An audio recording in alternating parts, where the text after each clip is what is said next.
Welcome to the Joint Committee on State Building Construction September meeting.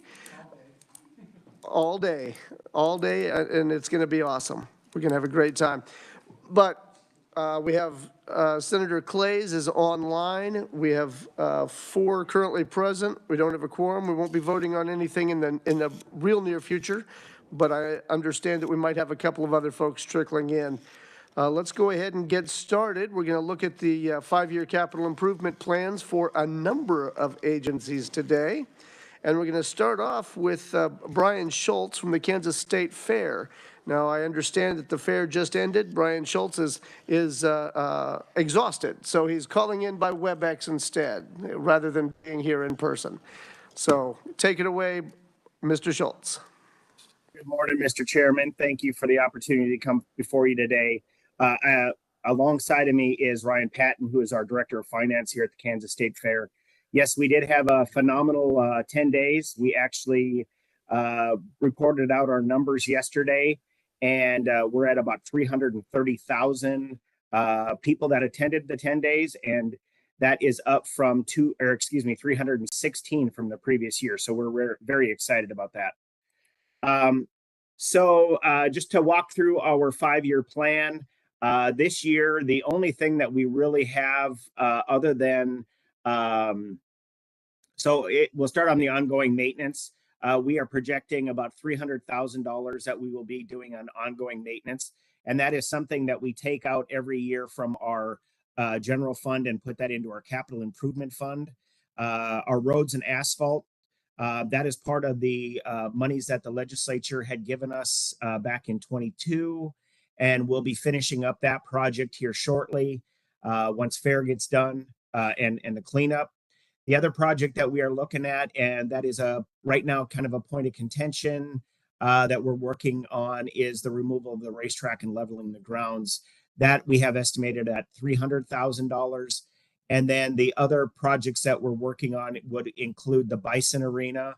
And we are, right now, we have worked with an architect, and we have laid out the whole plan of what the building will look like. Initially, we had thought it would come in about $25 million. The budget number that has come in now is at closer to $35 million. So we're in the process of scaling back to do a little less in the building up front and put it into several phases. So that's kind of where we're at right now. And you can see for 25, 26, 27, and 28, the vast majority of the monies that we're looking at using would be our ongoing maintenance, road and asphalt repairs, and then looking at redoing the grandstand area to include a new stage area and multi-use arena, which would be part of the demolition derby, monster truck shows, tractor pulls, kind of a dirt event area as well. I would be open for any questions. If anyone would like to see our conceptual idea of what the Bison Arena would look like, I could definitely share my screen and show that to you if you'd like to see that. All right. Actually, I'm getting a bunch of nods from the committee. I think we'd love to see that. Okay. I also have some questions still going along with Bison there. A couple of years ago, I remember an appropriation to remodel and up the safety of the Bison building. Is that included in the $25 million that we talked about, or is that something that is already gone and we're on to something new now? That was never actually granted, those dollars. The only monies that we received was through the legislation in 22, and that was $10 million towards the project. Okay, it was 10 million. I couldn't remember the amount on that. I knew it was in 22 that I recall that happening. Yep. So, are you able to see my screen? Yes, there I see it now. So the plan, it keeps on kicking me out. I'm not sure what's happening here. Let's try it again. So it keeps on kicking me out when I try sharing. So I'm not sure what the, issue might be.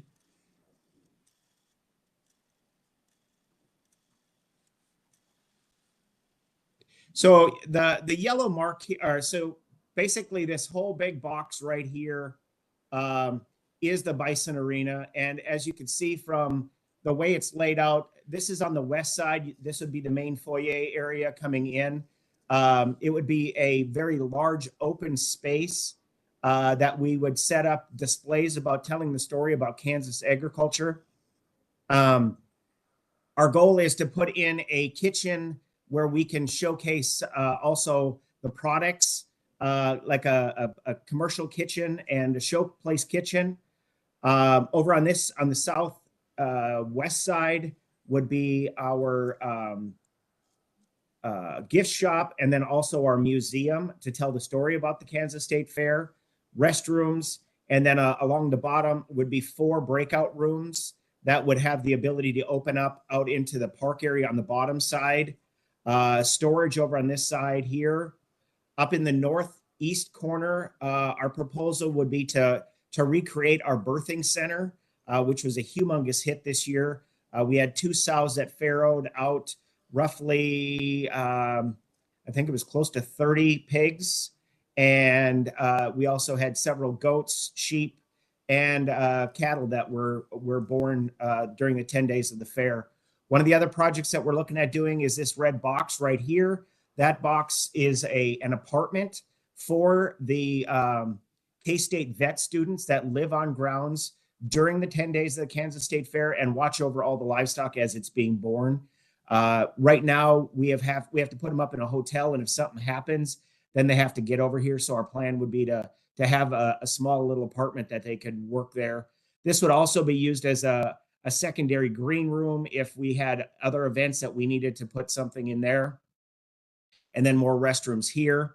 On the second floor, we are looking at adding up to 4 different conference rooms that would overlook onto the lower end of the floor, and then restrooms, obviously. And then our plan is to take and create a walkway over to a silo that is, as you can see on the bottom, would be a screening room where we could show agricultural videos with our sponsors and things like that. And the second floor would be created into a meeting space as well. So that would be a 5th meeting space on the top floor.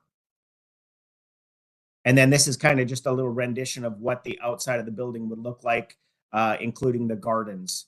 So like I was saying in our initial conversation, we're estimating about 35 million.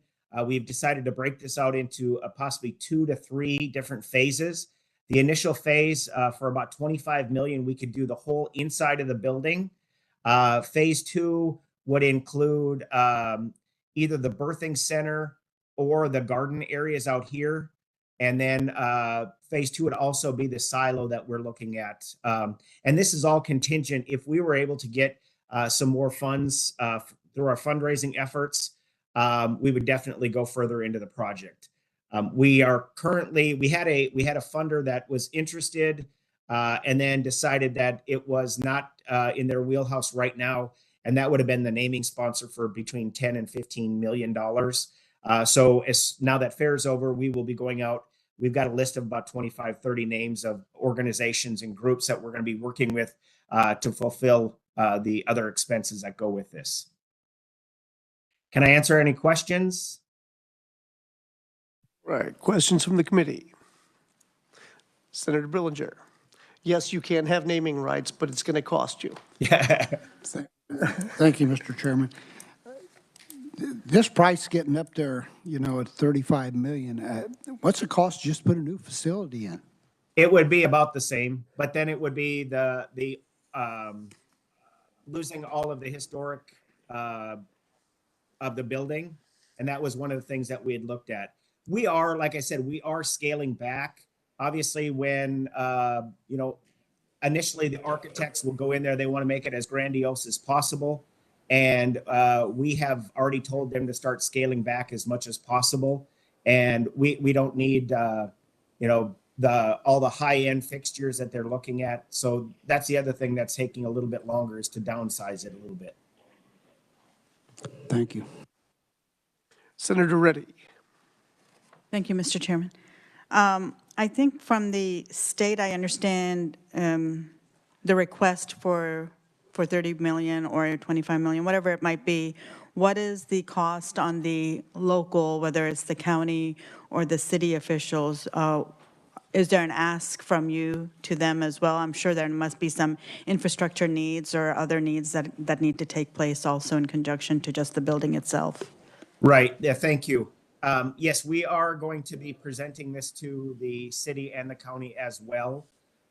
Most of the infrastructure is already because of the building and because of the fairgrounds. But we are definitely going to be going to the Convention and Visitors Bureau as well as the city and the county now that we've got a good set of plans and are able to show them exactly what we want to do.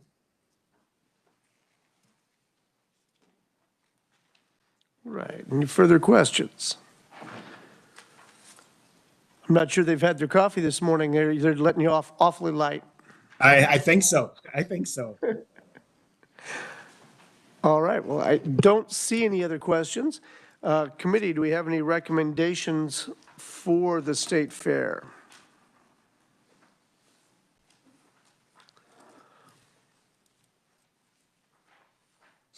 I'm not hearing recommendations for the state fair.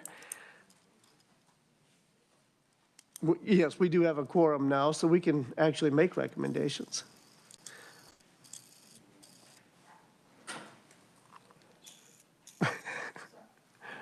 Senator Reddy.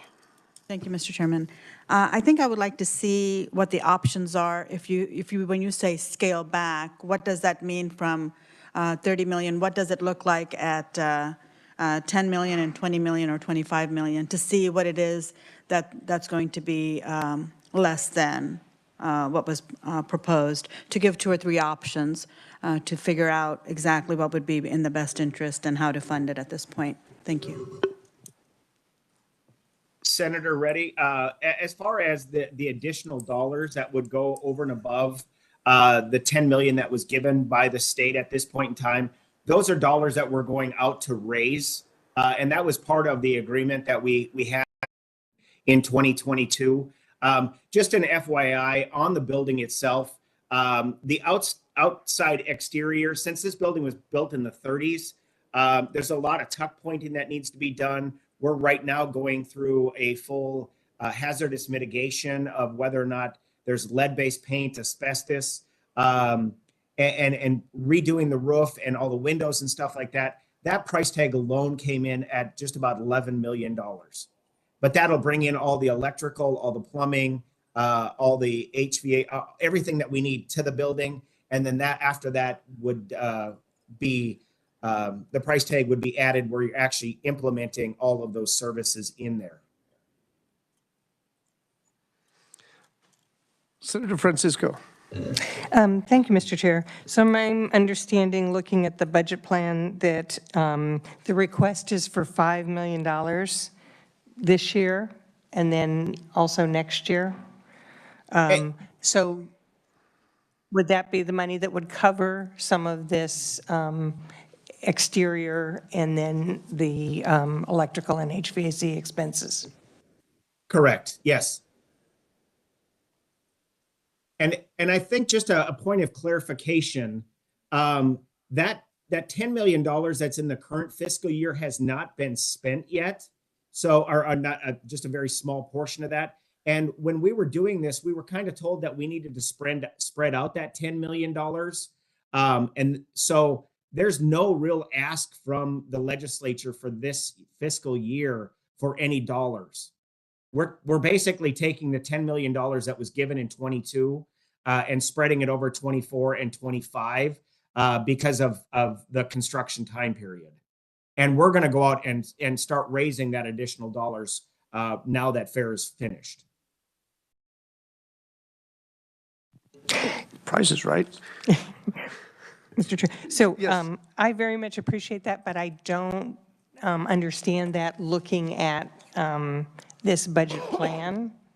So I may just ask staff, would it be more appropriate I mean, are we talking about expenditures or allocations when we're identifying these numbers? Well, I think, and correct me if I'm wrong there, Brian, but I think what we're looking at, these are projected expenses, but they're not identifying the funding source on this because they plan on fundraising for a large amount of the money. So they're not relying on the legislature to plug in dollar amounts on this spreadsheet. It may very well come to pass that we are, but at this point, I don't think that's what's being presented to us. And that's correct. Go ahead. But I just heard that the $10 million allocated in fiscal year 2023, Two. prior year, for fiscal year Oh, 2023. gotcha. Okay, very good. Okay, was being split between 2024 and 2025. But if you look at these numbers, there's a total of 20 million instead of just the 10 million.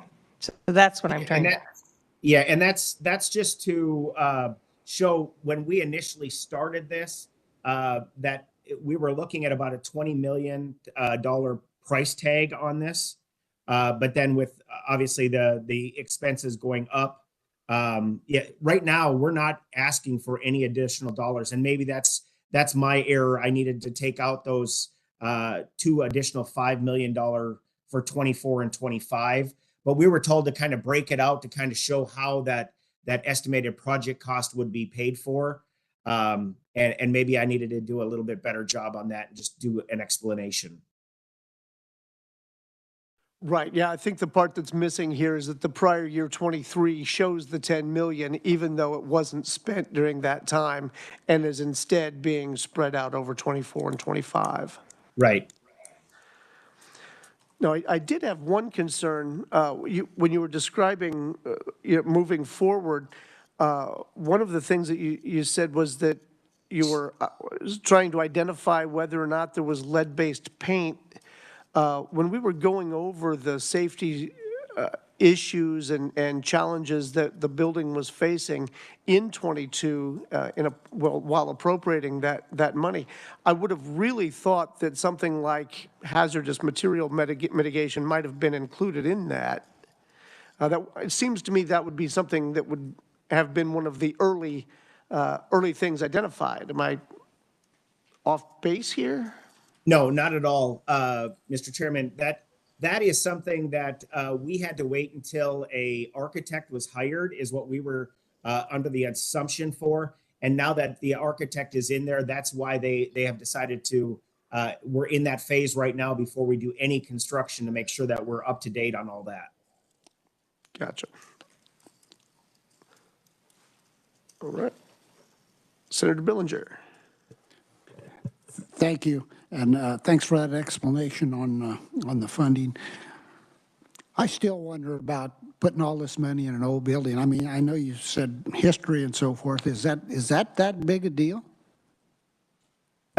Yes, it is actually. We've had conversations. I mean, and I'll just broach this subject right now. If you're following at all the racetrack, we're in the process of looking at reconstructing that into more of a entertainment district because the racetrack only gets used for 3 days a year. We have got a group that is just beating the heck out of us, to be honest with you, because we're looking at tearing that down. I think we would even have more people coming out of the woodwork if we were to tear down this building and build something else, because it has been an iconic piece of the Kansas State Fair. And it was used up until 2019 when the fire marshal closed it down because it did not meet ADA requirements. It wasn't sprinkled. The doors were not accessible. And I believe that we would have even a stronger contingent of people, including possibly the Historical Society, coming down and because we'd want to destroy it. How old is that building? 1934 is when it was built. So it's one of the oldest buildings on the grounds? On the campus, yep. Thank you.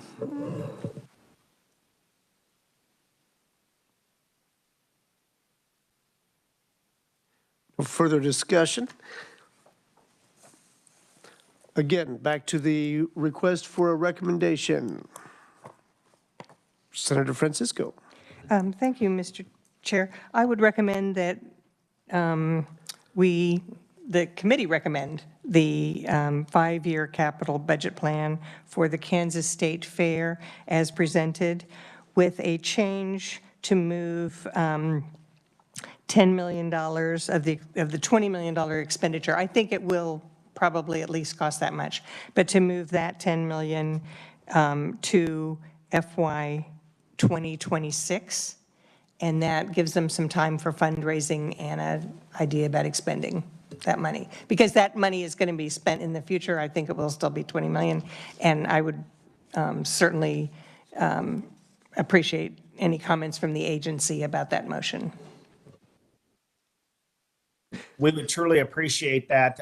Our goal here is to get out and have all of this fundraised, because that was part of our discussion when we asked for the initial amount, was that we would go out and do as much fundraising as possible. And we appreciate the opportunity to look at fiscal year 26, if additional dollars would be needed. But I truly believe that we're going to be able to raise a lot of this money ourselves and make it an iconic piece to the Kansas State Fair, with the buy-in a lot of our sponsors and stuff like that.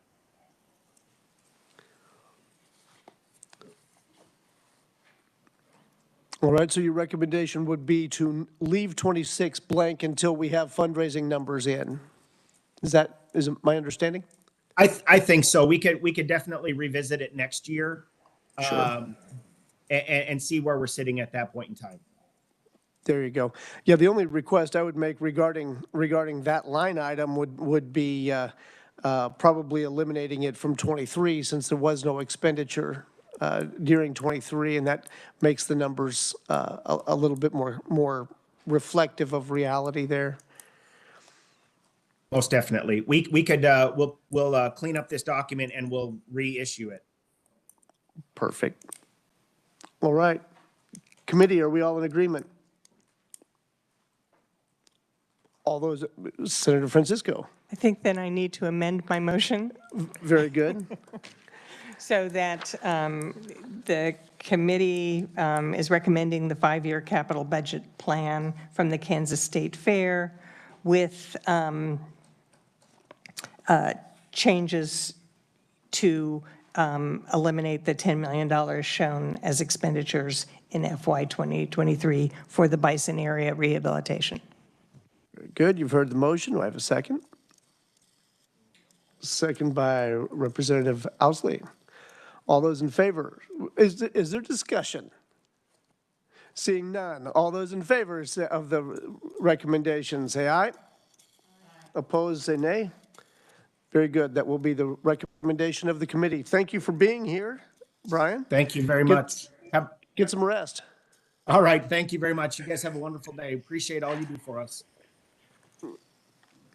All right. Next up, committee, we have the State Historical Society. Hey, we just mentioned them. We'll ask Patrick if he feels the same way about going after the Bison building. Welcome to committee, Patrick. Patrick Zollner, Executive Director of the State Historical Society. Good morning. Thank you, Chair, Committee. I'll be happy to work with the State Fair Committee on that historic building, but I don't have any inside information right now. Thank you for the opportunity to be before you this morning to discuss our capital improvement plans. Just a copy of our 5-year plan and our testimony should have just gone around. We're the Historical Society, a state agency. We've been around since 1875. We have 58 buildings and about 600 acres of land to manage. And every year our first top priority is our annual emergency repair request, which we are grateful that was increased to 375,000 a few years ago. you know, things come up all the time. A couple examples, just a couple over the last year, is consecutive year failures of the HVAC units at Shawnee Indian Mission State Historic Site in 22 and 23. So that's some of the things where one of those was 80,000. So that's where that goes. And again, that's our top priority. We do have a couple of changes from our previous 5-year plan. They were both in the plan previously, but we've moved them up.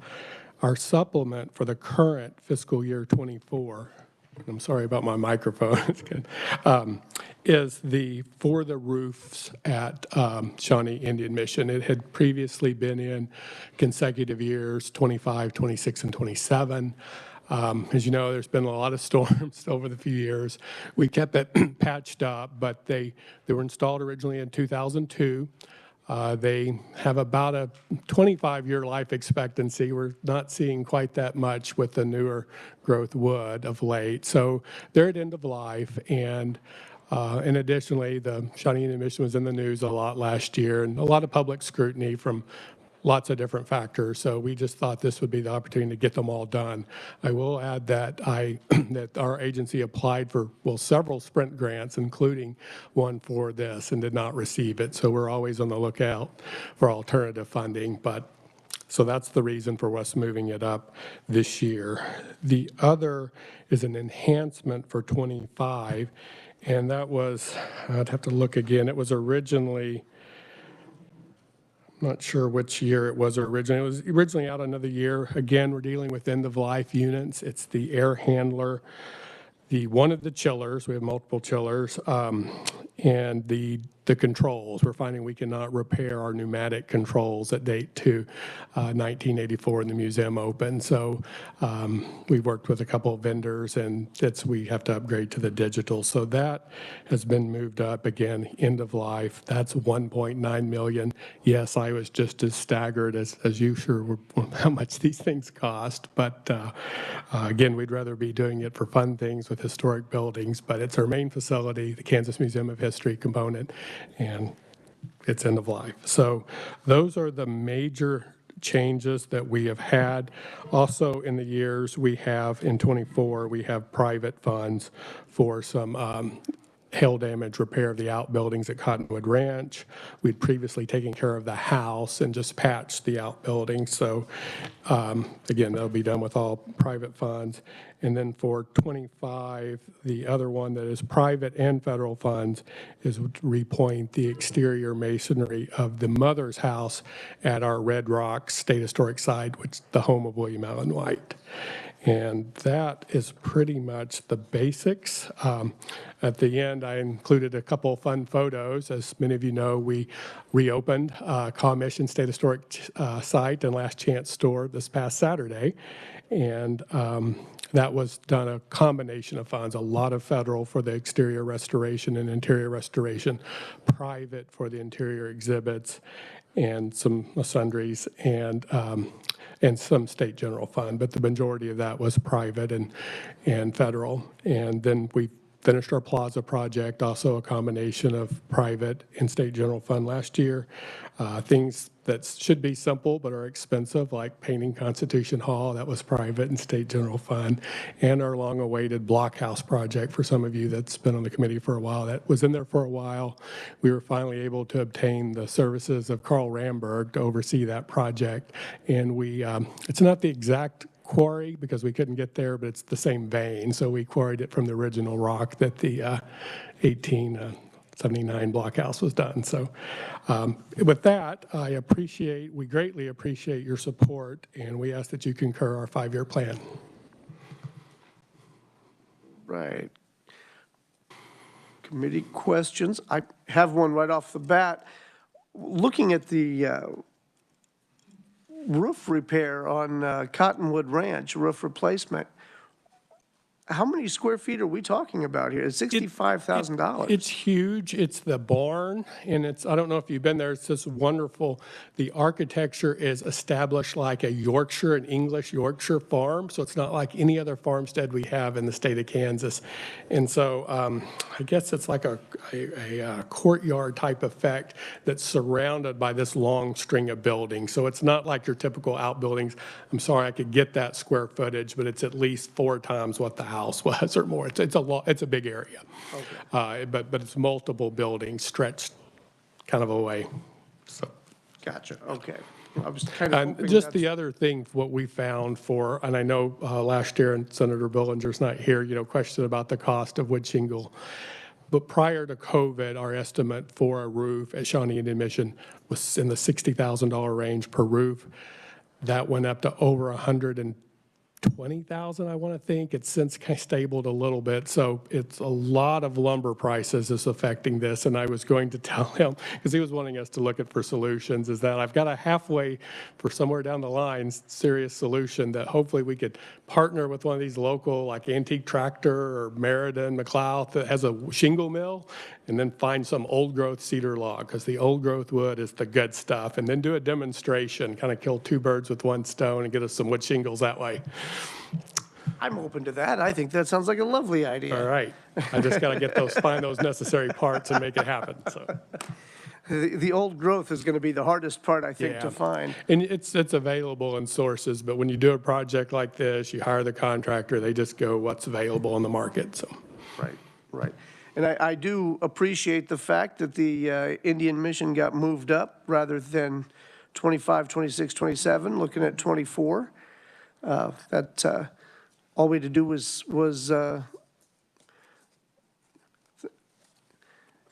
bring it into the controversial arena, and all of a sudden it moves up. So I kind of appreciate that. All right, committee, questions? Yes, Representative Owsley. Thank you, Mr. Chair. I almost demoted you. I apologize. Right. I want no part of that chamber. So along those lines, so the Indian Mission I was reading here, it says it's for the 3 buildings and the 1930 shed, and all that will be completed in '24? Yes, if it's approved, we will get started on that, correct. Okay, and then it also says removal of shingles and repairs of decking and rafters is needed. We're not going to see a comeback with an increase, if they found broken collar ties or, roof rafters that have been damaged with other installs. I mean, that's an excellent point. We did factor in extra funds for the east building in particular because of the significance of the attic and the plastering up there to make sure that that's secure. So I hope that our contingency covers all of that. Again, when you're dealing with unknowns, I hope I can make a promise, but yes, and if so, we would look at other avenues to take care of that, because that would be the time to take care of it when we get there. But I hope that we've planned for those contingencies. Okay, and then just out of curiosity, what does this do for the plans for the east building? It doesn't, as far as the planning, nothing other than it's just getting a secure roof for the next, 20, 25 years. So we do have, just on that note, there is a planning meeting that the city of Fairway and their partners, I will be there on this coming Monday, where they've invited, all of the tribes that were affiliated with the school to talk about the future. It's just an initial talk. As I think I mentioned last year, the west building is the one that has never been utilized since the site curators lived there, and that's the one that I would like to see restored. That was also included in our sprint grant. There is no, it's in this capital improvements a few years back down the line, because we don't know, we don't have these plans yet. But yes, that is our goal. The east building itself is it's the current exhibits. They can be tweaked and all. We're trying to get feedback on that. So, and the north building has a little bit of a blank slate too for future interpretation. So there's a lot of possibilities at Shawnee Indian Mission. And you said that meeting was Monday? It's this coming Monday, I believe the 25th, yes. And is that at the mission? It is. Okay, I might ask for more details on that. Sure, that's about all I've got now, but I'll talk to Nathan Nogelmeyer and get you some information. Yes. Thank you. Thank you, Mr. Chair.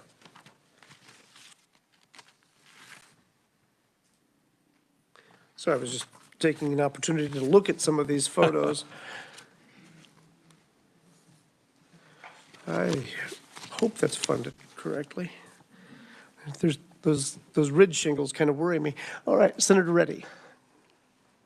Thank you, Mr. Chair. I have a couple of questions. This is my first time seeing an overall comprehensive request, and I wanted to know, since the 375 seems to be consistent across the board for emergency and rehabilitation repair allocations, is that consistent with past allocations in that line item?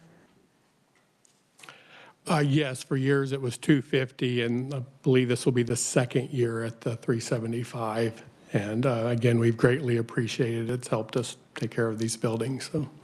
Oh, I completely understand. My second question is, for the 1.9 million for the chiller and all, is that on the high end, just because I don't know how frequently we might get change orders on such items? Because it is in 2025, is that a quoted, standard quote that we're going to be voting on, as opposed to expecting it to change or have higher change orders pertinent to that line item? I could, I'm not sure, if Matt, yes, that is a solid quote estimate. In fact, whenever it's got those like 3.7 at the end, hopefully that's better.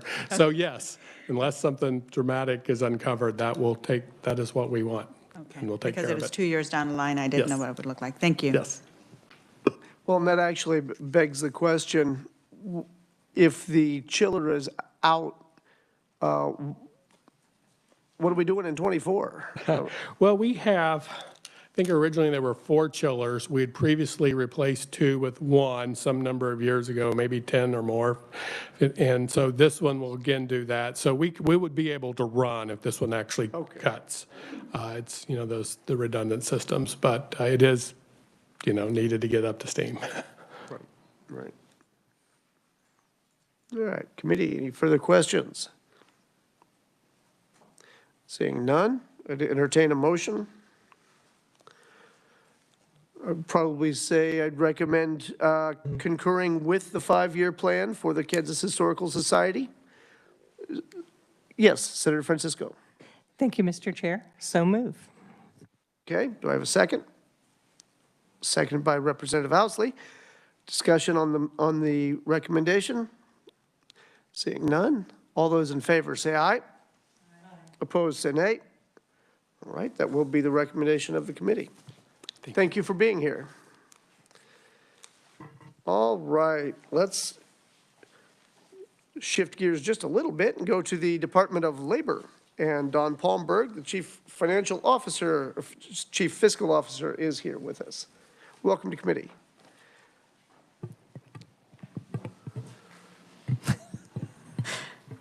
I need a step stool. Good morning. I saw that there was some mic adjustment necessary there.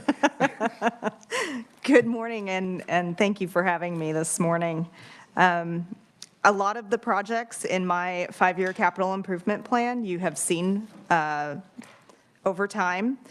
We are finally in the final stages of renovations at our Eastman building, which houses our contact center and a lot of our unemployment staff. So that is in this year. We did have a change. Last year, we had a dire need to repair a portion of the roof at the Eastman building. So instead of replacing the entire roof, we replaced that portion, which did extend the life of the entire thing for 5 years. So we were able to kick that down the road for 5 years. However, with the Kansas Highway Patrol updating all of their security servers and stuff like that, we have added into the current year security upgrades for our buildings, which includes the badge readers, so access into the buildings, and also security cameras. So you'll see that in 2024 at $340,000. That is the major change in the current year. And then in our, oh, I have one more thing. So we are also transitioning from having our own internal mail center to using Central Mail. So over the course of this year, we are shutting down that process, and that will allow us to sell that building. So we're requesting to be able to sell that building from this committee, and that building is located at 417 Southwest Jackson. Very good. In 2025, we have some entry door replacement requests at $210,000, replacing air conditioning units at our 1309 building, which houses our IT staff mostly, and then reconfiguring the first floor of our 401 building, which is our administrative building. Currently, the first floor is made up mostly of work comp courtrooms, and since there are claimants all over the state, they have moved to doing a lot of those virtually. That was kind of pushed through the pandemic, and it appears that a lot of the lawyers and a lot of the claimants, instead of traveling, enjoy being able to do those virtually. So we would like to reconfigure that space to make it more useful, because currently it just kind of sits vacant because you can't really use courtrooms for anything else. So that's 2025. And then in 2026, we've got sealing and overlaying parking lots to keep those up from crumbling. And then replacing the AC units at our 401 building. And then we have some old cast iron piping, and we've slated some inspections for that in that same year. And you'll see that I've got about 3 major projects each year, which over the time that I've been here, that seems to be the capacity at which us, Department of Administration facilities and contractors tend to work at that. So it seems to be a good pace to do about 3 projects every year. And then, so in 2027, you'll see the Eastman roof replacement, and that is a full replacement. And that is the result of being able to repair part of it and then kick it down the road a little while. And then replace the boilers at 401 and replace the windows also at our 401 building. And then in 2028, the only thing that I really have right now slated for that year is tuck pointing at all of our buildings. And we have found that to be very beneficial. We did that last year, and it has helped a lot. And with that, I will stand for questions. All right. I've got a couple committee questions for Department of Labor. No? Okay, well, let me get this party started. First off, the project regarding the cast iron pipes, what is it you're looking to achieve with an inspection of those pipes?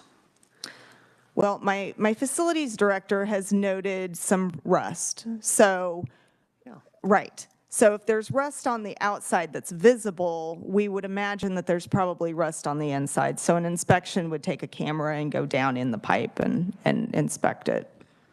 All right, we're looking at spending $200,000 to inspect cast iron pipe. Now, iron and water are, that's a temporary combination, all right? That's never going to last for very long. Have we looked at the expense on replacing the cast iron pipes with something that doesn't rust as soon as it touches water? Yes, and that is part of that $200,000 is to replace at least portions of it.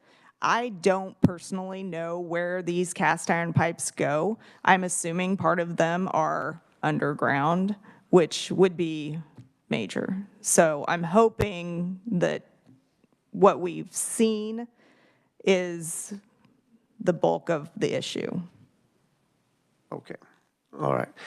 I would contend that every pipe you run a camera down, you're going to find rust on that.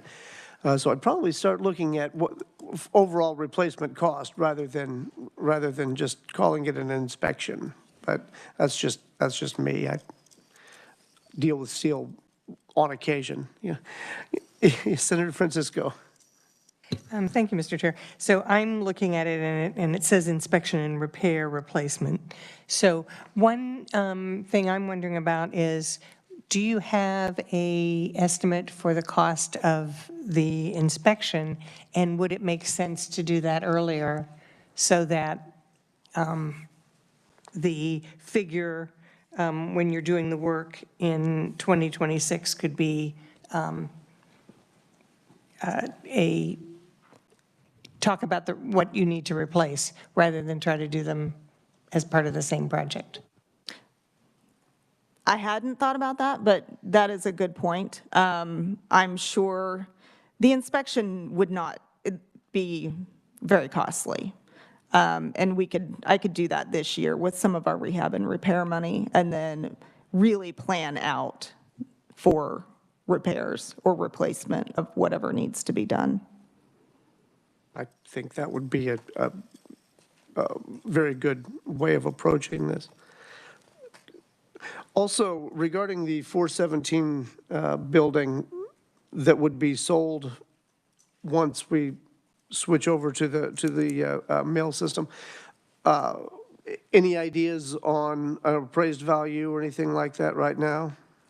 I do not have appraised values yet. I have talked to Department of Administration. The county has it appraised at 200,000. So we have, who knows?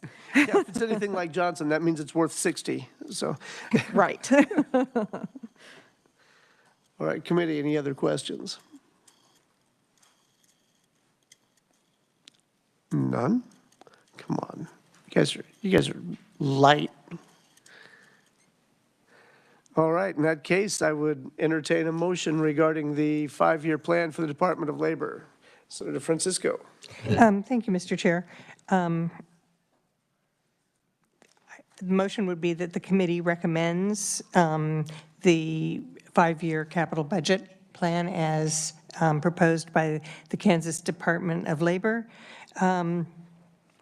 with the suggestion that the inspection for the cast iron piping at 401 Southwest Topeka come earlier if it can be included in the rehabilitation and repair funds. Okay, you've heard the recommendation. Do I have a second? Second by Senator Reddy. Discussion. Seeing none, all those in favor say aye. Opposed, say nay. Very good, that will be the committee recommendation. Thanks for being here.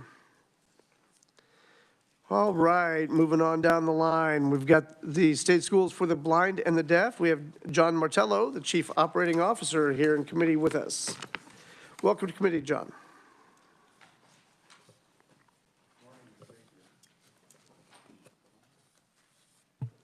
Thank you. Good morning, and thank you, Chair, Committee. So I will start with the School for the Blind. You do have the School for the Blind's 5-year capital budget in front of you. I broke it into 4 sections. The first 3 are pretty much the safety, security, the HVAC, and general rehab costs that we incur just to keep the school running in those arenas. And then we have the major upgrade projects in section 4, which are highlighted in yellow for FY25 for your convenience. I will do a recap of FY24, though, as far as the major projects that we have done. The big one was the Brighton Student Use Elevator. If those of you remember, that's where the students had to walk outside, actually in wheelchairs and such, to go around to go to the pool. And so that project is underway. This mic is cutting in and out. Our fence upgrade project, which is a perimeter of the campus, is finished. And so we are in the process now of getting our access control to work with the gates on the new gate on Snake Drive. And then also the track stabilization, which is a temporary fix on the area where we had to carve out some of the hillside to allow for the gate. And then our campus electrical safety upgrade, which is part of a longer strategy to eventually get a generator for the campus so where we don't have blackouts. We do suffer from frequent blackouts due to the age of our infrastructure in that part of Kansas City, Kansas. And our campus is very fragile in regards to the electrical disruptions. In FY25, it's again the same 3 sections of safety, security systems, HVAC systems, maintenance, and then the repairs, and then general rehab. The big projects that we have coming up, though, are listed on down below in section 4. Hazard materials abatement. I was listening earlier, you guys were asking about why isn't that folded into the projects. Well, in case you decide not to fund a project, I can still do the abatement in preparation for a future year that you may want to do the project. So the abatement is broken out for your convenience. Part of that abatement will actually occur because of the gym floor in our Johnson building. We only have 1 gym floor, and it is rippling. The mastic, the glue that holds it together, is giving way, and so the floor in the gym has got ripples. If you're blind, anything that's not an even surface is hazardous, and so we need to get the floor up. While we're doing that, we also want to eliminate a stage that is 5 feet tall, and if you're doing a play or anything, you're 5 feet above ground, and when you come to the edge, it's quite a fall. We actually want to get rid of that and bring it down to maybe not even have it, just have an area. But if we have it raised slightly, not such a treacherous fall, and then get the new gym floor put in and such.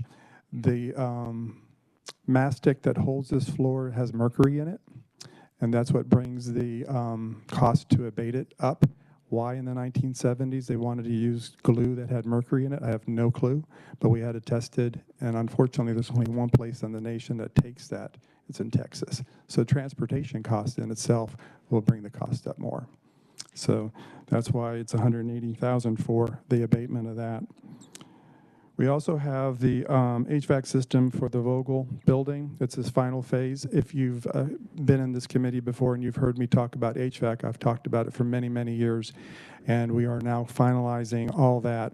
It was really nice to know that our campus suffered no HVAC failures when we had the 120-degree temperatures and schools in Kansas City, Missouri were closing. We were not, because our HVAC systems were in good shape, and that's because of past investments that your committee has made to our schools, so thank you.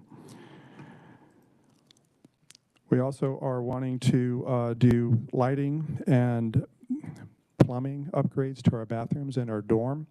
The building was built in the 1990s, and like anything end of life, plumbing starts to go bad, and the outlets and the electrical for the fixtures are dated and can't find parts, and they're really starting to crumble, so we need to get better lighting. So that's going to be taken care of there.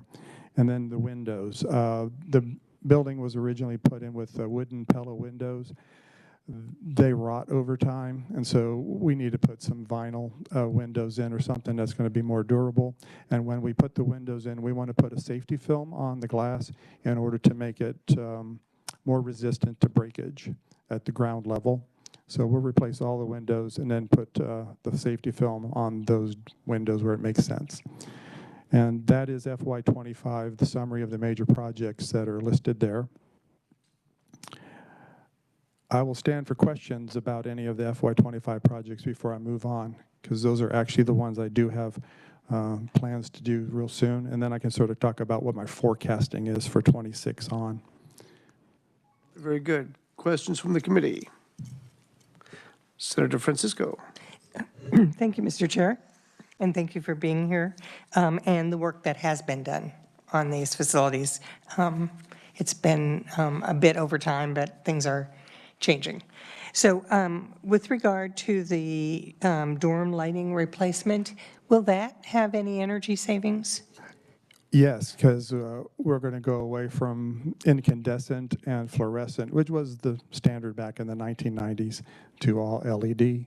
We're also going to improve the lumens because just because you're blind, you actually might be visually impaired and still have some vision, and contrast is good. So we really need to bring the lighting up and in certain areas, and we'll have a lighting study done, and it'll make sure that it's exactly what's needed for our kids versus it was just a standard lighting package that was rolled out when the building was built, and we find that it's insufficient. We've had to pull in lamps and augment it with other lights and lighting, and it's just, time to just do it right.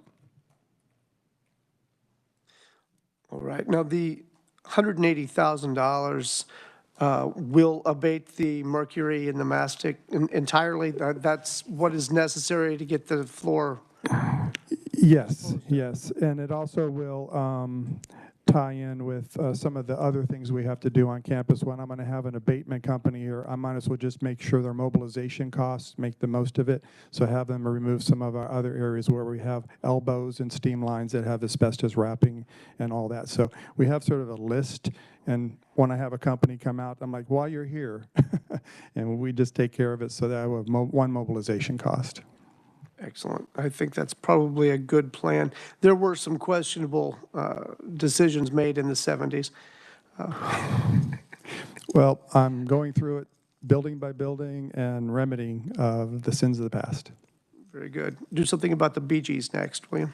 All right, any other questions from the committee for 25?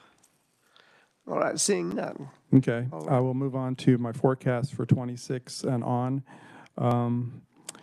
Track stabilization for 26 is one of the major ones, and that's where we would take out the hillside that is slowly starting to degrade and reinforce it. We have invested a significant amount of money that was raised by private funds to resurface the track. In fact, it is finished as of last week.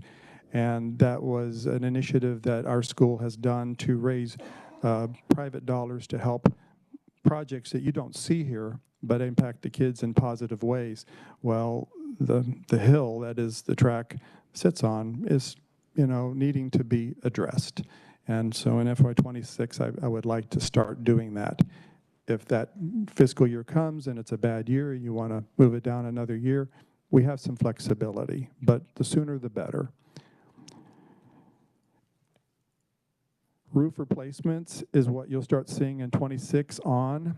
I have been deferring all my roofs because, one, they really didn't need it, and two, I was focusing on HVAC. I had to really decide where I was going to put my emphasis, and HVAC was where I was. I'm now coming to an end of that, so now it's time to start replacing roofs. And the roof that is in most need is the dormitory roof. It's a metal roof, but it's starting to show signs of rust, and we're putting patch plates in and such, but it really needs to just be removed. And the dining hall, which is adjacent through a breezeway, will be done at the same time because it's a metal roof. So again, one bid, one sheet metal roofer out and does it all at the same time. Then material on one building will be the same on the next, so that'll be a consistent look. And then at that point, then I'm done, because all the other roofs are more of these gravel roofs or TPO roofs, the white membrane roofs. That's where we're going more and more in the future. So I moved the Edlin dorm first, and then all the other building dorms will be going further out. And then the elevator, there is a new law that passed that elevators have to be up to a certain code. And with that, I need to go in and make sure they have sump pumps in there and sprinklers and all the new safety items that are needed. And what we have now is fine, but I just need to start replacing that. I did have an elevator contractor come out and give me an estimate of what that would cost. And so that's what I'm estimating for 26. FY27 on are pretty much a continuation, electrical upgrades, and moving towards having a backup generator on our campus at some point. And then, of course, whenever you start touching 1930s, 40s, and 50s electrical material, there could be PCBs. There's always asbestos around those electrical components, so there's going to be abatement with that too. So those two tie together. And again, if you choose not to do one in 1 year, you can at least fund me for the abatement, and then we can do it the next year. So everything's broken out in that way. And then a continuation of roofs, and then the elevator reinspection back 5 years out. And there is a renovation of the student center where we want to, in FY29, which is quite a ways away, would be remodeling the Edlin dorm and cottage, and that would pretty much replace everything with new carpet, new drywall in certain areas, painting, and appliances. When I say appliances, a lot of people don't think dormitories have appliances in the way we do. We actually have an apartment program and an independent living house, a cottage. And so the kids just don't live on our campus. They actually learn how to be independent. And with that means how to cook and how to clean, how to be responsible for an apartment that you would share with a roommate. And that's part of the curriculum. That's part of our education model. And so those appliances would be replaced at that time. That's a summary of my 5-year capital plan.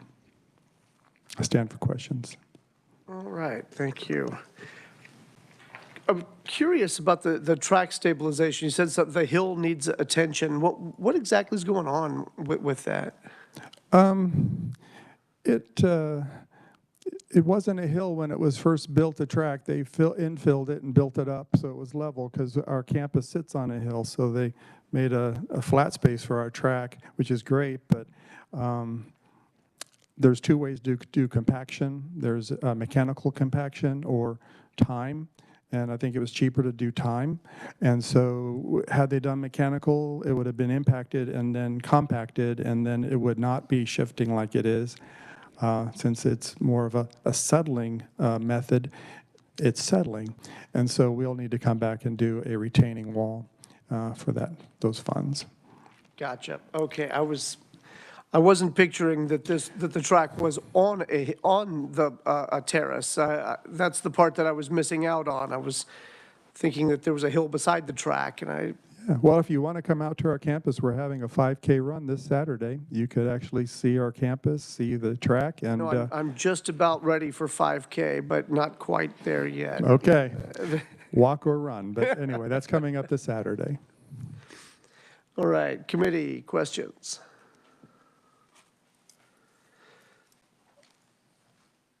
None? No questions whatsoever? Senator Reddy, thank you. Thank You have you, a Mr. Chair. reputation to uphold here. Yeah, so I think I might take up your offer and visit your campus and see how everything is. Great. Because I'm not familiar with it, but I do understand the cost of elevators and how not only expensive, but the safety precautions that need to be in there, especially for a variety of populations involved. So I'm glad you're looking at that. Is there only one elevator you're talking about? How many elevators are you talking about? Right. So right now we have one in-place active elevator in our dormitory. Okay, and so that's the one I will be replacing the equipment in FY26 for $140,000 for 66. Okay, but we are actively right now in FY24. You'll see the Brighton student use elevator having it installed. So it's not an elevator in use yet, but by January, before the winter weather kicks in, we hope to have that operational so our students don't have to go down the hill and around. Right, and especially the families that are also visiting. Sometimes you never know, the capabilities of some individuals, and certainly we want to be as accommodating as possible so they can visit and also enjoy the environment. Correct, correct. So we will have two by the end of this year. Too. Okay, thank you. All right, seeing no other questions, let's go on to the school for the deaf. All right. Same approach, same methodology. Only difference there, happens to be I'm asking for 2 supplementals, and this July was really rough on us. I had a utility tunnel ceiling collapse, which actually serves as a sidewalk. It was unfortunate because it actually is our entrance to our student center that you would use to get to the stairs. So we had to block it all off and make an emergency repair, and I'm doing that, but I'm exhausting most of my money. I had planned to do just a year's worth of rehab to do the tunnel, and then I also had, from a poor design of an HVAC equipment in my elementary school, my only elevator in the elementary school is destroyed. So the story behind that is that when the building was designed, they put the HVAC air handler above the mechanical room that holds the elevator motor. And due to some mechanical failure and poor design of the unit, which is why you will see that I have HVAC line items here, because I'm constantly going back and modifying things to make them, I think, smarter, better, more efficient. And well, what happened was it was a hot, humid day, and the system was running. Water backed up. It flowed down the wall, down to below, and hit my computer, my motor, and my pump of the elevator, and all 3 are shot.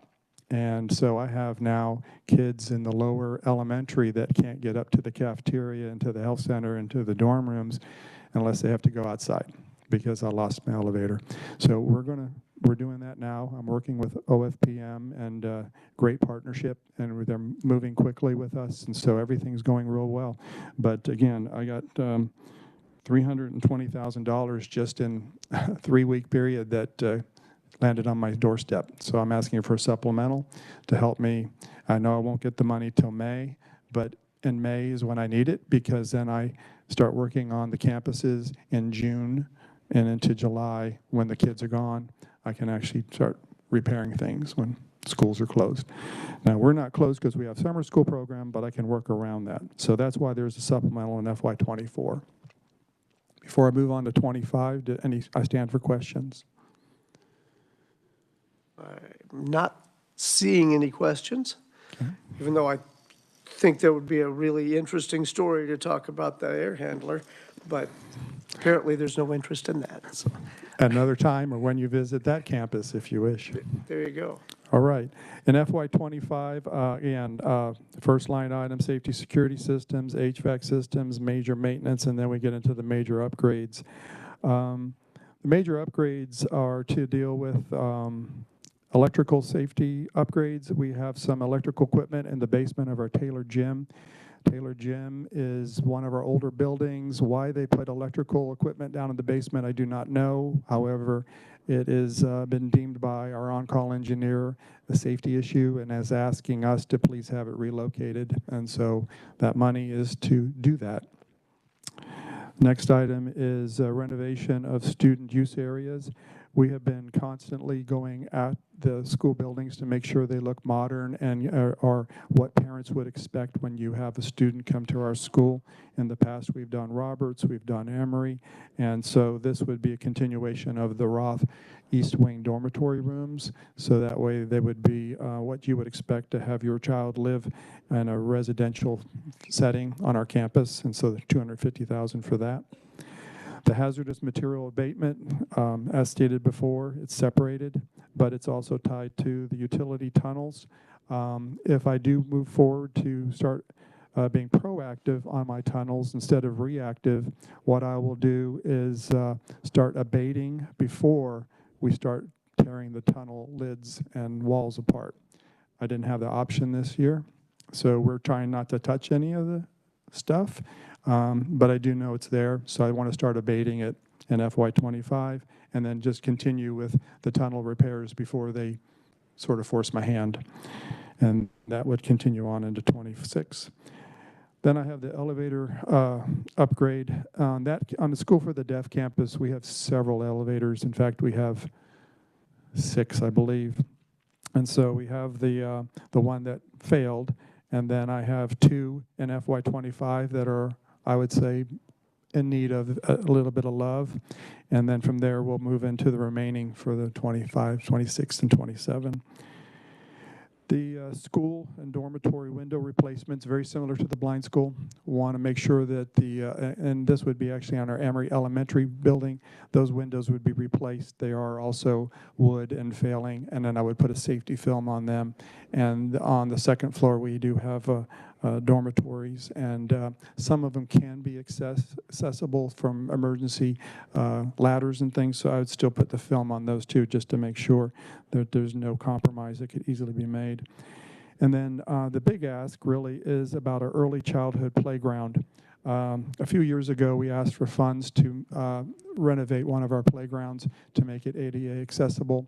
It was the first playground we've ever had that was actually not pea gravel or mulch, and it was a big hit. So much so that we now want to continue to have the early childhood playground to have the same rubberized membrane with age-appropriate equipment the kids can play on. And so the $400,000 would be for that, to demo out the existing playground, haul out all the things that just really need to go, and put a new drainage system in there, and then with that, put the new rubberized membrane with the play equipment that's appropriate all at one time, and that would be for the Emory Early Childhood Center. I stand for questions in FY25. Right, committee, any questions? Senator Francisco.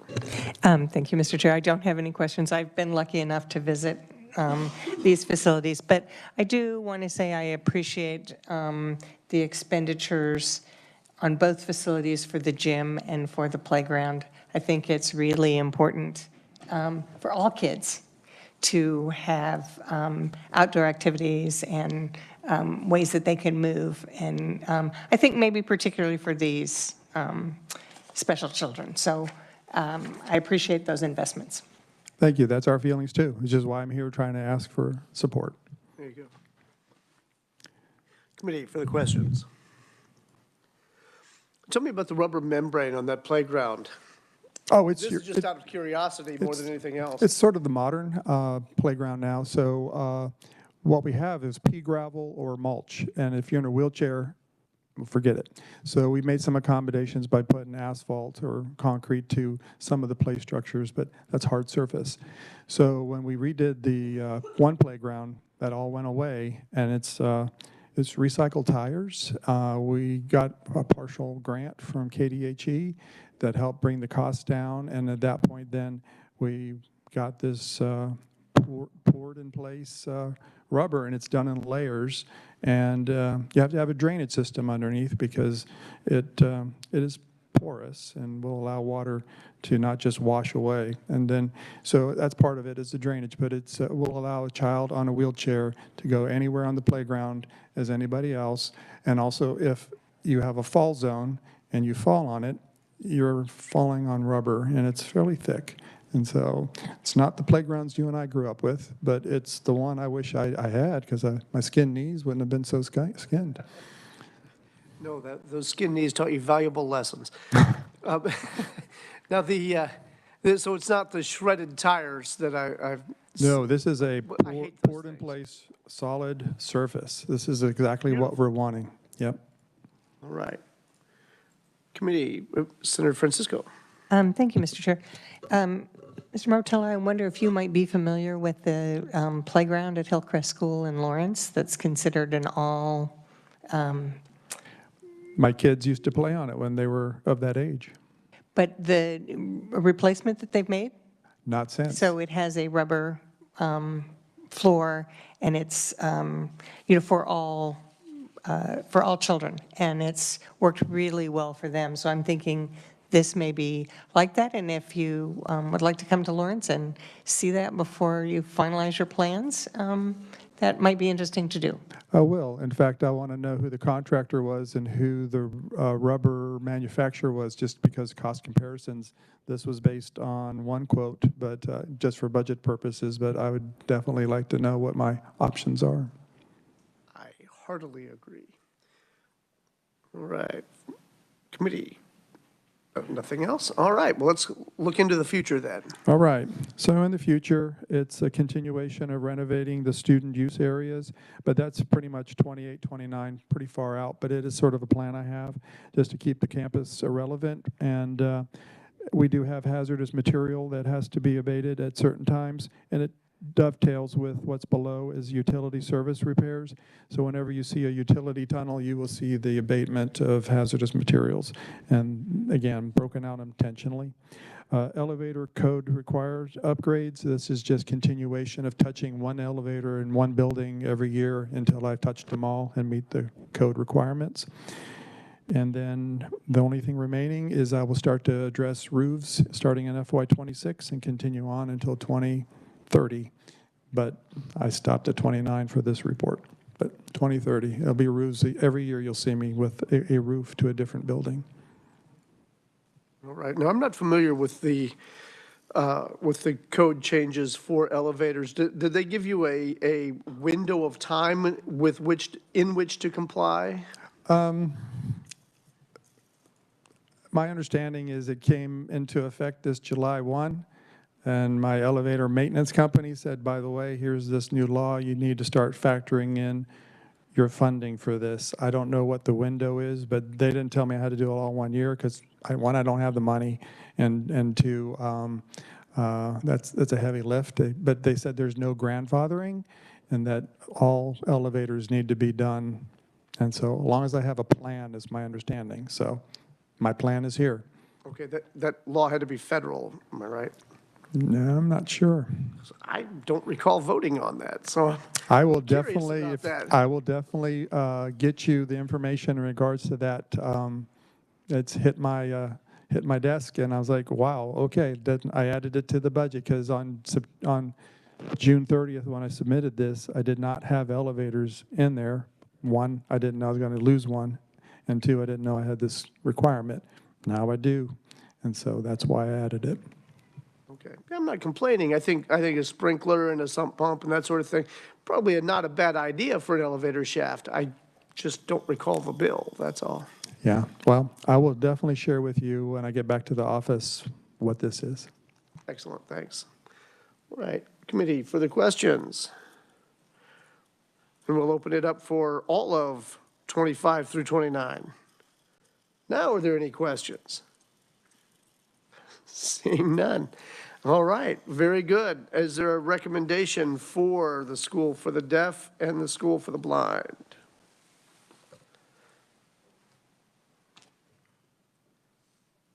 Senator Billinger.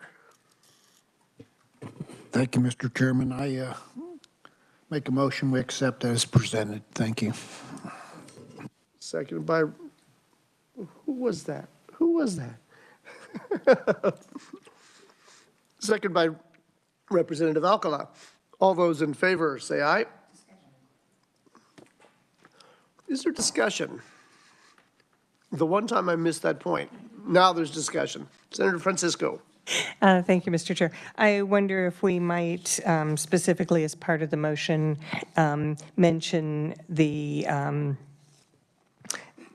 supplemental funding for 2024, to just say including the supplemental funding for 2024, because I think that would be helpful to note. There you go. It's different from what we usually.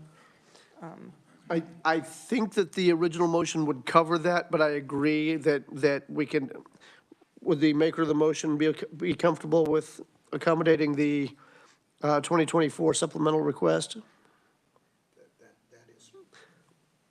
Thank you, Mr. Chairman.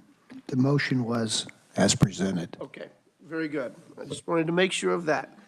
All right, all those in favor, say aye. Opposed, say nay. Very good. That'll be the recommendation of the committee. Thank you. We appreciate your support. Thanks for being here.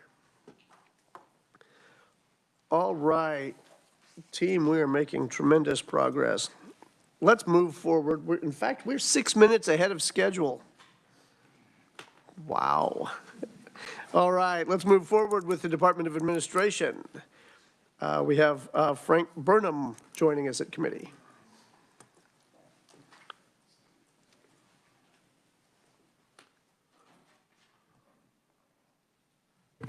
Good morning, Mr. Chairman. I'm Frank Burnham. I'm the Deputy Secretary of Operations for the Kansas Department of Administration and also the Director of the Facilities Management Team. I'm here today to present a brief overview of the various pieces included in our 5-year capital improvement plan, which is the blue documented cover you have there in front of you. I'm also going to provide a little bit of context and background because I do know there are some new members and some faces here today that haven't seen these presentations from the Department of Administration. So beginning on page 1 in your document, I thought it was important to point out what we're considering to be the major property groupings that the Department of Administration Facilities Management is responsible for. The monumental buildings, which is Cedar Crest, the State House, and Judicial. The Forbes Field location currently, and then the Capitol Complex, which are all the buildings surrounding the State House. So when we put our report together, we're really asking for a single rehab and repair funding of substantial amount, not individual projects, because this applies to all these buildings, a multitude of sizes of projects, both large and small, and unforeseen things that come up from time to time. Next, I would direct your attention to page 3 in the document. This is our building component rating survey. This is what we do every 3 years, or we do every year, and we keep a 3-year track on that form. This allows us to go through and evaluate different components, engineering components, building components, and other items. We assign a value to that. It then calculates a score that you see for each one of those subcategories. And at the bottom of that sheet, you'll see where we are tracking for the total building. Obviously, docking has a 0 today because we do not go negative in those reports. So. But you can also see, for example, the State House over there. There are a couple categories that are actually labeled deficient. And some of those are like the building system controls are now approaching 20 years on some of our mechanical systems. So those are things that we're having to start to address. Again, I tend to remind the committee every year that the State House renovation was some time ago, and these things will eventually run out, and we need to stay on top of these. So funding this rehab and repair is critical to that mission. The Forbes lab is also currently listed on there. To be clear, a lot of those expenses are passed through to that agency. And after this presentation, I believe KDHE will present on their plan. But I will go ahead and preface that they will be moving that building into our portfolio upon completion as part of the Capitol Complex. So as we request our capital improvement request out in the future years, that will include anything that would come to be needed service on that building beyond the warranty.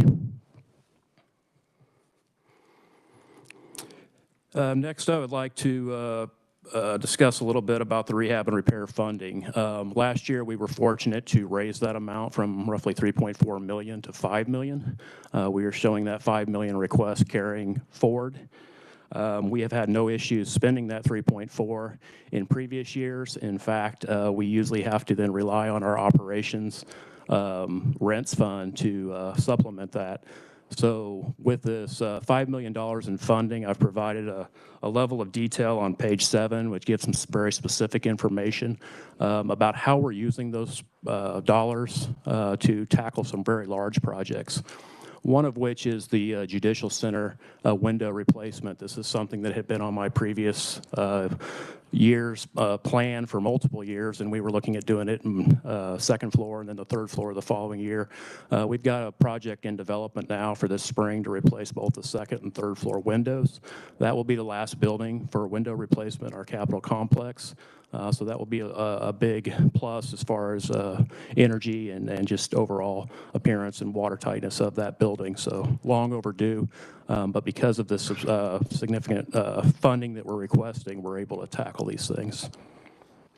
We're also replacing the land and roof right now. There's a crane over there today. That's one project that we are doing. Some of these projects are city projects, but I'm getting calls about those as well. So there's an awful lot going on, and there's a lot that goes on when you guys are not here as far as what we're doing as far as plaster repair here in the State House. Those of you that parked in the State House garage today hopefully noticed the improved lighting. We've changed out all the fixtures with new LEDs, and we're about halfway through implementation there to create a better, well-lit, safe environment, and that project will be finished up before we start this session. Other things, just exterior cleaning, concrete work, just lots of just general things that fall into this rehab and repair fund. And then finally, I'd like to talk about one project that's not in what we consider to be the rehab and repair fund, and that is the state print plant. They're a separate fund, and there has been a project that's been on my list for about 5+ years now to replace the flat roof out there. It's over the central mail office and the just general services area. It is a roughly $450,000, and I have that shown in fiscal year 25. So that would be the only additional request above and beyond the $5 million. And then finally, I'd like to also just update the committee that in years past, I talked a lot about our air handler projects and replacement. I need to mention that we were very fortunate to receive the federal funding through the ARPA program. And in doing so, we were able to purchase those air handlers, most of which are currently being stored and ready for installation as soon as we go out of cooling season. The other ones are on order because they're long lead times. But that money allowed us to get this equipment, to have this equipment staged so that we can execute the installation in an efficient manner. And it really helped us then move up projects like the windows and the JC and some other things. So we were very fortunate in that area. We also received funding for security enhancements, which was alluded to by our partners at Department of Labor previously. So without going into specifics, because it involves security, we're doing major overhauls to the Capitol complex, both in our electronics and our physical security. So that money has done a lot to help us in these areas, but that doesn't diminish the need for adequate rehab and repair funding. So again, I want to thank this committee for your support in that area, and I will stand for questions. All right. Short speech, a lot to unpack. Questions from the committee? Fire away, Senator Francisco. Here's hopefully a fun one for Mr. Burnham. Since you're adding a new building to the Capitol complex, when would you see the next need to increase the repair and rehabilitation fund since that building has been added? I appreciate the question, and I don't want to undersell or underask for that amount. I do believe right now where we stand in our 5-year projection out at $5 million per year, I'm confident and comfortable there. Obviously, we will have an extended warranty on most of those major items for a year to 18 months after installation. We've got a great project, a great contractor. We're very involved in the detailing over there. So I'm keeping my fingers crossed that it's a long time before we start asking for significant funding for that facility. But we do have to keep it up. We do have lots of maintenance. We have grounds issues. So there will be expenses there, obviously. But I think we're making great progress in these other areas. Yeah, if we start rehab and repair on that building before it's even done, I'm going to be really, really irritated. Go ahead, I continue. think my question was what year, and I hear the answer as being after the 5 that this program. But I think we've seen that both the increase that we gave to the Historical Society and the one that we gave to the Department of Administration for those rehab and repair budgets were important. So I've said this before, I think, in committee. I'd appreciate it again. You know, some perhaps report or understanding from the Department of Administration, what would be a logical increase over time to those rehab and repair budgets? Obviously, you're working with the Department of Labor, you're working with a lot of other agencies. But I think we do want to have some understanding of it, of how those should increase over time. Understood. Yeah, deferred maintenance is expensive. Really rather we didn't do that too much. Any other questions from the committee?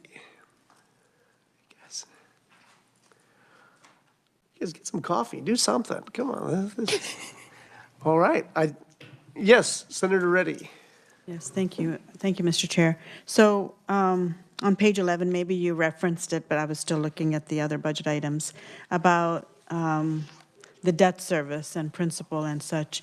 Could you just speak to that a little bit? I understand it, but it's a little bit more comprehensive, I suppose, for the next 4 or 5 years. How actually does all of this work, and what does this mean? What am I reading in front of me?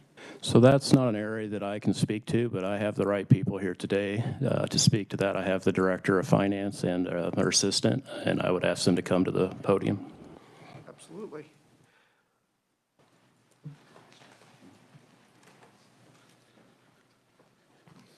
Hi, my name's Pat Higgins. I work in the Office of Financial Management, specifically with debt service. There have been bonds authorized for a number of different projects, and the department, our office and the Department of Administration pays the debt service on those bonds. Some examples would be like the State House renovation.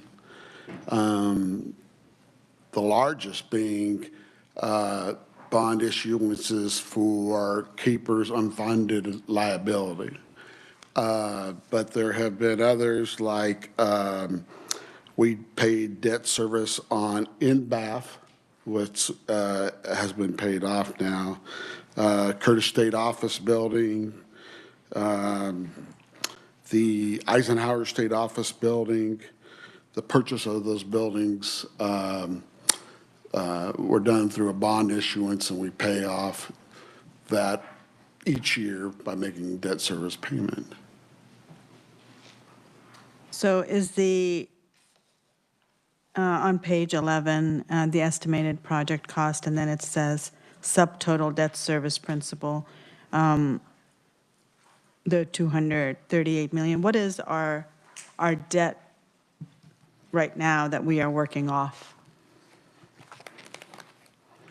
Okay, I'm at 211, and what was the number? Which column are we in? I have on estimated project cost. Uh-huh, And then it says subtotal debt service principal at the bottom. yes, It says 238 million something. uh-huh. So I just wanted to know, is that all of the projects? What does that entail? Just the projects that are mentioned here? That is the total cost of, from beginning to end of the bond issuances. And broken down over the next period, few years, I suppose. Yes.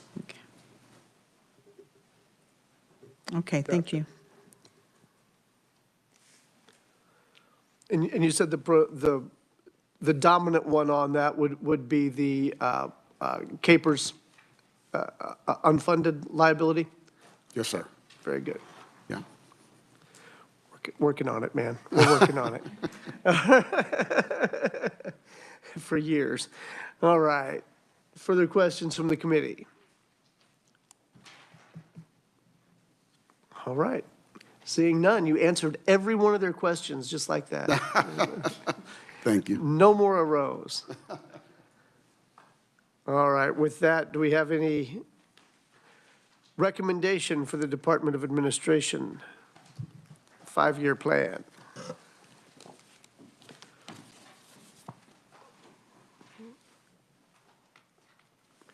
Senator Francisco. Thank you, Mr. Chair. I would move that the committee recommend the capital improvement 5-year plan for the Department of Administration as presented. Okay, do I have a second? Senator Reddy seconds the motion. Discussion.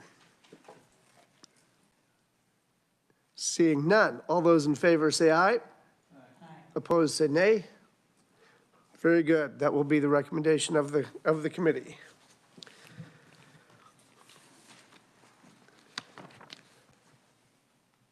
All right, let's go ahead and keep moving then. We've gained time. Now but we have someone new. Frank Burnham will be discussing the Department of Health and Environment Laboratory. Welcome back. Welcome. I actually have Amy Penrod here from the KDHE who will be able to speak to any specifics about the numbers. Do you have that copy in front of you now? Okay. Right now. But to a little bit of background here, typically KDHE would not be providing a 5-year capital improvement plan. This was something that was requested last year because the money that was set aside from both the general fund and the federal money is actually in their account for the total project cost. That's the construction and the total project for the KDHE lab. So therefore, this year they went ahead and submitted this in addition to that. So I will start there and then I will stop and then I'm happy to answer questions, as is Amy. This looks pretty extensive. I'm happy to report we're still on budget within that number there for the construction, which is This is a great. state project, right?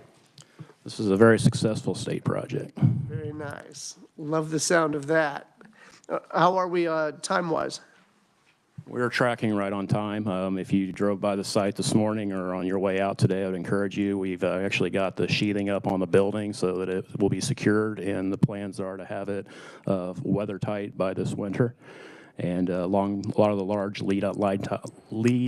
long lead items like generators and stuff have already been procured, and they're on their way or being fabricated now. So again, very successful, knock on wood. I'll just leave it at that.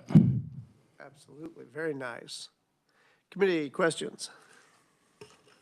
Senator Francisco. Thank you, Mr. Chair. I appreciate the tour that we had, of the site and so, and the work that's been done on this building.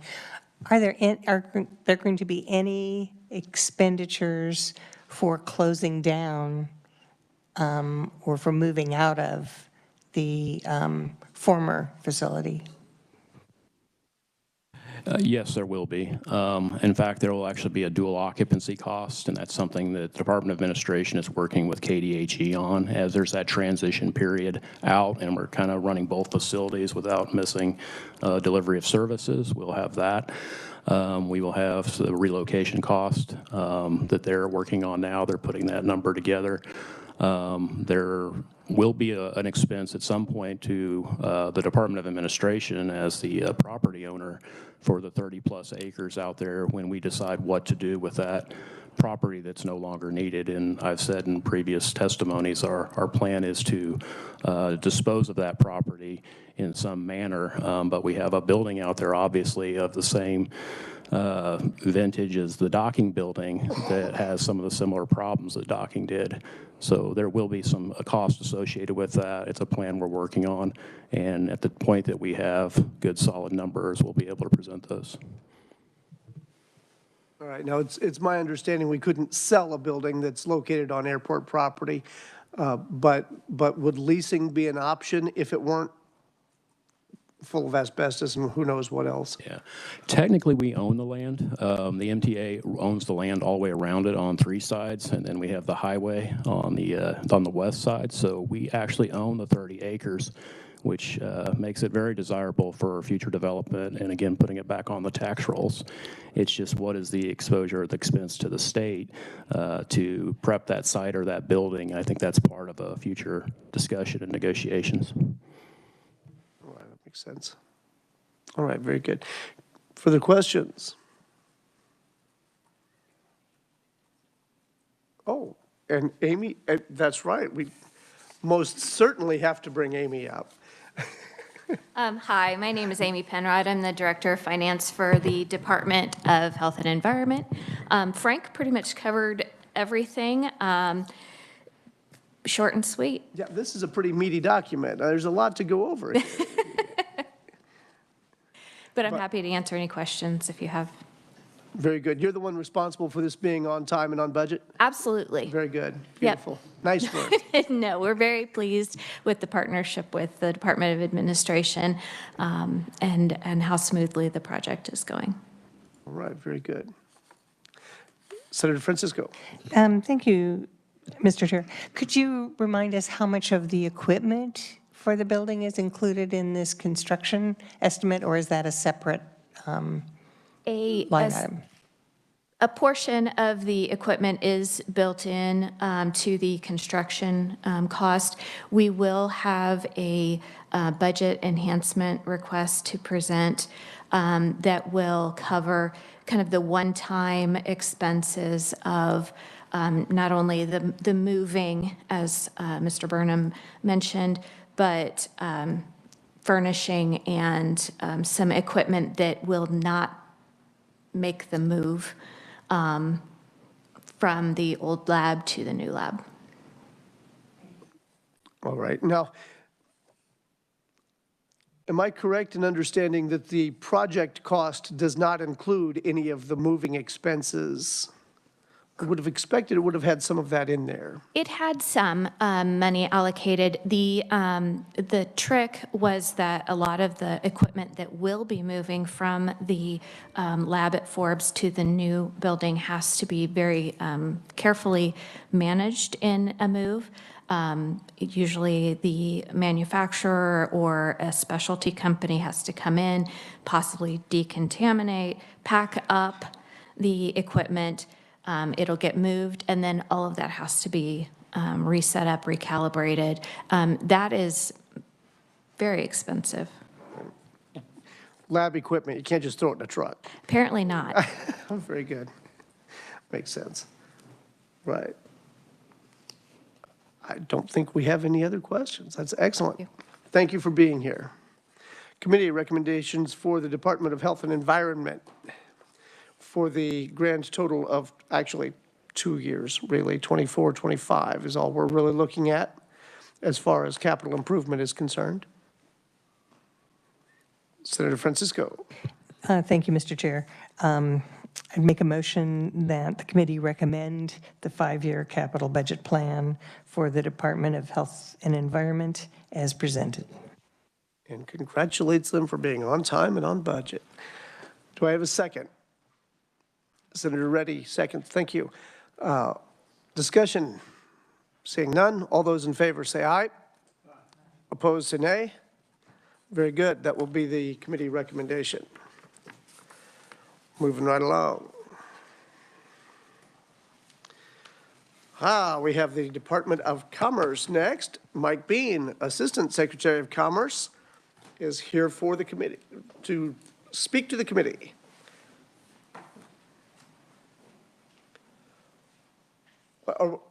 Wait, where's everyone going? Mike, did you do that? It's a tough crowd. Thank you, Mr. Chair and committee members. I will be brief. Written testimony has been provided. The majority of our capital improvement projects impact the Topeka Workforce Center located at 1430 Topeka Boulevard. It's a 3-story brick building along the east side of Topeka Boulevard, a couple blocks from the lab that was just discussed. In FY24, looking at a modernization of a second elevator within the facility. We replaced, I call it elevator 1, roughly 2 years ago. The costs have gone up quite a bit since our first project to our second project.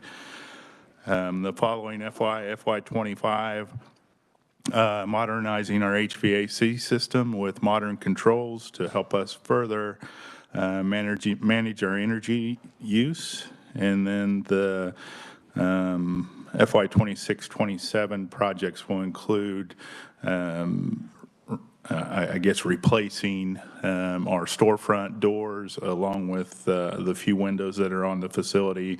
We're estimating a cost of $100,000 per year for FY26 and 27. And then following up in 28 will be a weatherization project to the exterior brick. Very rough guesstimate of that cost of $100,000. And then following into FY29 will be some, I'll call it makeup project with the carpet and paint at our facility in Hayes. And I'll stand for any questions.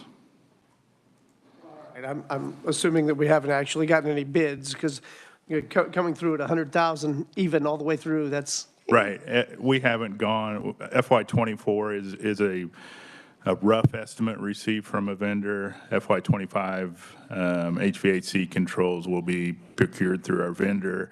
That's a best guesstimate from talking to our technician. FY '26 and '27 are really, really rough, obviously, projecting that far out. gotcha. All right, committee questions? Senator Billinger.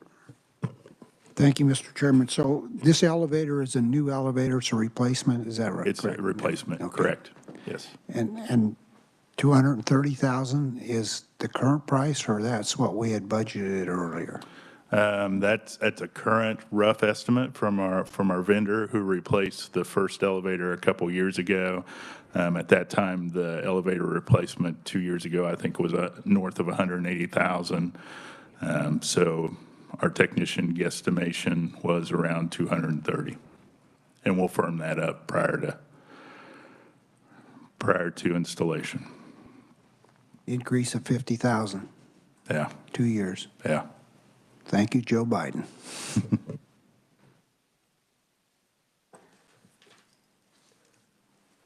All right.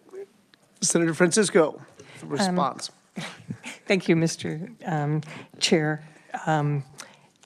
I see that there is no repair and rehabilitation fund for the Department of Commerce, maybe because this is just the single building. We fund all of our capital improvement projects through rental income. So we are not requesting dollars from you or the state. We are leveraging the rental income that we receive from tenants, and particularly at the Topeka office, we have tenants on floor 2 and 3. Thank you. That's helpful. That is. Oh, are those state agencies that are tenants? Yeah, KDHE, and I forget the grant that they received, is renting floor 2 and 3 from us. And then the Kansas Works Workforce Center is on floor 1, and about half of that includes rental tenants too. Gotcha. Also state agencies? Partners of state agencies. An example would be Job Corps rents an office from us on floor 1. Heartland Works, which is a Workforce Innovation and Opportunity Act provider, rents space from us. Gotcha. Yeah. Excellent. Excellent. All right. So this is a no cost to you capital improvement plan. I love the sound of that, except when some of the clients are state agencies, yeah. and it comes Yeah. back to us anyway, so. Yeah, yeah. All right. Committee, any further questions? Seeing none, any recommendations for the Department of Commerce and their 5-year capital improvement plan? Senator Francisco. Thank you, Mr. Chair. I would move that the committee recommend the 5-year capital budget plan for the Department of Commerce as presented. All right. You've heard the motion. Is there a second? Senator Reddy seconds. You guys with us over there? All right. All right. Is there any discussion? Seeing none. All those in favor of the motion say aye. Opposed, say nay. Very good. That will be the committee recommendation. Thank you, Chairman. Thanks for and being committee. here. Yep. All right. Let's move on with the Kansas Department of Aging and Disability Services. Scott Bruner is here. Welcome to committee. Thank you, Mr. Chairman. Happy to be here today. My name's Scott Bruner. I'm the Deputy Secretary for KDADS for Hospitals and Facilities. Excuse me, and I'm going to present a little bit about our 5-year capital improvements plan. We shared with legislative research staff the 5-year plan in a shorter document as kind of a cover page, and that's what I'm going to review. So the document is our 5-year capital improvement plan for the 4 state hospitals that are under the jurisdiction of the Department for Aging and Disability Services. It identifies our current project plans for fiscal year 2024 and 25 and enhancement requests that we intend to include in our budget submission this fall.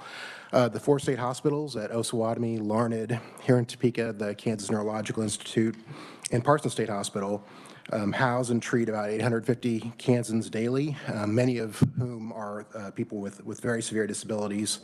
The 4 campuses include nearly 200 buildings containing approximately 2 million gross square feet of floor area. Many of the buildings are over 50 years old. They're used daily. Buildings deteriorate, equipment wears out, and that's what shows up in our capital improvements plan is equipment maintenance, repair, replacement, and then maintaining the buildings as well. For fiscal year 2024, KDADS received an appropriation of $3.2 million from the State Institutions Building Fund for rehabilitation and repair projects. That was part of our plan from last year. In our revised budget submission, there's a pretty significant carry forward of funds from the SIBF coming forward from fiscal year 2023. Those funds represent ongoing work that we've got at the Biddle building at Osawatomie State Hospital that's nearing completion this year, raising a couple of buildings on the Osawatomie campus that are also in progress, and several roofing replacement projects at KNI here in Topeka, Osawatomie, and Parsons State Hospital that were part of the plan from last year but didn't get awarded or make it through the contract process this year. So we plan on using the majority of that reappropriation over the course of this fiscal year. In addition, in fiscal year 2024, we have several projects that are security and fencing related at Larned State Hospital. We had a security consultant come in and give us some advice on improving the security profile of our sexually violent predator treatment program.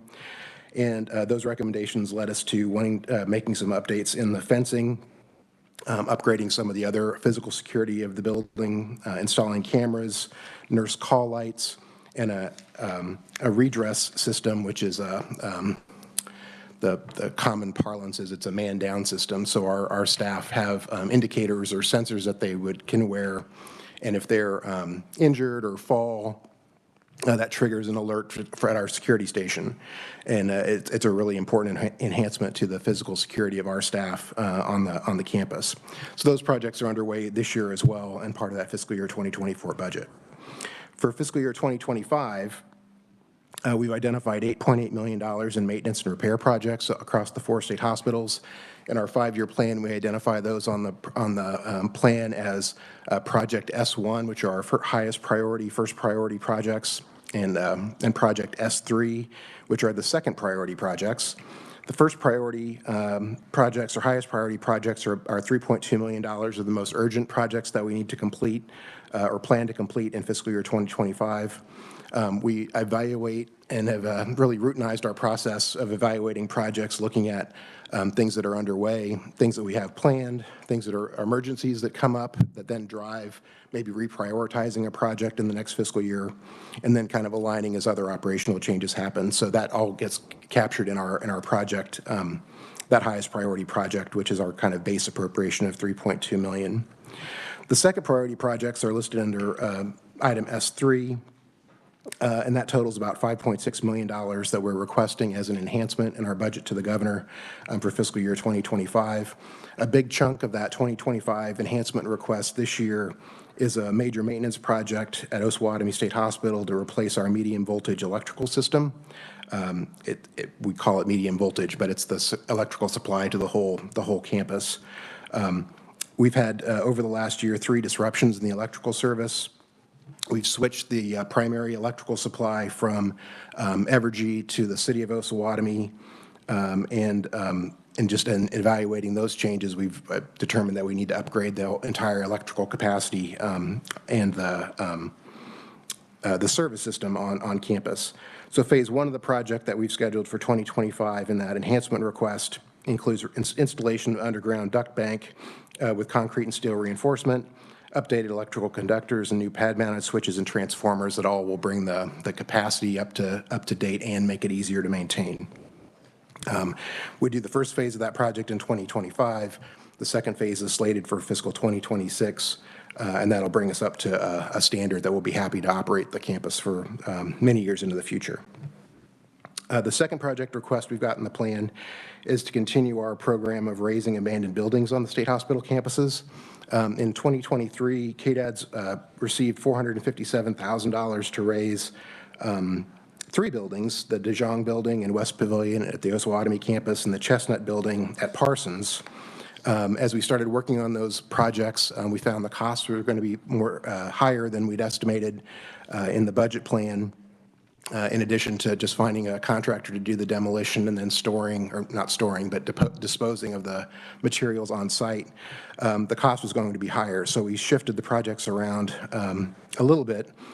We have started the demolition of De Jong at Osawatomie this July, and we've also completed that demolition and the demolition of West Pavilion. So that's good, but that's used the appropriation that we received. So our capital improvements plan includes a supplemental, or enhancement request, I'm sorry, to continue that progress and raise a building at the Larned campus called the Geo Building, and then that Chestnut Building that was planned but not able to be funded from the appropriation that we had. All of the buildings that we identify for raising generally contain asbestos in the insulation and flooring and ceiling tiles, lead-based paint. They're biological hazards because they're old buildings and animals get into them. They're susceptible to collapse, arson. We had a break-in at a couple of the buildings, so it's just not safe to keep them on the campus. So we've got in that project plan, and you can see over the 5 years kind of the pacing of that to complete the raising of all those buildings and primarily on the Osawatomie and Larned campuses. Our two last projects on the plan that we've identified as enhancements for 25 are to remodel the Cottonwood Resource Center at Osawatomie at a cost of $1.9 million. This is a building that hasn't had any remodeling done since it was originally built in the early 60s. It's a building that we primarily use for patient recreation. It has a library and a television room and some game rooms, an exercise space. As we finish the remodeling of our Biddle building, we'll have a slightly higher census on the campus, but we've also then redirected other patient buildings for treatment space, so we don't have a spot for kind of general activities for patients to participate in. And they like to use that Cottonwood Resource Center as that kind of alternative space, so if patients aren't on the units 23, 24 hours a day, they have another place to go. So that $1.9 million would help us repair the roof, repair some of the windows, siding, some of the finishes inside, and to make that more adaptable for our patient needs. And then the second, or the last priority project is a remodel of the Special Services Building. This is a building on campus that houses our training department and IT departments, and is where we're storing a lot of our medical records.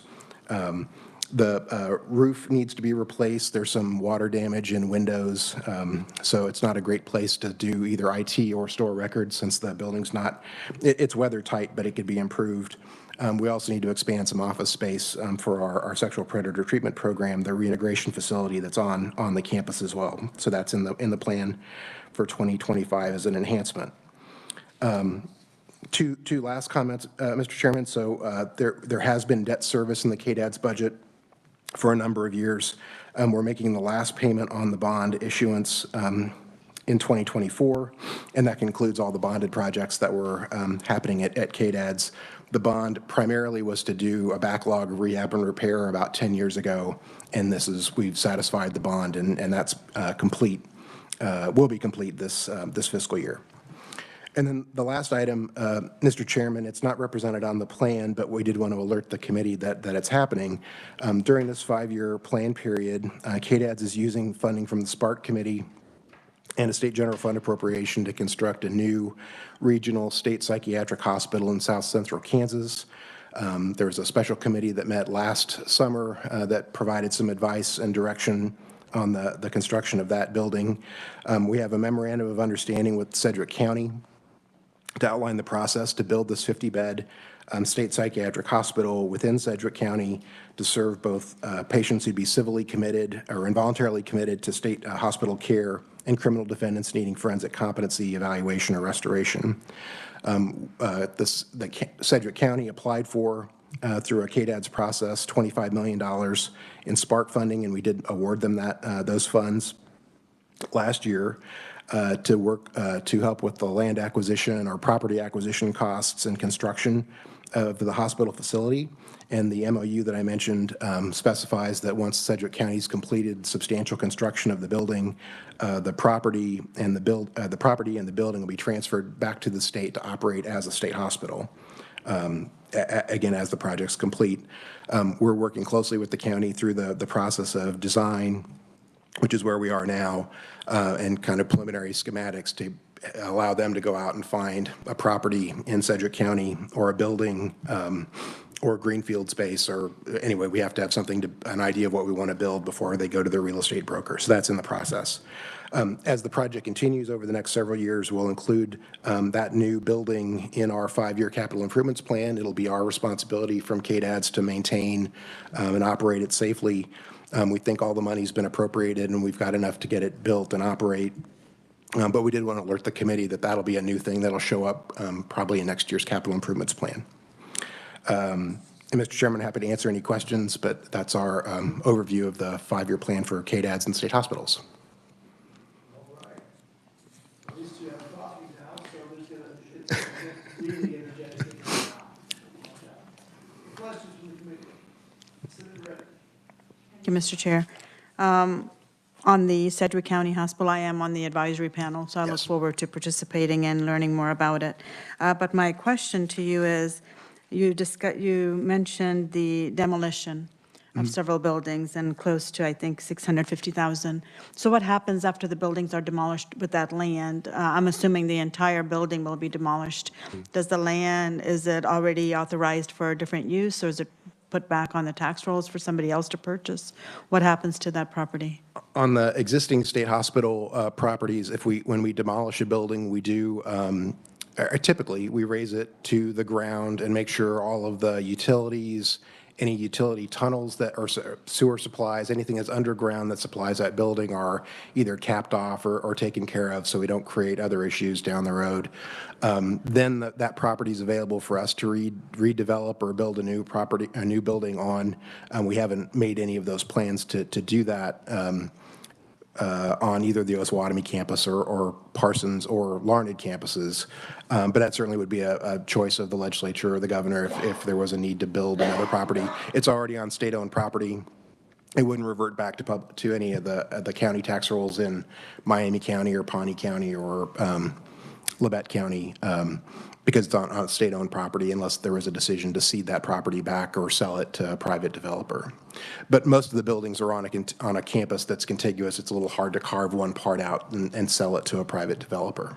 Sure, and as a follow-up, how long have they been out of use, these particular buildings? The De Jong building hasn't been used for office space since the early 90s.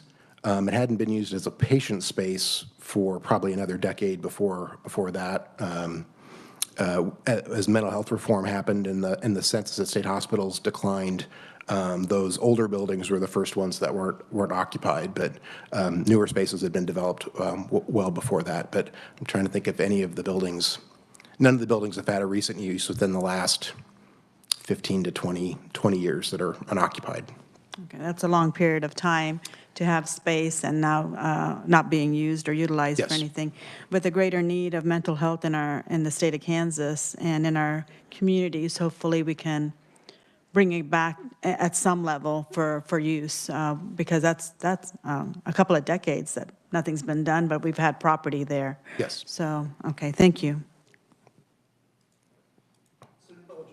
Thank you, Mr. Chairman. So all the raising that's being done is at Osawatomie, no other campus? Is that right at this time? That's right, that we've completed. We do have a plan. There's one building on the Parsons campus, and I think there's 2 on the Larned campus that we've identified for raising, but those haven't been started yet. Okay, so there's 3 additional, and we've done 3 of 7? We've done 2 of 7. Okay. Completed 2 of 7. I thought there was 3 that had been done. You hadn't started the 3rd one? We haven't started Chestnut at Parsons. We had our first batch, feels like the wrong word to use, but the first group of buildings we identified were De Jong, West Pavilion, and the Chestnut building at Parsons, and we've completed De Jong and West Pavilion. Okay, thank you.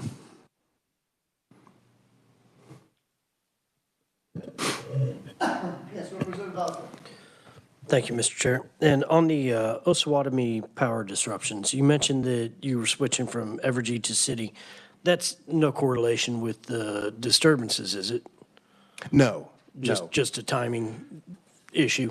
We've been working with Miami County and the city of Osawatomie on actually some redevelopment of the state hospital grounds. There was an agreement entered between the state and Miami County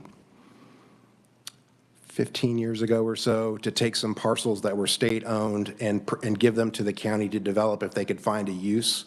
And the county's has identified one of those properties as a potential site for a solar development that the city of Osawatomie, it gets a little complicated, so if I lose you, please stop me. But the city of Osawatomie is their own power supplier. The city and county are working with Westar, or with Evergy, to develop this solar installation that's adjacent to our campus. Part of the agreement to get everything to work together was the city acquired our utility service from Evergy. So we switched to the city as our power supplier, and then we can tie into the solar farm that's on the property that we've given to we've allowed the county to develop. And so all those things together mean that we essentially unplugged from Evergy and plugged back into the city of Osawatomie. And in the process of doing that, we didn't cause any of the disruptions, but we said we need to upgrade the infrastructure to make sure that we're able to supply and be have more consistency. Just happened to happen at the same time. And that all makes sense. I just wanted to make sure that the disruptions weren't caused by the unplugging, No. you know, the power supplies. It did make it a little more complicated, and why we said we need some more redundancy and more updated equipment to make that, not that we do it again, but just to have, one of the things we have to show as part of our certification is that we can operate off the grid for a length of time on emergency generators or another power supply. We've tested that. It's worked mostly, but we could make it more fail-safe with these kind of upgrades that we're talking about. So it's sort of a, like we have a 5-year plan of projects. Some things happen that we don't anticipate, and then we try to adapt the plan and say, what can we do to improve, not just replace and repair, but can we improve while we're at the same time? So that's where we are with that project. Thank you for that. Thank you, Mr. Chair. Where in relation to the campus is this solar array going in? It's directly to the north of the campus, across, it's 140th Street. So the main buildings on the campus are kind of at the south end of our property, but the state-owned property extends all the way up to the next major county road. And that's not developed, and it's just pasture land, but then the state also owns the property that's directly across the street, and that's where the solar installation's planned. Okay, because there's a cemetery there on the, I think it's before you cross the street, though. Yes. Okay, very good. That's a little bit to the east of the campus. Oh, is it? So we Okay. own so from where the campus is, we own the property to the east. We've got some staff housing, and the cemeteries on that immediately to the east. We also own property to the north. In the northern side is where the solar installation is going to be. Gotcha. Gotcha.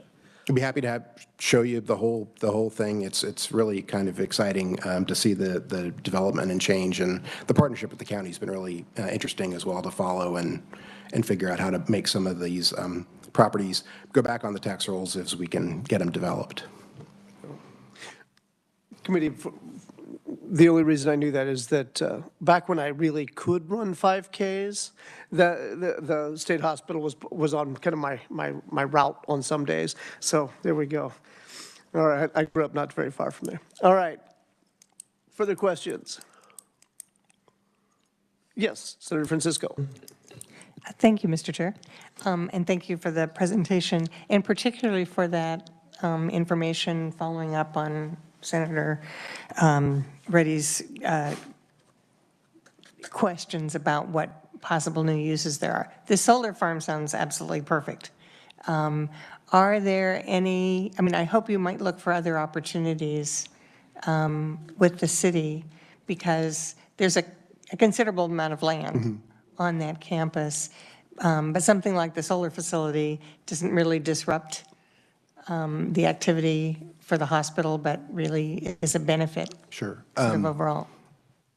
The county and city could talk more about projects they've got in mind, but things we've talked to them about and we've discussed is a child care center. The city of Osawatomie itself either doesn't have any facility level child care, or they've got one operator, I think, but there's certainly an interest in expanding that, and we've offered some of the staff cottages that we have on that adjacent, or is all on our campus, as a location that we could work cooperatively with the city to provide the building, do some of the touch-ups that we need to do in those, and then have a daycare operator operate in those facilities. Certainly would benefit our staff, but not exclusively. The city's talked to a couple of other people. The parts of the state property that are not developed, they are pretty greenfield building sites, so they've had some warehousing interest, some light manufacturing, a couple of other more residential developments that they've talked about. So I think there are some things on the table. And again, we're happy to partner and keep those discussions open. The existing buildings that we've scheduled to raise, they're beautiful structures. They're really remarkable buildings. We'd love to find another use for them. We would love to come in and make a request to renovate those buildings as well, but the cost would be very substantial compared to new construction or other things. But it is nice to work with the community to find other ways of adapting the campus and areas around the campus for things that benefit the whole region. I agree that some of those buildings are absolutely beautiful. That's why it was on the route. I used to run by and just love looking at those. November 4th, the campus is open. They're doing a community day at Osawatomie. The greenhouses will be open. They'll do some vegetable sales, and there's a 5K schedule that day on campus that if you're up to running. You're 30 years late on this one, man. But November 4th, the campus will be open, so happy to welcome you there if you'd like to come. Excellent.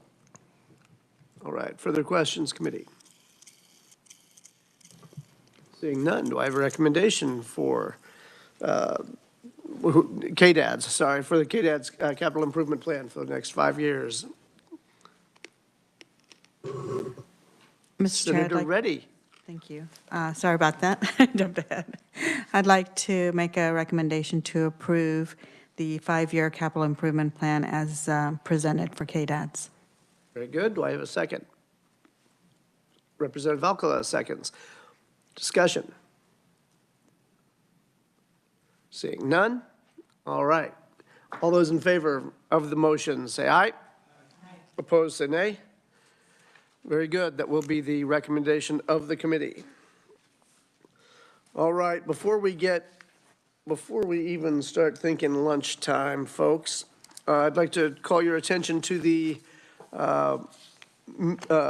meeting minutes from our August 30th, very brief conference call via Zoom. I would entertain a motion to approve those minutes.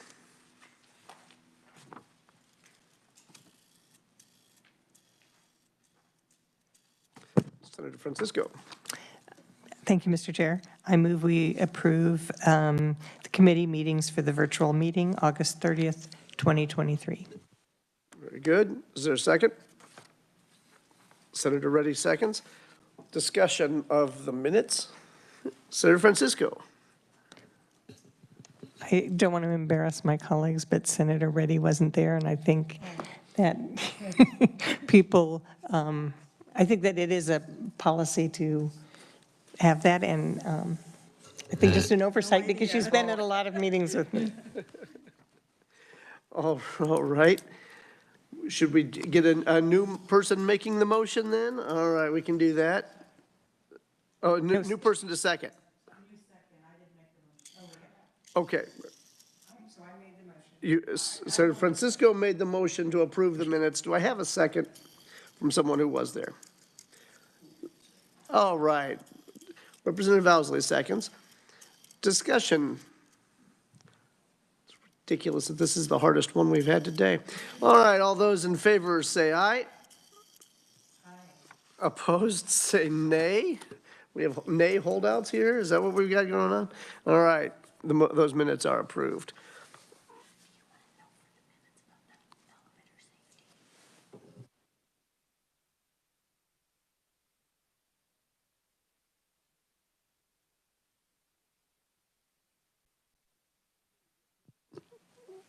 For your edification here, Jill helping me out on those standards that were created for elevator safety. All right. The reason I didn't recall any of those details is because we didn't actually vote on any of those details. However, we did pass HB 2005 in 2022, which was the Elevator Safety Act. And in that act, we require safety standards, permit requirements, and insurance coverage, and creates an elevator safety advisory board. So when we just create a board and hand off, maybe rightfully, maybe not, it doesn't really matter. We were completely ignorant of the fact, hand off the responsibilities to another board. Now you see how it's hitting our bottom line and how it's hitting the agency's bottom lines as they have to then scurry to get their elevators up to a new code that we had absolutely no hand in creating, other than creating a board with blanket powers, apparently. So just, next time we vote on something, keep that in your mind. I might be talking about it. You never know. All right. With that, ladies and gentlemen, we have a few more to do today, the judicial branch, DCF, Wildlife and Parks, but why don't we go ahead, since I don't think they're here. I don't think any of them are here yet. No, none of them are here. So let's go ahead and break for lunch and hope that they get here by 1:30 when we will start again. All right, till that time, we are in recess.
right, welcome back, ladies and gentlemen. Hope you all had a wonderful lunch. Let's go ahead and get started with the judicial branch.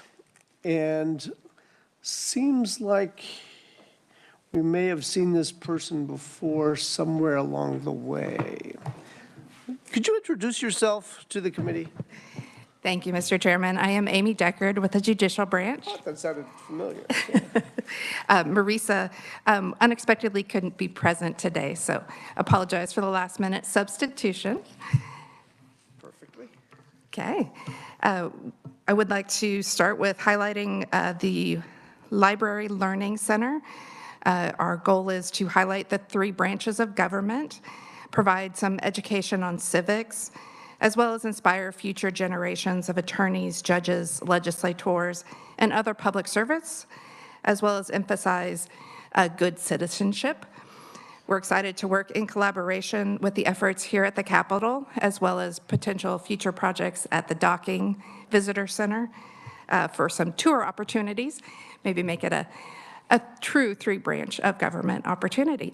So we are working on that. We've put together a committee with members of all 3 branches of government and other interested parties, including members of the Department of Administration, the Historical Society, and the Board of Education. We have met with architects and are working on some proposals, but right now we just are in that planning phase. Our second project is a remodel of the Court of Appeals office space and lounge. As you'll recall, a few years ago, you appropriated some money to finish the judicial offices for the Court of Appeals, and the staff have offices on the same floor. The first phase of the project has been completed. The second phase is to remodel existing space on the second floor for research attorneys and other staff. This would allow us to configure and maintain concentration and confidentiality with a shared workroom. Our third project is a garden level reconfiguration. So the judicial branch has some needed changes on our lower level, which we also call the garden level. And we intend to assess the current and future needs. I would note that there's been some changes recently. One, the Judicial Council moved from our first floor to the garden level. So we're looking at a different type of visitor to the garden level is one of the reasons that we're looking to reassess. And that was a high level, Mr. Chairman. Be happy to answer any potential questions.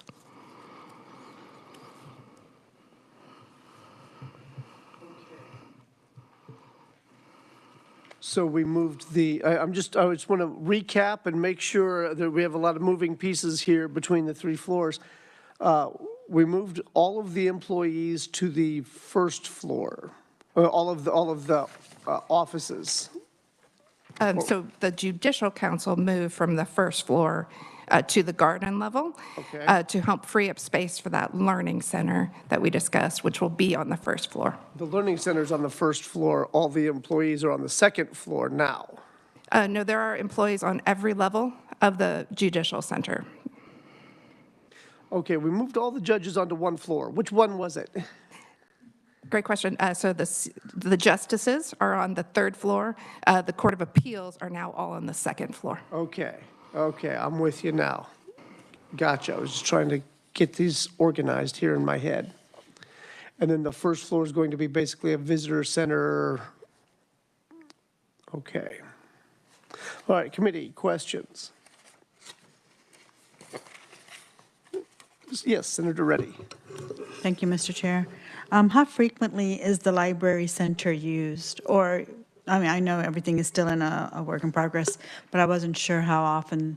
I know more people are using online, but I wasn't sure exactly how all of this is being accessed or how much it'll be used, I guess. Yes, excellent question. And unfortunately, I do not have statistics since it's still in progress and it's still just a planning stage, but we can certainly make sure we monitor those statistics for you. Okay, so my next question is, when they were thinking about doing this, what was their projection for why this should be there, and where did they get the information that this might be utilized still by the public? Yes, great question, and I can get you some more information. They did look at some other states that do have similar centers, that do have good attendance at those centers. One of the other states that has a learning center in their judicial center is the state of Colorado, but we can certainly get you some more information on the background. Sure, that would be great, just to see how they're accessing it and how they're utilizing their funds and how it's going to be more impactful for our visitors. So it's just not a holding space. Thank Certainly. you. Right, kind of going along with that, I understand for the Court of Appeals, the office spaces, that makes sense. What exactly are we talking about when we say a lounge? It is a small room that has more relaxed furniture for the attorneys to gather in an informal space but still have those collaborations. So it's has a small fridge, a microwave, has a couch, fairly small square footage. Okay, and who is that for use by exactly? Sure, that would be for use by the Court of Appeals staff who are located on the second floor. Okay, okay. I just wanted to make sure we weren't entertaining everyone's lawyers as we, here, come to Court of Appeals and hang out on our couch. That's not our intention. No. Okay, very, very good. Any further questions, committee?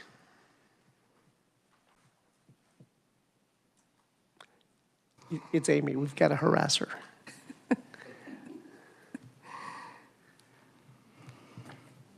All right. I think they're letting you off easy. Thank you, Mr. Chairman. You're quite welcome. Thanks for being here. All right, committee, we're not going to have recommendations right now, but go ahead and set that aside if Representative Ousley joins us later or Senator Clays, then maybe we'll shift gears and go into recommendation mode. Until then, just set it aside. Next up, we have the Department of Children and Families with Brent Witten coming to committee.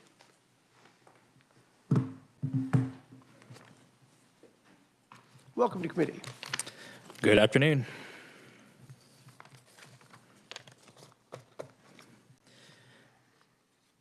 All right. So I'm here on behalf of the Department for Children and Families. We have one building that is required to present a 5-year plan, and that is Topeka Service Center, right down the street at 500 Southwest Van Buren Street in Topeka. Serves as the DCF Service Center for the East Region. DCF works with the Department of Administration to maintain a plan for capital improvements to ensure the building is maintained for future years. The projected plans for this building include work on the roof and parking garage. In FY 2024, we have no requested improvements at this time. In FY 2025 is the roof. The life expectancy of the asphalt rubber roof is between 20 and 25 years, and we have not made any major improvements since the building's been built about 25 years ago, and it's time to replace the roof. So in an effort to preserve the longevity of the building as well as the equipment inside, we would like to replace the roof, and it's recommended by Department of Administration during fiscal year 2025. Fiscal year 2026, we have a multiple layer parking garage building, which is part of the service center itself for employees. The rubber-based garage floor was laid in 2000. Parts of the flooring have holes and is tearing from the concrete. This base is on 2 levels of the parking garage, which keeps oil, dirt, and other liquids from dripping on the level of the garage below. That would be FY 2026. We have nothing for 2027, 2028, or 2029 at this time. Happy to take any questions.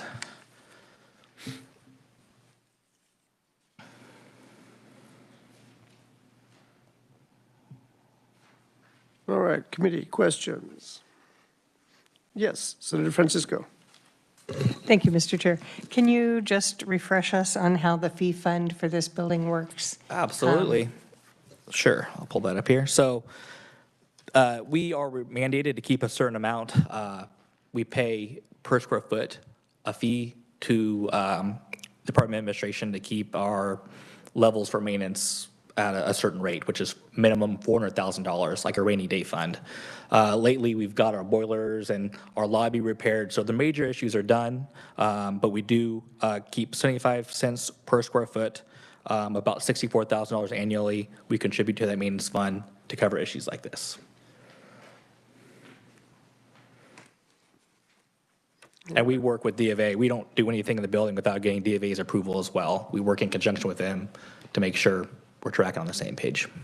Right, right. Replacing a roof before it's leaking, I just don't understand. Yeah, we've done some repairs, but it's time to finish it up, No, Mr. no, Chairman. that was sarcasm. All Yeah, right. I got it. All right, committee, further questions? I see none.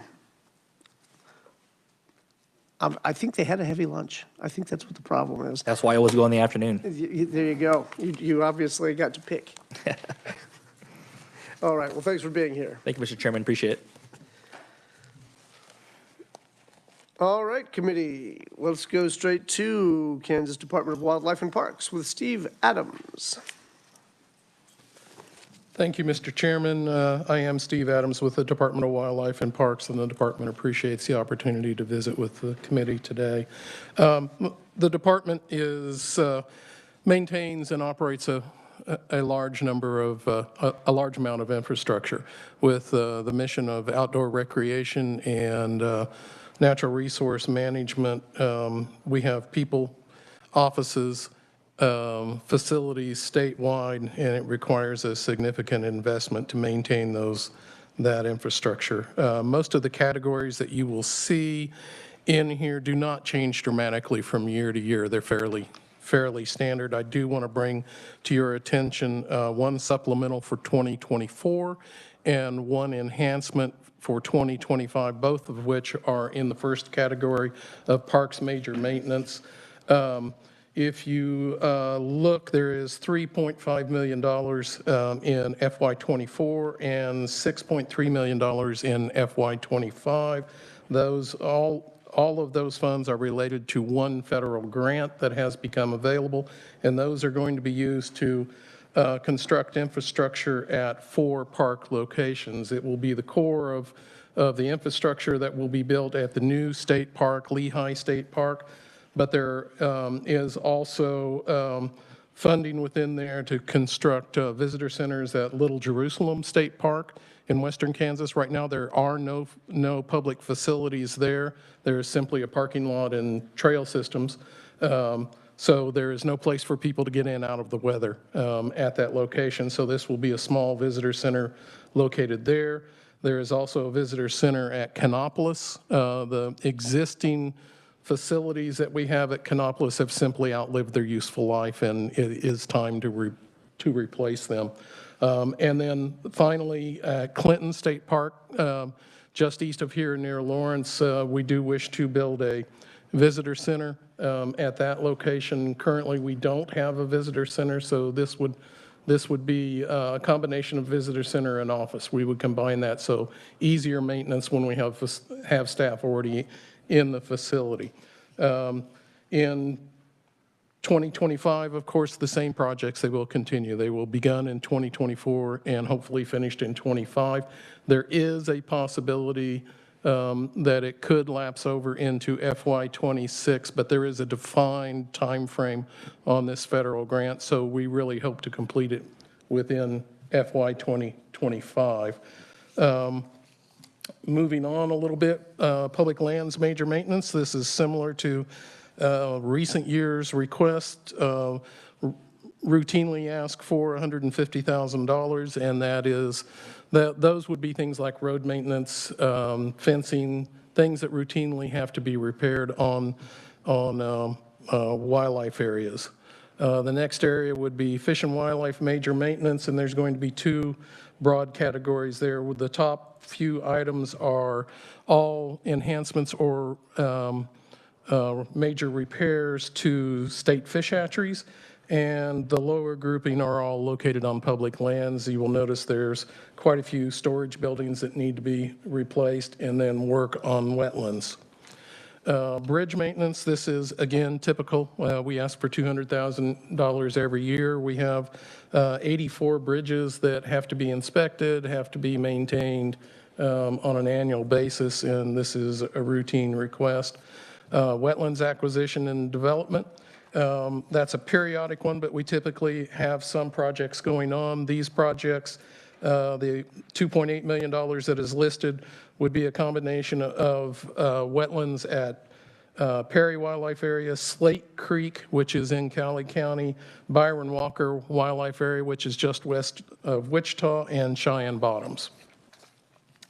Land acquisition, we typically ask for $400,000 each year and have the same request this year. Access roads, $1.7 million. This is our typical request. It's the same thing every year.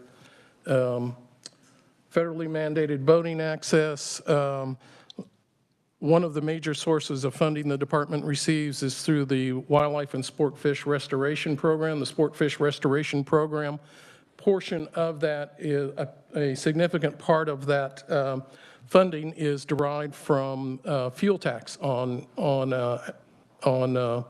boats, fuel for boats and outboard motors. There is a requirement within that grant program that on a 5-year average, we expend 15% of our annual allocation for boating access. And of course, that varies over time, but over 5 years, we expend that 15%. This is the request for this year. You will see there are a large number of potential boat ramps here. This does reflect we are still catching up from the 2019 floods. That infrastructure was inundated in many locations for an extensive period of time. Some of those damages appeared right away. Some of those occur over an extended time frame, but it does shorten the lifespan of those facilities, and that's what you're seeing in front of you. River access is to provide access to the Kansas River and our Kansas River. There is a growing demand for, especially among kayakers, for access to streams in Kansas, and these two streams are considered public, and we are working with local groups to identify and provide access opportunities. Coast Guard boating, similarly, we get an annual apportionment of Coast Guard funds. That is for boating safety and some boating infrastructure projects. What you see is the infrastructure portion of that. Shooting range development is something that is growing very much in popularity. We've recently completed a renovation of the shooting range at Hillsdale and completed a complete rebuild of the shooting range at Fancy Creek, which is the upper end of Tuttle Creek. The next, as you will see on here, the next area is Cheney. There is an existing, very old shooting range located at the north end of the reservoir near the river, and it is time to deconstruct that existing facility and construct a new, modern, and safer facility. So we will be beginning to work on that project. Dam sustainment, the department manages a lot of dams. State fishing lakes are probably the most recognizable, but on department properties, we also have a large number of ponds of various size. All of these structures require periodic inspection and periodic major maintenance. The state fishing lakes, none of them are new. Most of them are many decades old, some of them dating from the 1930s. At times, standards change for dams, and at times, just age simply requires that we work on those. And this is, again, something that you will see every year. And the location of where we will do that work will change from time to time, but it's going to be a constant. The structures that probably need the most attention right now are Chase State Fishing Lake, Atchison State Fishing Lake, and Sheridan State Fishing Lake. So there will be work done to repair deficiencies there. Regional office and building management is the newest category and the last category that I will cover, and that is simply an intentional effort on behalf of the department to proactively maintain our office complexes in major buildings. So we undertake needed renovations and major maintenance at those facilities with these funds. With that, Mr. Chairman, I'd be glad to answer any questions. As I'm looking through, we're talking about on that Parks Major Maintenance Line 1 there.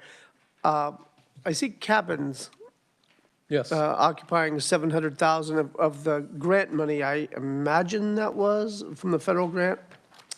Those, there's $500,000. Are you in 24 or 25, Mr. Chairman? I was looking at 25. I don't think 24 made it to my packet. Okay. 25 cabins. Believe that is a combination of $450,000 from the cabin fee fund. Our cabin fee fund is revenue from the rental of cabins.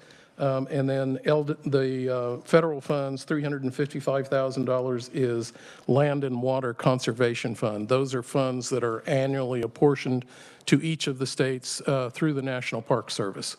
And they are for recreation-related projects. Okay. What, is that the construction of new cabins that I'm seeing in this? Yes, it is. Okay, how many are we building there? This, at the price of that, it looks to me like there are probably 7 or 8 cabins, all located at El Dorado. El Dorado is one of our largest parks, but it is also one where cabins have proven to be very, very popular. That leads to my next question, by golly. What sort of occupancy rate do we have for the state cabins? That's a very good question that I wish I had a very good answer for.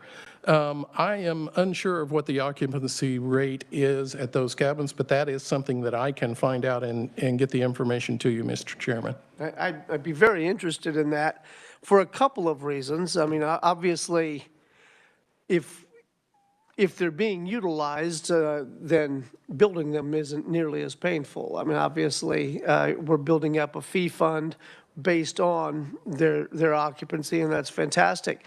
Although I do want to bear in mind the balance of, who are we taking business away from?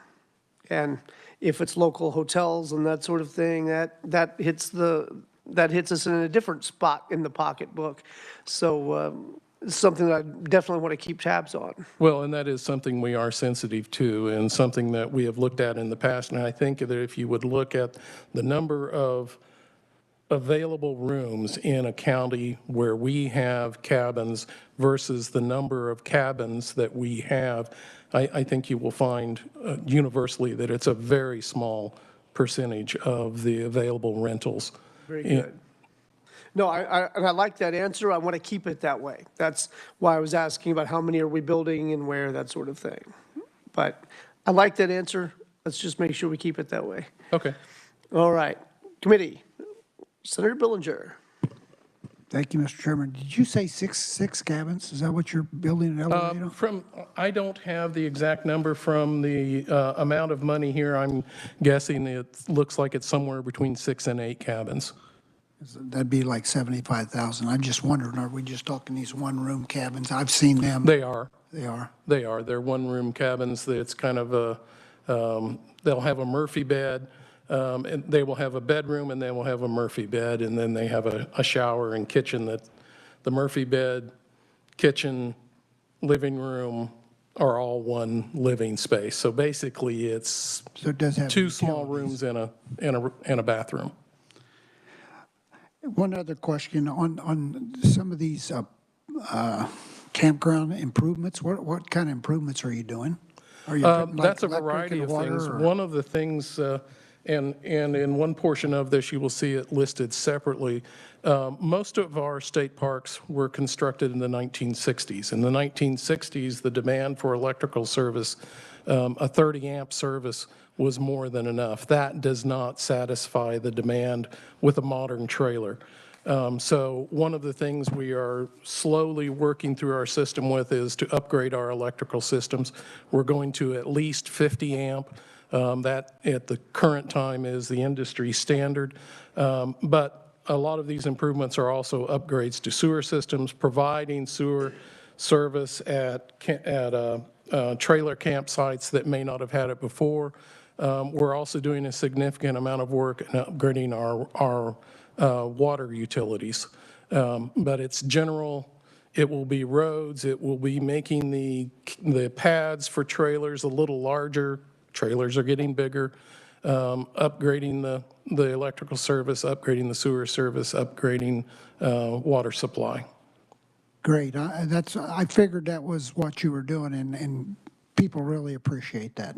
Thank you. It's a long time coming. Senator Reddy. Thank you, Mr. Chairman.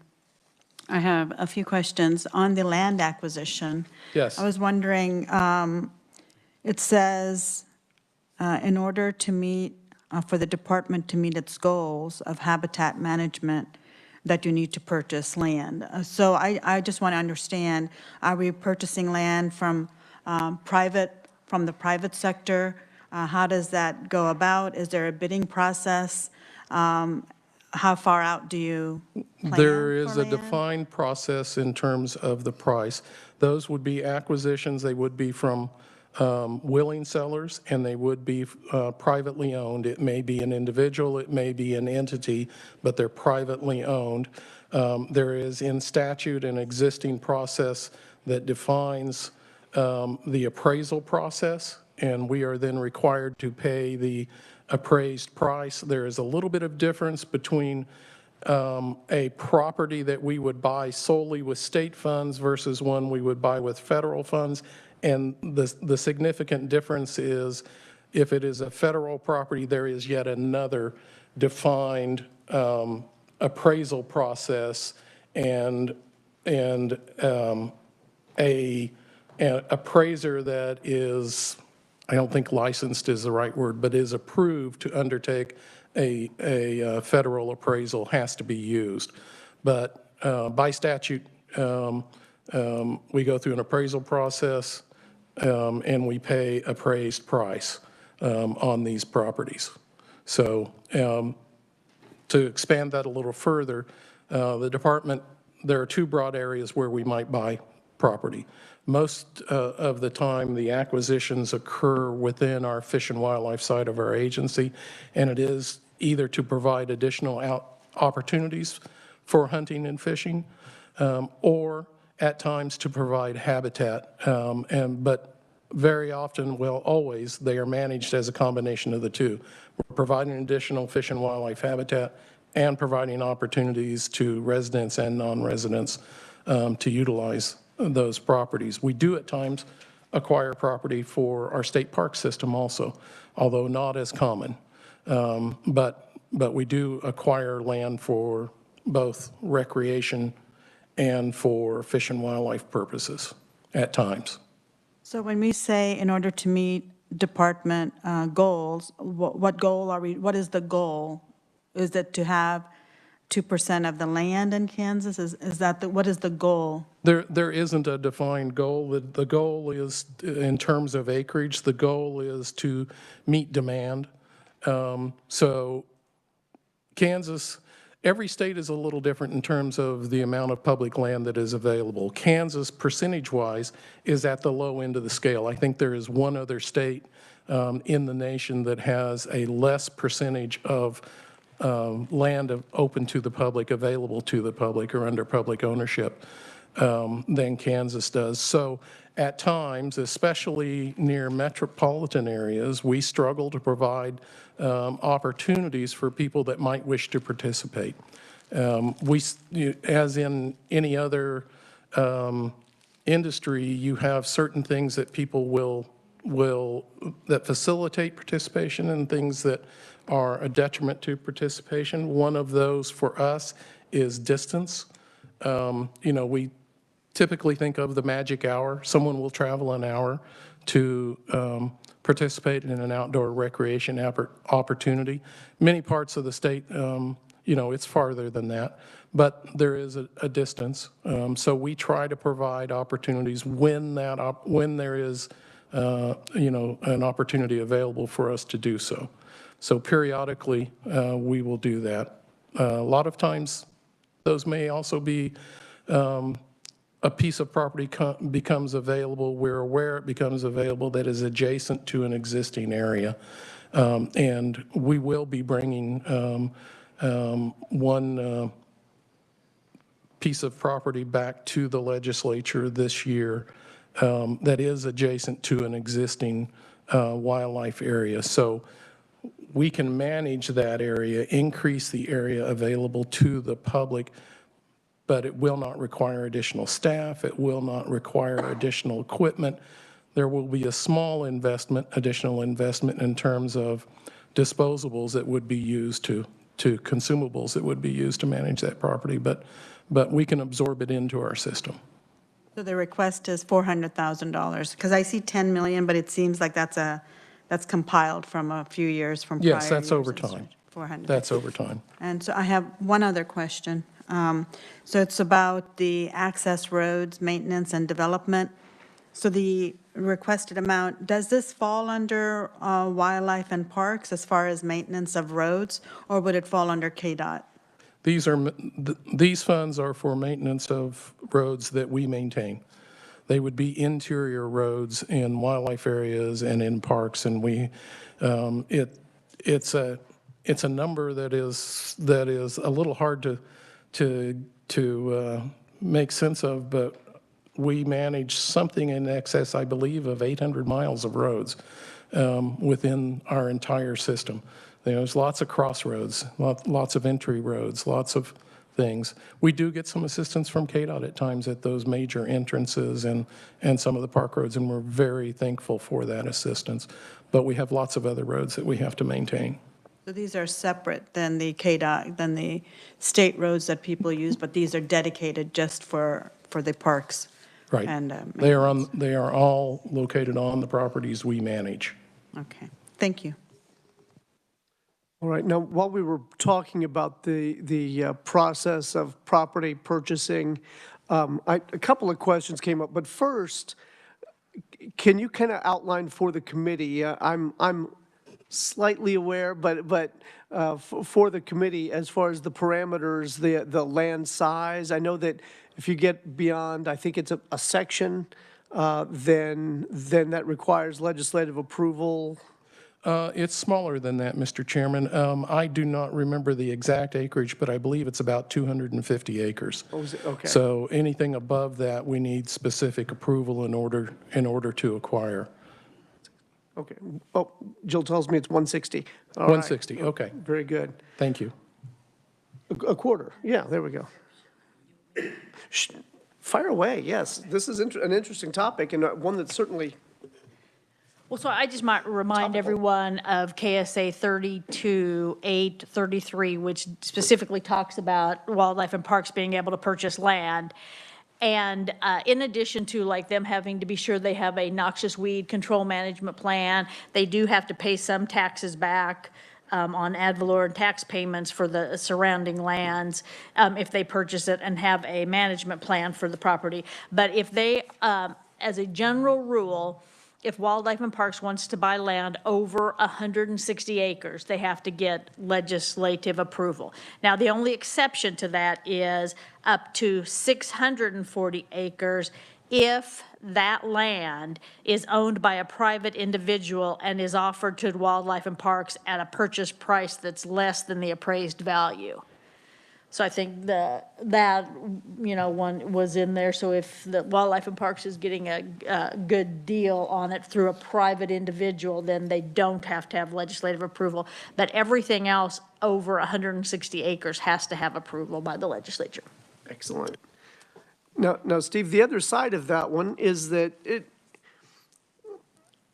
does Wildlife and Parks ever give up land to put it back on the tax rolls?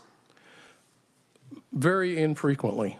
There have been a couple of instances where we have disposed of property in the 35 years I have been here.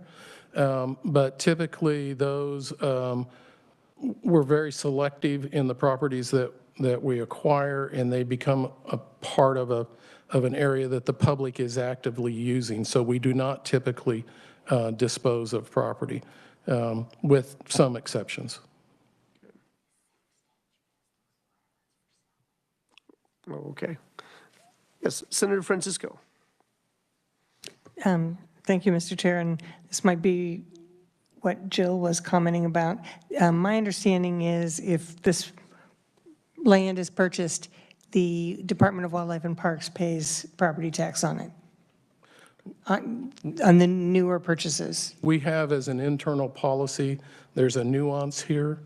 The state is exempt from paying property taxes. We make a payment in lieu of taxes on the property and have done that for, I want to think, 20, 25 years, those properties that have been acquired. So we are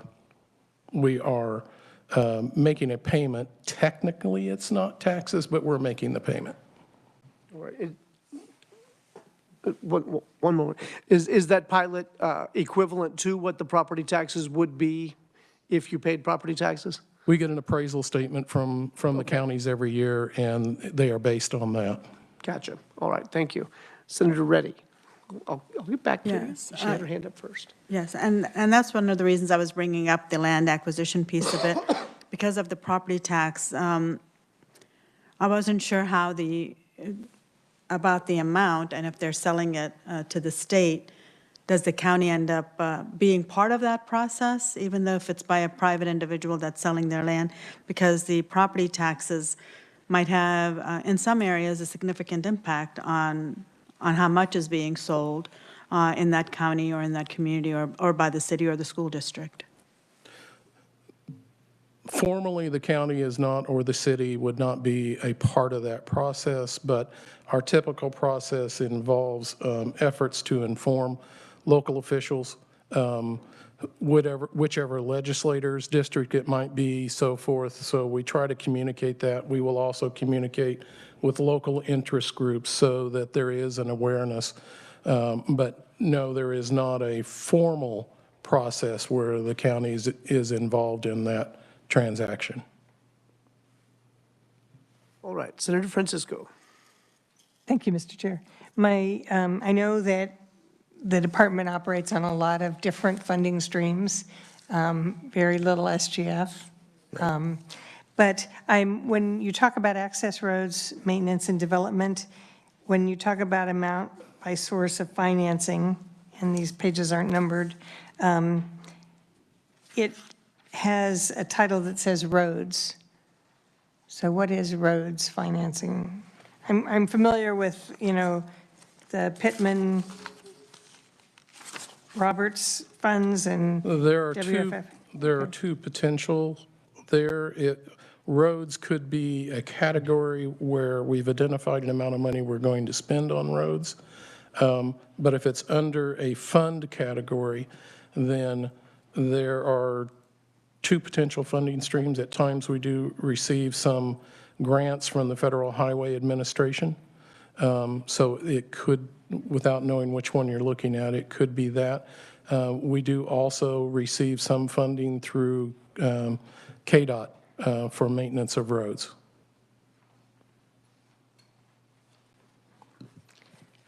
So I don't know how to tell you which page this is. It's 7CS, Project Priority 7CS, so that might help you find it. But to me, it would be interesting to know if that is KDOT funding, state funding, or if that's federal funding. So That to just 1.7 million a year is what I believe you're looking at, and that is from KDOT. So, Okay. and those are efforts, a distinction from an earlier question, roads that KDOT maintains where they are actually physically out there or their contractor is out there maintaining a road versus our staff maintaining a road. And this 1.7 million is essentially all utilized in the state parks. Okay, so we can ask staff if there's a better way to identify that other than to say roads, because, to say KDOT, or is that KDOT money that was part of SGF? That's a, Thank you. that's a change, Senator, that I can make. Okay. I will make sure that is clarified. I hadn't caught that one. Thank you. Well, sitting here in my head trying to review, and it's been I've slept, but I'm trying to remember the KDOT budget and where that line item showed up, and I can't see it. So I'm wondering if that's because I didn't look at it, or because it wasn't there. And that, I can't tell you which one's the truth on that one. So I'll be paying attention when we get back to that, when I get back to my office, actually. I'll be going back through that just to see, because that is interesting. Now, but for clarification, those are KDOT crews working on state property roads, or state park roads, is that correct? Yes and no. Some of the main entrance road, there may be a KDOT crew at times who does some maintenance on the road for us. These funds that the senator brought up are funds that our staff are utilizing either with forced labor, our existing staff, or through contractual agreements with a local contractor in order to do maintenance, and it will depend on the level of need. If it's filling a pothole, that type of thing, filling cracks, our staff does a lot of that. If it's an overlay, we don't have the equipment, the skill, the people to do that. That would be contracted out. Okay, but It just depends on the scale. I gotcha. Now, the 1.7 million that we're talking about here, that was KDOT funds, they pay directly to you or to the project? How does this, open the hood and tell me how this works. I think that's a transfer that occurs. Okay. Okay, so it's not based on need, it's a line item transfer in the budget? I believe so. Okay. It is based on need, but. Well, the ask was based on need, the transfer was not. Okay. Very good. All right, further questions, committee? Seeing none. I think you got off relatively light. Not too Thank bad. you, Mr. Chairman. I think we're waking up a little bit, though. That's great. All right. Next item on the agenda, we have fancy that. We have the Kansas Department of Transportation. Maybe they can answer some of these questions that we just popped up with. We have Greg Scheiber and Robert Fuller, both here from Department of Transportation.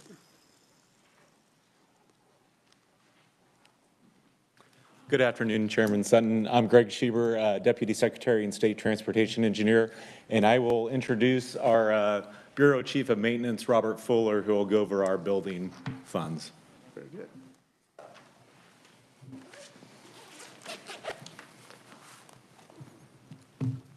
Welcome back. Thank you. Which button is it? Okay.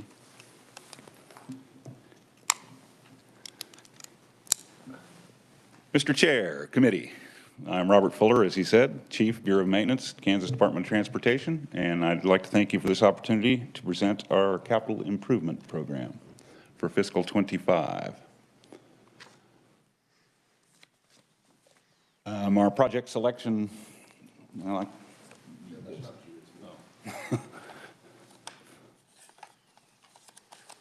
our project selection process is, the primary focus is preserving what we have, and the long-term focus is the buildings must work with our modern equipment and that the buildings are located in the right place. That's how we look at this stuff. Priority number one, our request is for $5.2 million in rehab and repair. We've got 983 buildings in inventory with just a little over 3 million square feet. 207 of those buildings are what we would call, it says inhabitable here, but we tend to call them primary buildings, meaning that they would be able to have people in them, plumbing, electric, heating, and so forth. And the remaining 776 are support buildings, which are mostly just equipment storage, chemical storage, salt, that is, vehicle wash bays, things where people aren't. We also have 36 safety rest area buildings and 6 motor carrier stations that we take care of with these funds. This is just to indicate the age of the buildings. The blue bars are the primary buildings, and the green bars are the support buildings. And as you can see from that, most of our primary buildings are built in the 1950s and the 1960s. And the support buildings came along, most of them later in the 90s and 2000s.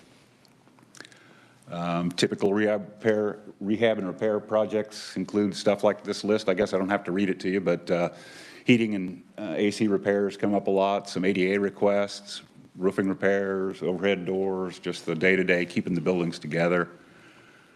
Stuff like this. There's some plumbing, electrical, some spalling of the bricks. The rehab and repair funds are for keeping what we have. They're not intended for adding systems or adding space or even changing the use of existing space. They're there solely to preserve what we have.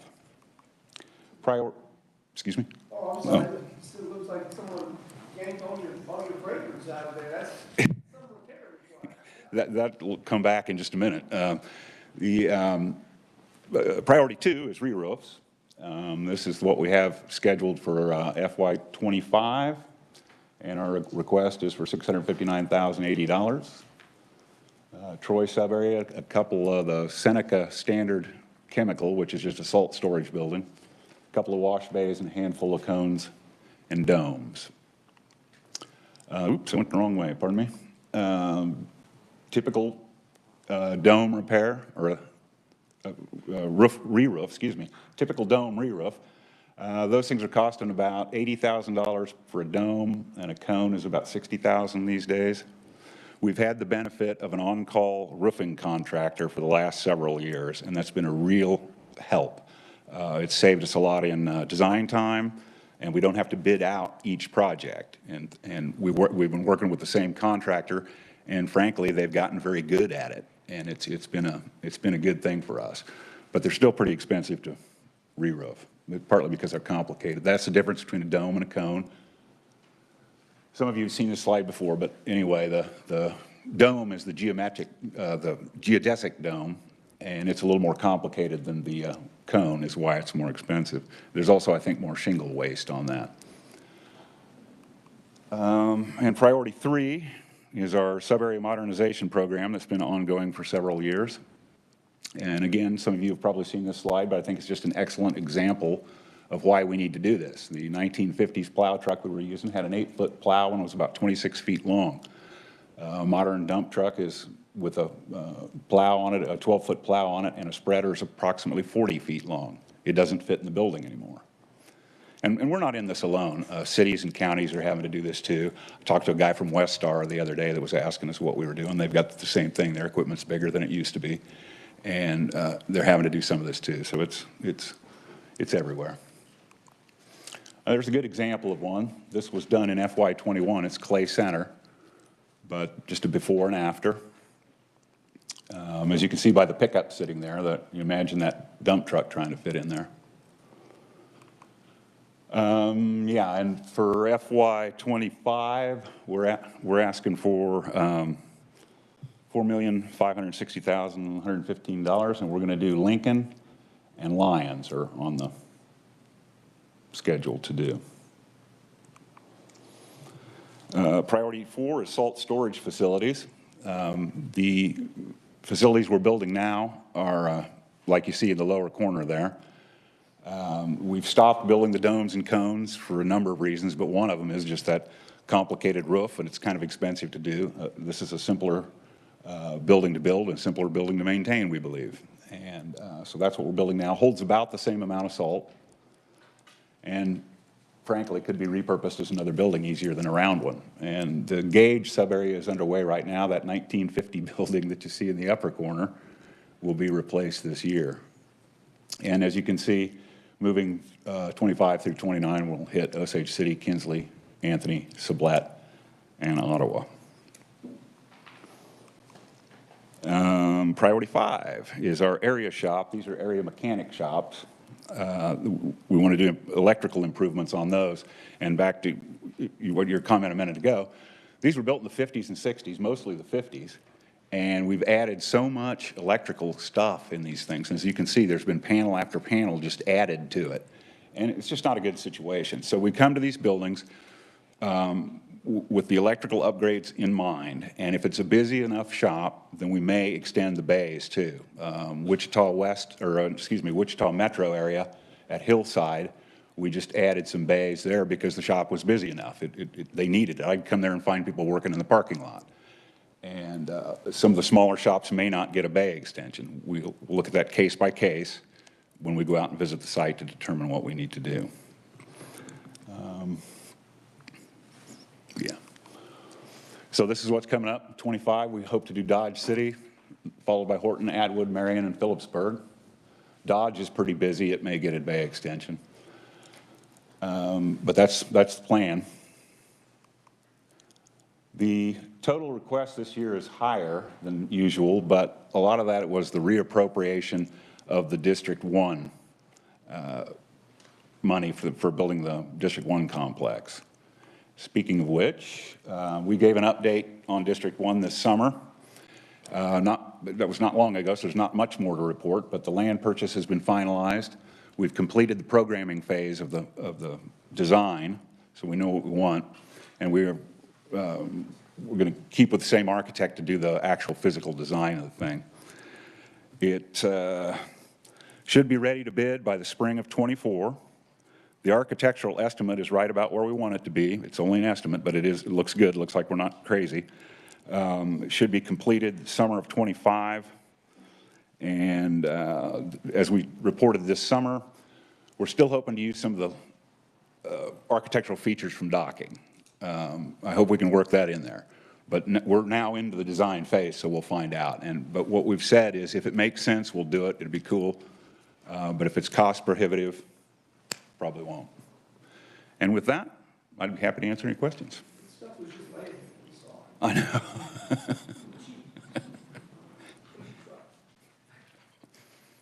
All right, committee, questions?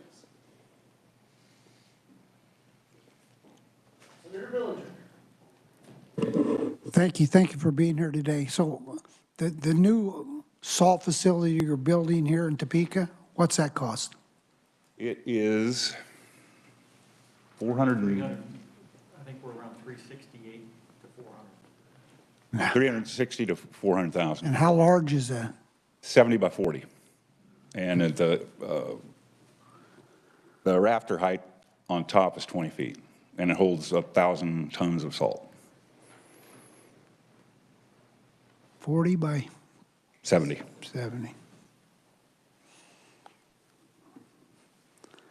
Just curious, because it seems to me like we're spending $80,000 on a roof. You might look at. Wouldn't take too many roofs to build one of those. No, and I'm assuming the new one's all steel frame and you know, so steel roofs are going to last you 10 times as long as a shingle roof. The frame is actually wood, though, because of I the seen salt the wood environment. frame, right, but the steel roof is, yeah, thank you. That's our thinking exactly, Senator. Thank you.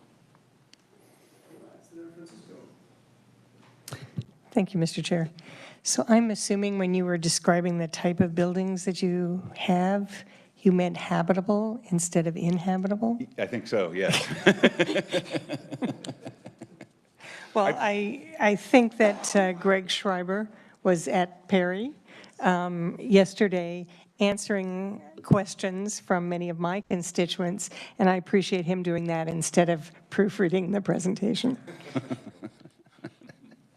Thank you, Senator. All right, committee, any further questions? This is the time. Yes, Senator Reddy. Is there, you may have mentioned it, I'm not sure. Is there a plan to phase out the dome, dome salt fixtures or the cone fixtures? It seems to be, like you said, if it's complicated or a little bit more complex to build those, it just seems it would be in our best interest to slowly phase those out and start incorporating the other type in. And that's exactly it, Senator. That is our plan. We're phasing those out and building the rectangular ones in their place. I mean, we're going to get the rest of the remaining life out of them, but yes, that is the plan, is to phase those out. Okay. And those salt containment spaces, are provided by the state, not in the counties themselves? They don't have their own, they're provided by the state then? No, counties and cities also have their own. Okay, okay. These are for the state streets. State highways only, yes. All right, ma'am. thank you. This is a little bit of a tangential sort of question, but you may not know this, and that's fine. I'm not going to hold it against you. But why did we ever start building geodesic domes to store salt in the first place? Is there a story behind that? That goes back to the 90s, and it was popular all over the nation. You'll see them all over the place. Part of the beauty of it was how fast they go up. When you pour that ring of a round stem wall, you don't have to put a foundation under it. You can put it right on top of your existing pavement. And then that geodesic dome comes in just a few pieces. It's very quick to put up and a pretty cheap upfront cost, so everybody liked that. But as we found out, maintaining them has not been as cheap. Right. Would it be actually cheaper to put a new dome in place rather than trying to put new shingles on it?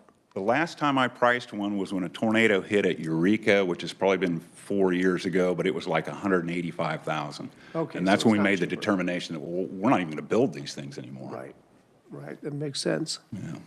Interesting. Again, has nothing to do with your 5-year plan, but it is interesting. All right, committee, any other questions? Man, this is too easy, way too easy. Thank you. I didn't hear any mention of beet juice storage, however. Well, Chairman, what would you like to hear about beet juice? Well, is that stored in the same way? It's in like a big bottle, if you will. It's in a liquid container, just like we store the brine in. Gotcha. Gotcha. And it doesn't require any special building for that at all? We can just stack those bottles wherever we want to? Correct. Okay. All right, very good. Thank you.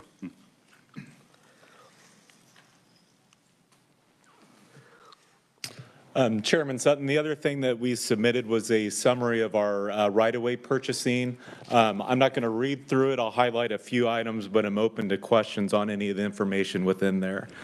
For fiscal year 23, as far as our purchasing, our right-of-way parcels, so these would be the right-of-way that we would take ownership of as we look at our modernization and expansion projects, purchased 172 parcels, about 172 acres. Permanent easements, 88 of these, which was about 58 acres, and temporary easements, 191, which is about 65 acres. And we show there the last 2 fiscal years. This is kind of an average year compared to kind of the past few years.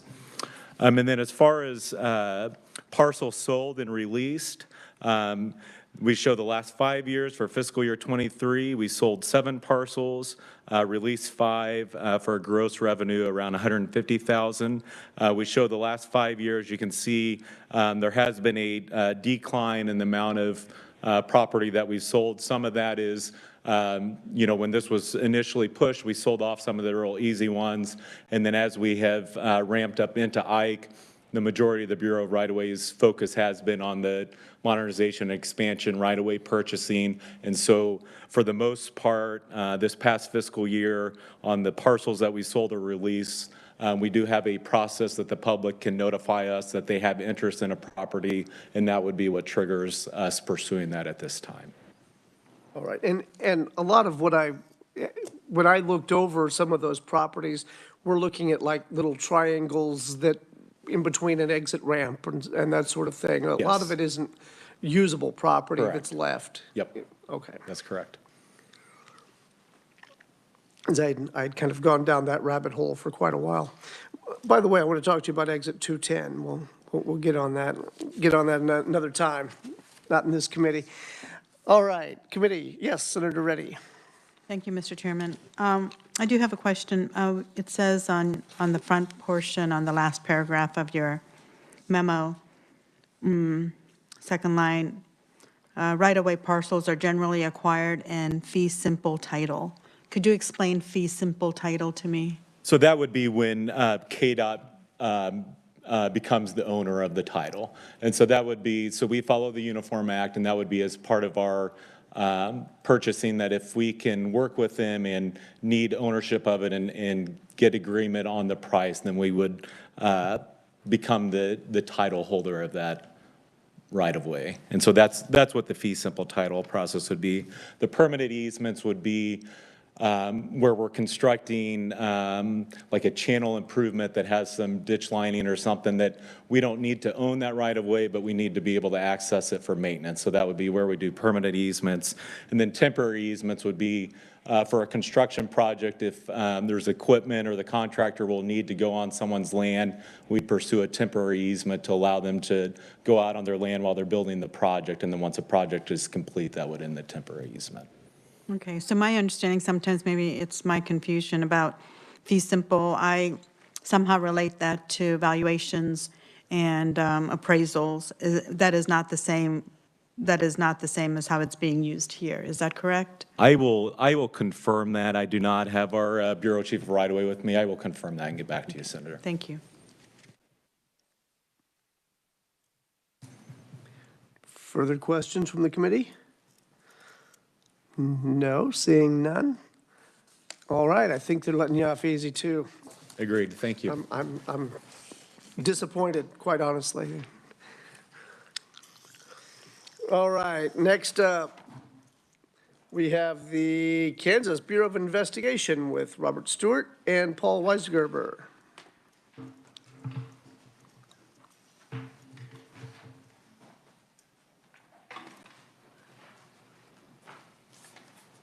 How far in advance are we? Maybe they're waiting to come. No, we're right. No, we're on schedule.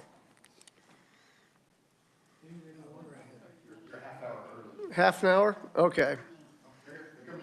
Ah, very good. No, something tells me they heard us talking about it. Check under your desk. All right, welcome to committee. Thank you, Mr. Chairman.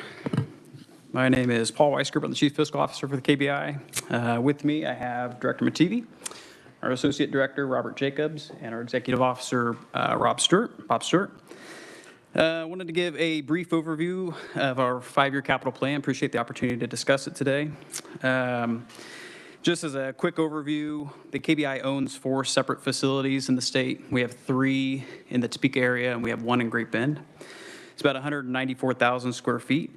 Additional to that, we lease 5 spaces around the state, about 35,000 square feet or so. Our rehab and repair dollars are about $300,000, or about $1.55 a square foot. We were very fortunate and grateful last year to actually receive an increase in our rehab and repair. So that really goes a long way for our just upkeep of the facilities. If we have a project that we kind of consider like a small project, we'll try to use the rehab and repair dollars first. Beyond that, if it can't fit within those parameters, we'll look at internal funds as well. Between the combination of those two, if we still are unable to engage in that rehab and repair project, at that point, and the last step will be to ask for an enhancement request. So we try to not do that if at all possible and try to utilize these funds first. So that's what the rehab and repair dollars look like, and just kind of that overview of our projects. Last year, however, we were fortunate to be able to start and get some dollars for a couple of other significant projects for the agency. That looks for this year, we're going to be engaging in the Great Bend Regional Office Laboratory and HVAC replacement. That was actually approved by this committee last year, and that was approved with ARPA funds. What that project looks like high level is the replacement of the HVAC system on the laboratory side. That's the most costly portion of that project. But beyond that, there's a couple other modifications we're going to be making with regard to updating some of the plumbing and electrical and LED lights and things of that nature. But the HVAC is certainly the most costly portion.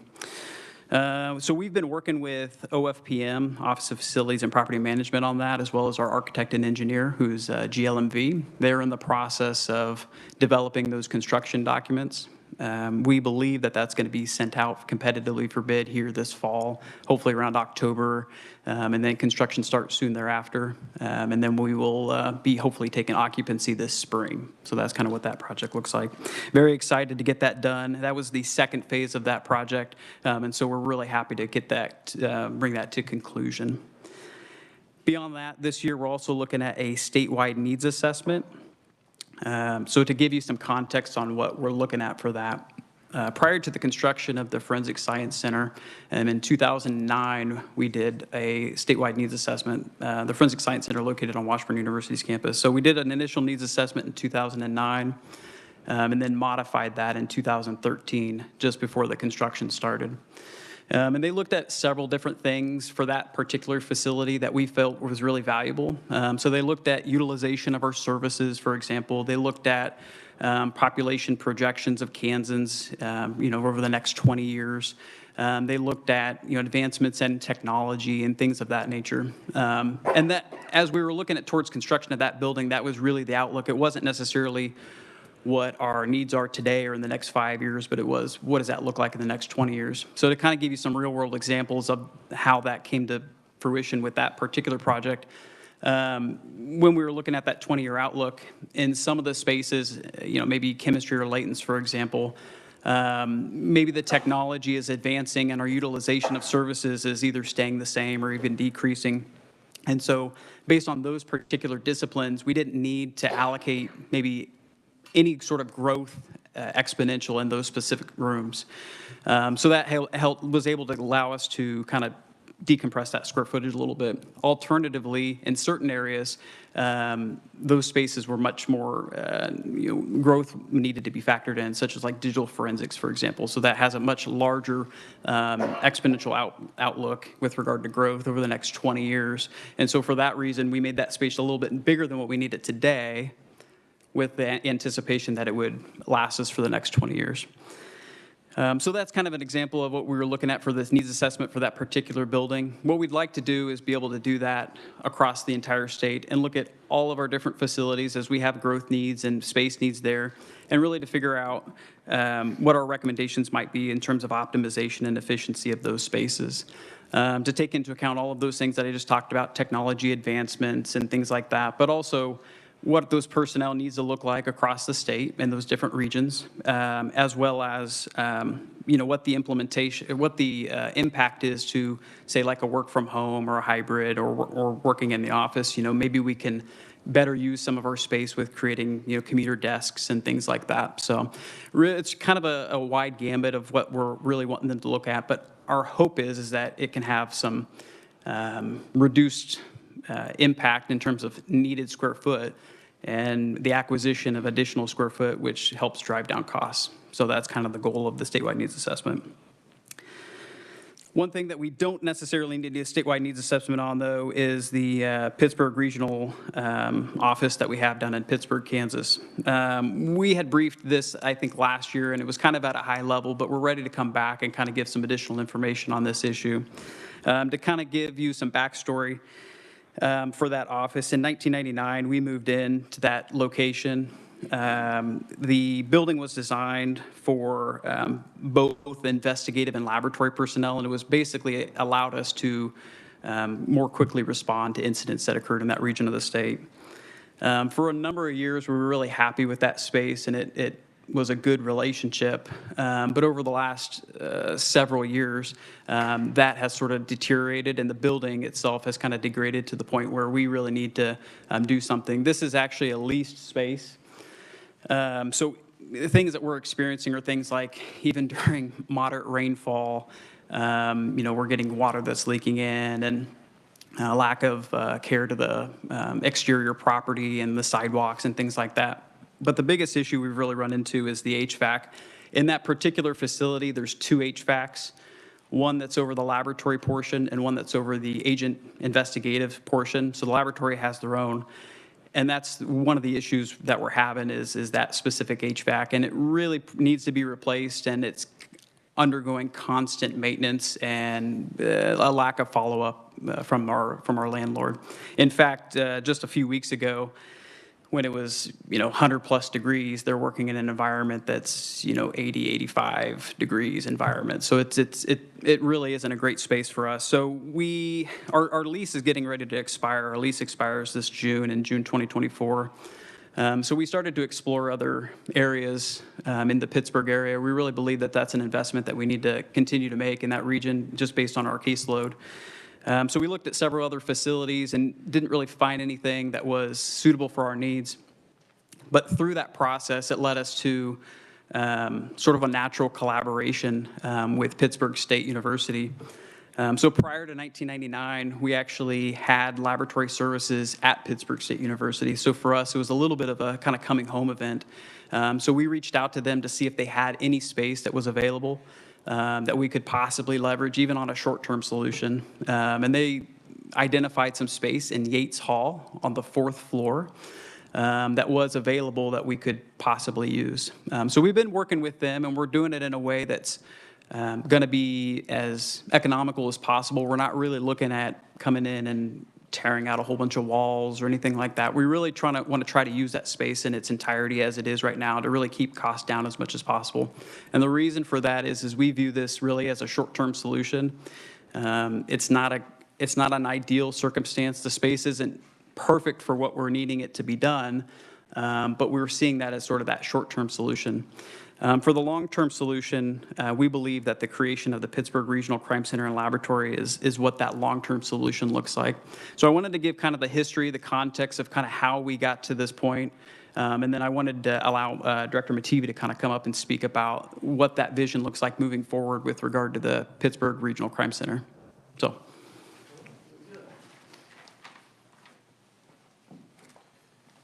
Good afternoon, committee members. For the record, I am Tony Mativi. I'm the director of the Kansas Bureau of Investigation.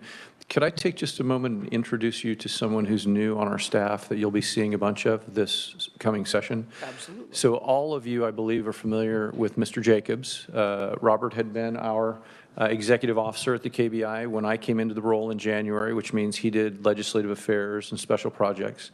In the last couple of months, I have promoted Robert to associate director. So he's now my number 2. I think everybody in the legislature and the state should feel very comforted that now I have outstanding adult supervision at the KBI. We were very fortunate, though, when an individual named Bob Stewart, who I've known for many years, he was an agent and an attorney for the FBI. We worked very closely together. Bob retired from the FBI in March. I approached him, offered him a job in our legal department. He accepted it. And then when I promoted Robert to associate director, I promoted Bob Stewart to executive officer. So Bob is here. It's nice to meet you all. Nice to meet you. Bob will be the new Robert this session. So easy to remember the name. Absolutely. So wonderful guy. I've worked with him for a long time. I know him well. I have immeasurable confidence in him. He has big shoes to fill. I think Robert did an outstanding job representing us here the last 3 years, but I know that Bob will do just as good a job. So I'm very excited to have him. During the transition, Director Thompson told me that one of the biggest problems I was going to have to solve that had been a Gordian knot for him was the Pittsburgh facility. To expand a little bit on what Paul said, that facility has become untenable for us. Summer afternoons, we were typically sending people home because we couldn't keep the temperature in the lab below 85 degrees. We couldn't control the humidity, which was very important for the scientific instruments. We have water dripping from the ceiling and surrounding some of the very expensive, very sophisticated equipment that we have there. It's a completely untenable situation. Before I got here, Kirk and our general counsel, Laura Graham, engaged in some negotiations with the landlord. When he refused to be responsive to our requests, we stopped paying rent. We haven't paid rent on that facility in more than a year. When we told him we were not going to pay rent anymore, he said, well, that's fair. Now, we've since gotten a demand letter, and we're negotiating back and forth, but he continues to be unresponsive. We continue to have problems with that facility, and we have to get out. So as a Topekanan, I'm very familiar with the facility at Washburn. Even as an outsider, I recognize that it was a really significant collaboration worthwhile for both the KBI and the university. When you're in that facility, you see students going in and out, you know there's a collaboration going on. Our scientists, our adjuncts in their technical departments, the students intern for us. We have classroom space in the building, and it really benefits both organizations. So once Kirk told me about the problems in Pittsburgh, one of my first actions as KBI director was to reach out to the new president at Pittsburgh State. And I prepared a presentation. I went down and visited with him, super nice guy. After about 15 minutes of just getting to know each other and visiting, I said, hey, are you familiar with our collaborative project at Washburn University? And he looked at me and he said, yes, would you be willing to do that here? And I said, wait a minute, I have 30 minutes of material. I want to pitch you on it. So I wasted my prep time on that. But the university is very excited about the possibility of collaborating.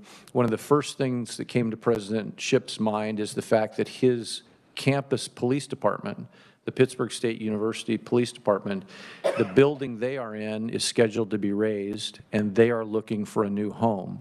So his pitch right back to me was, would you consider co-locating with our police department? And the answer to that was, of course, because that gives us a 24-hour presence in the building and a lot of synergy there. Since I've started socializing this idea, we have a number of other partners out there who are interested in participating as well. The Attorney General's office would like space for a prosecutor. The FBI would like space in the building and is considering building a SCIF. The Highway Patrol has told us that they would consider placing a zone supervisor in that building. And just this afternoon, I got an email. I had floated this idea to the Marshal's Service a couple of weeks ago. Marshal Miller emailed me today and said we would love to have a couple of cubicles there equipped with our gear and computers. We wouldn't staff it, but it would be a great place for our deputies who are working in that part of the state to have some office space. Interestingly enough, as we've learned more about what's happening with law enforcement down there, there is no comprehensive training facility in the southeast part of the state. We would like to be able to build a training facility to offer training to law enforcement agencies in that entire region, along with an indoor firing range. Law enforcement down in that part of the state has no indoor training facility for their firearms. And then finally, one of the things that we're looking into is a facility for forensic pathologists, so that all of the forensic pathologists operating in that region would be able to work from a consolidated, cutting-edge facility. So that's sort of the vision that we have. President Shipp very generously offered to help get us out of this untenable building and move us into Yates Hall. That's part of the science department. With a minimal amount of modification, we believe that we can be in there and operating for a short term before the end of the lease on our current facility. So the goal is to be able to get in there, minimal spending and modification, and be operational while we design, develop, and build a dedicated facility on a piece of ground that the campus has identified for us. Now, interestingly enough, the city owns that piece of ground adjacent to the university properties. The city's very excited about this and has offered us money for design and development. So it is a project that has everybody in the region very excited. We think it would be tremendously beneficial for all law enforcement in southeast Kansas, with some additional benefit for law enforcement in that four-state region. We have approached the members of the Kansas delegation, all of whom are very excited about the idea and very willing to help us come up with some federal funding for the facility as well. So I'm grateful to you for the opportunity to sort of explain to you about the vision and some of the reasoning behind what we're doing, and I'd be happy to answer any questions you might have.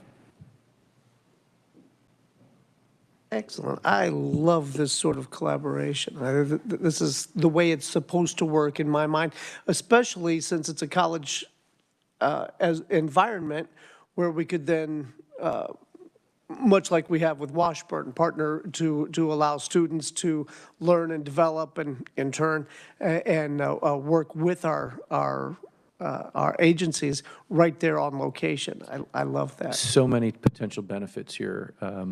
The university will be able to offer degree programs that they can't offer right now.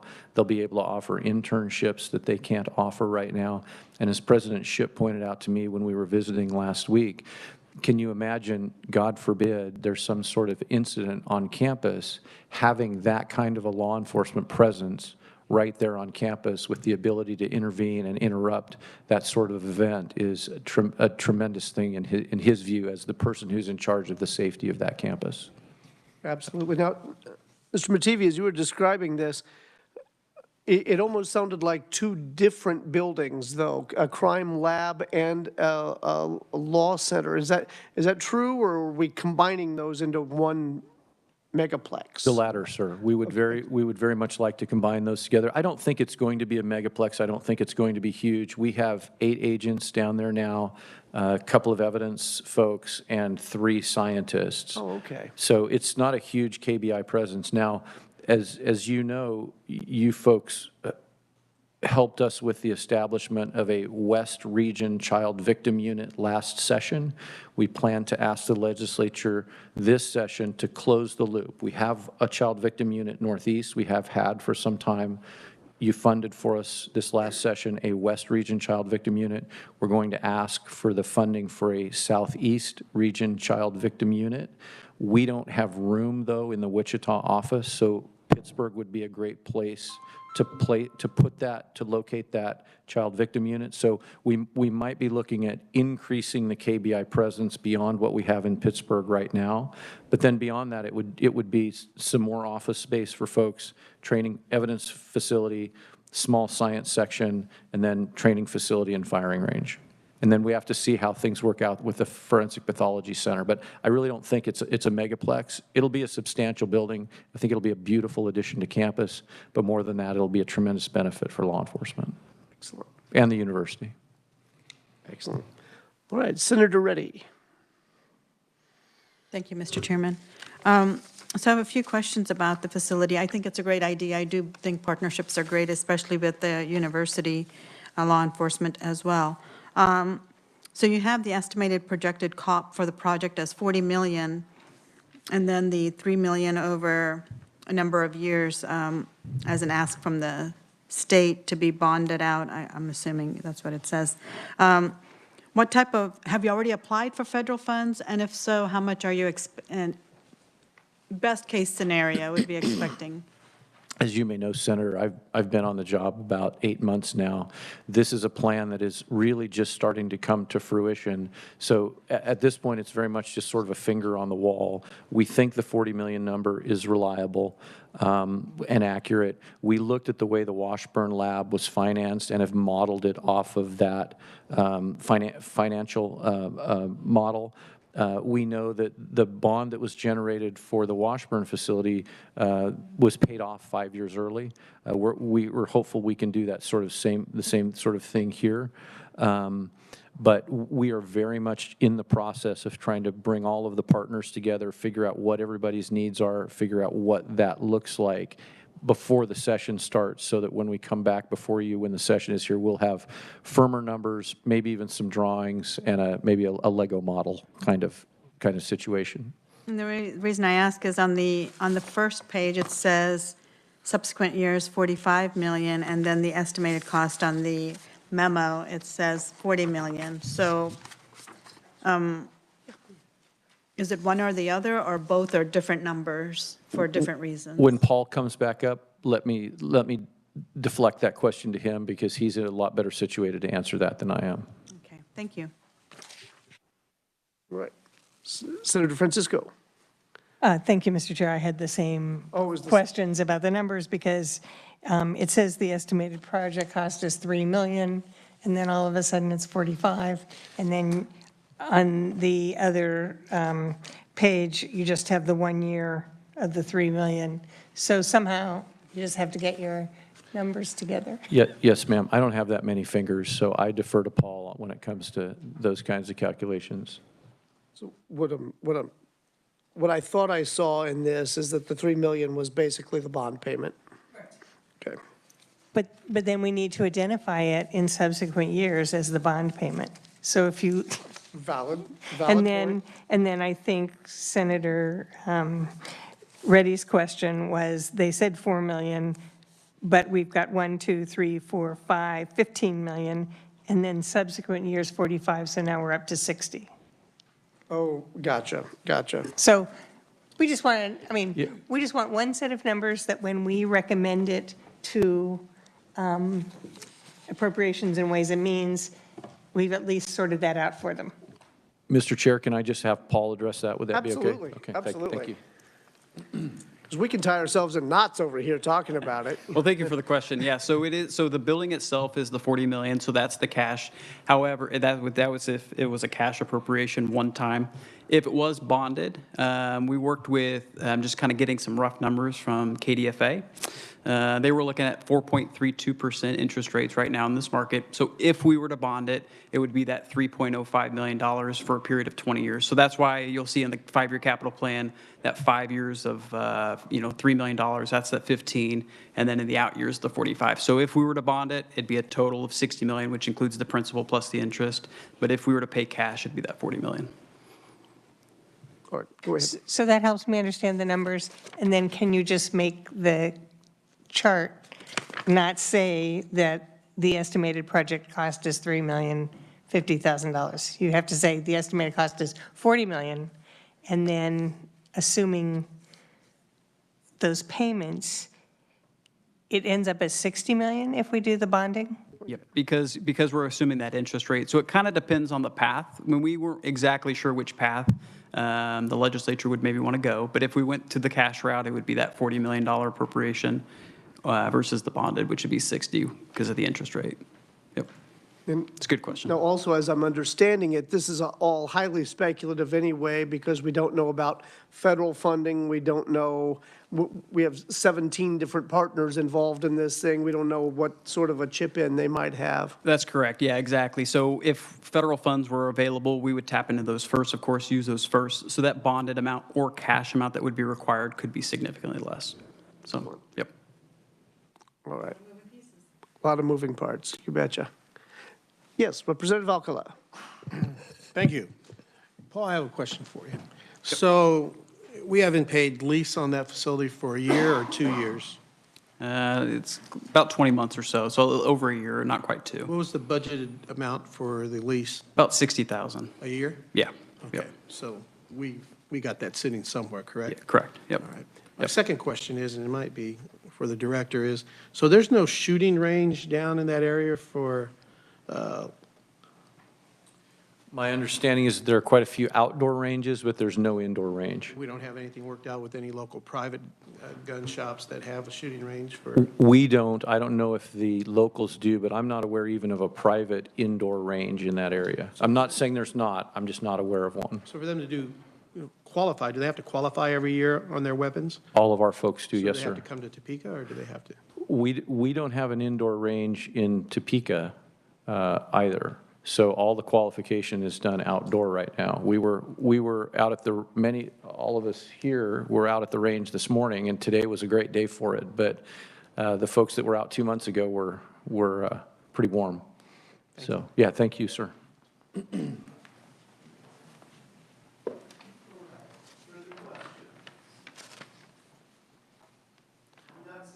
All right. Yes, ma'am. Thank you, Mr. Chair. I agree that it's a great idea to try to use the temporary space. Is there going to be a capital investment in changes that you would need to make in that space? I'll take that. How would that be financed? Yeah, so we're actually still looking at that. We're working with Pittsburgh State still, so I don't have anything definitive to say this is what it's going to look like. But again, we are trying to use that space as economically as possible and not have a whole bunch of investment in what we would kind of consider that temporary space. With regard to where those dollars would come from, we think we could just, instead of making the payment to our current landlord, use those dollars to help fund that for whatever modifications are required. So I don't have a great answer on that yet. We're still working through that process.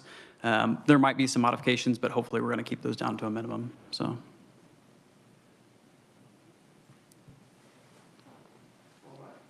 satisfied every question we came about.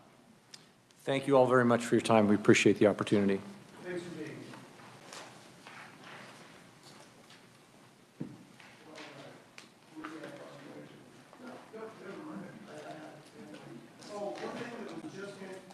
Was just handed out that I think is kind of interesting, and it verifies my sanity in that the transfer from KDOT to the Wildlife and Parks does not appear in the KDOT budget because it's a transfer from the State Highway Fund.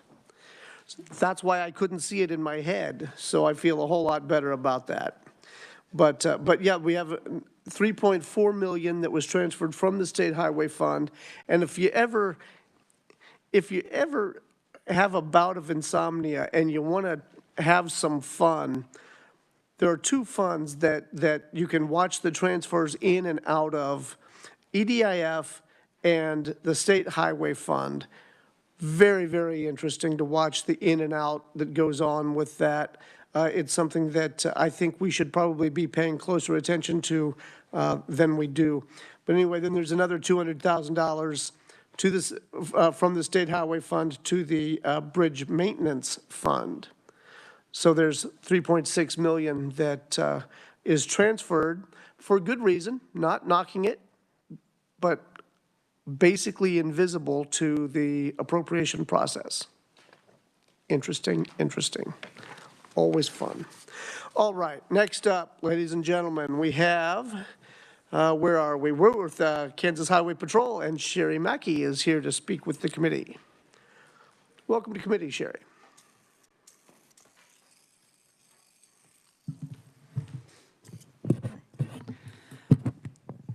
All right. Chairman Sutton and members of the committee, my name is Sherry Mackey, and I serve as the Chief Fiscal Officer for the agency.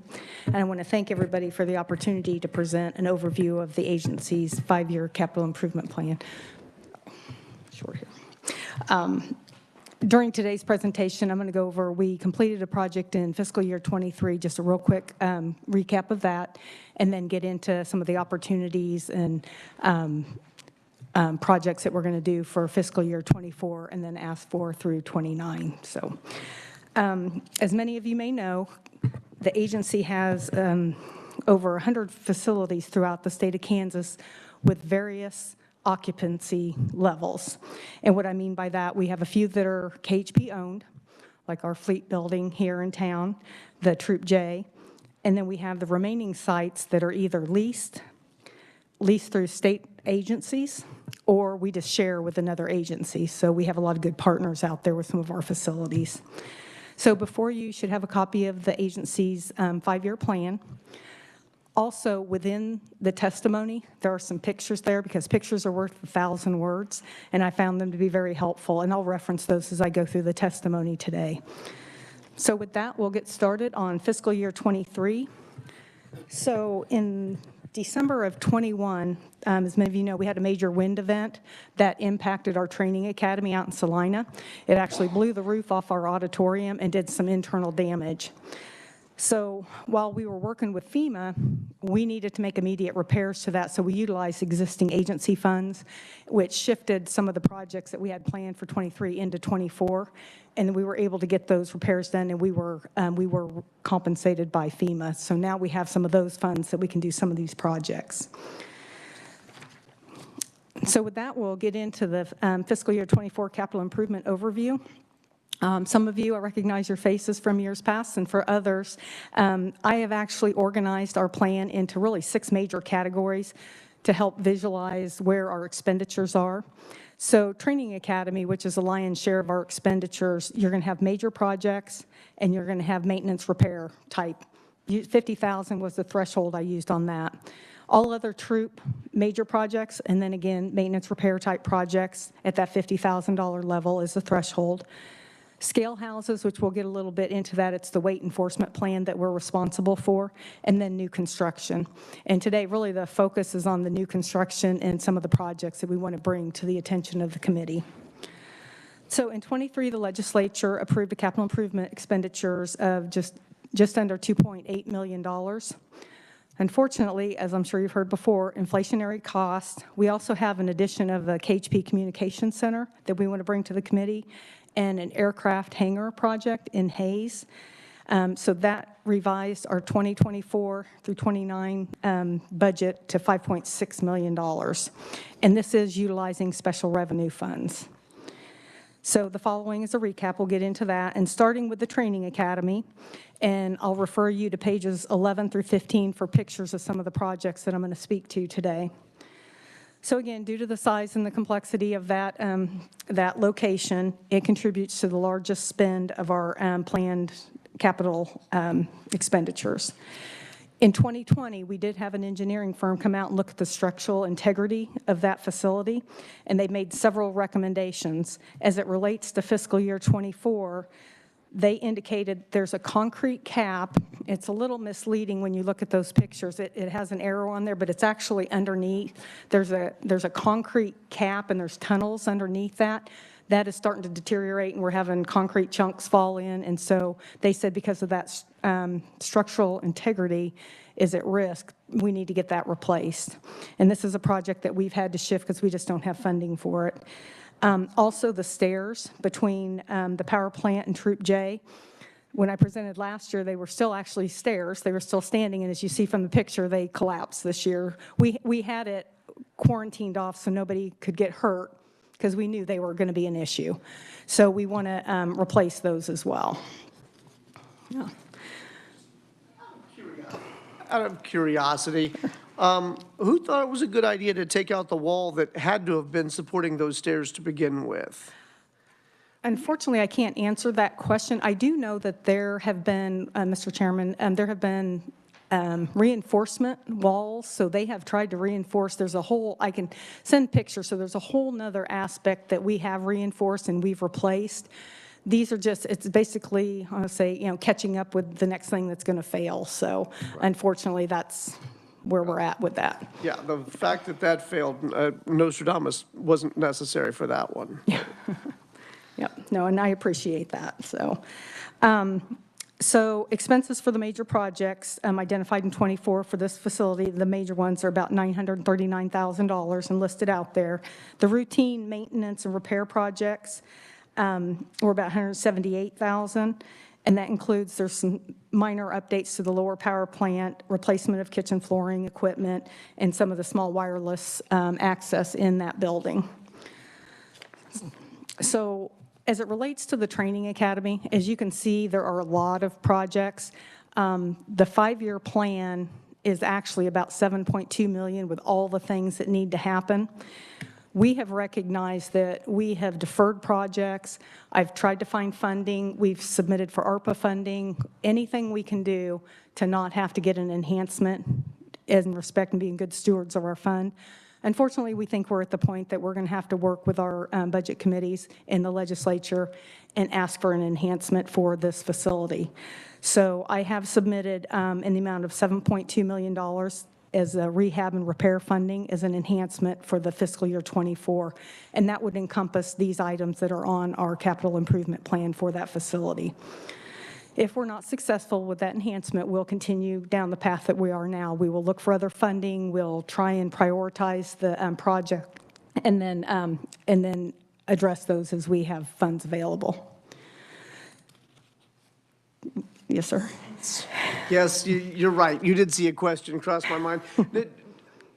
I don't recall that there was funding, I believed, for Troop J rehab last year, but I don't recall the amount. Yeah, the agency, thank you for your question, sir. The agency did receive about $384,000 for some, and so we utilized some of that for the roof, and so we've shifted it. And then I'm going to jump ahead just a little bit, so you read my mind on that. So we actually have the elevators that were inoperable. We're not meeting load requirements there. So now those funds that we had for that are now going to shift to take care of those. So we just, as we get money, we just move it to the next priority of projects right now. And like I said, that concrete cap, I don't even go in those tunnels anymore. We just feel like we're at a point where we need to probably do something holistically instead of trying each year to do one small project. I guess if you can call $1 million a small project these days, right? Yeah. Amongst friends. Yeah, there you go.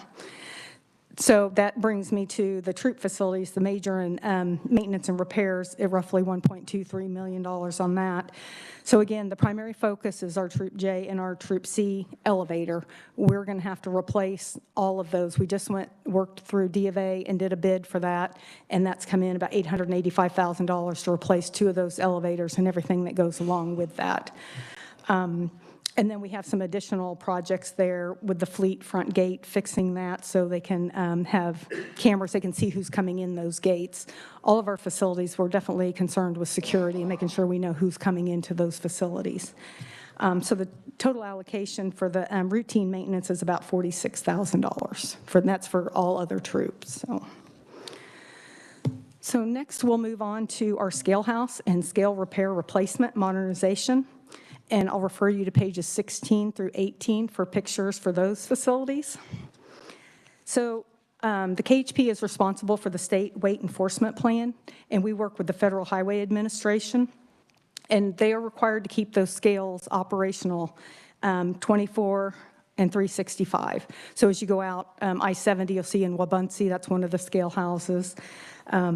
So back in 2008, and it's been quite a while ago, there was actually a study done in collaboration with KDOT, and the recommendation was to start each year replacing those scale houses in a whole project. We do have a budget for routine maintenance, and if we do have a failure, we have that in there. So that may be, Mr. Chairman, what you saw as well.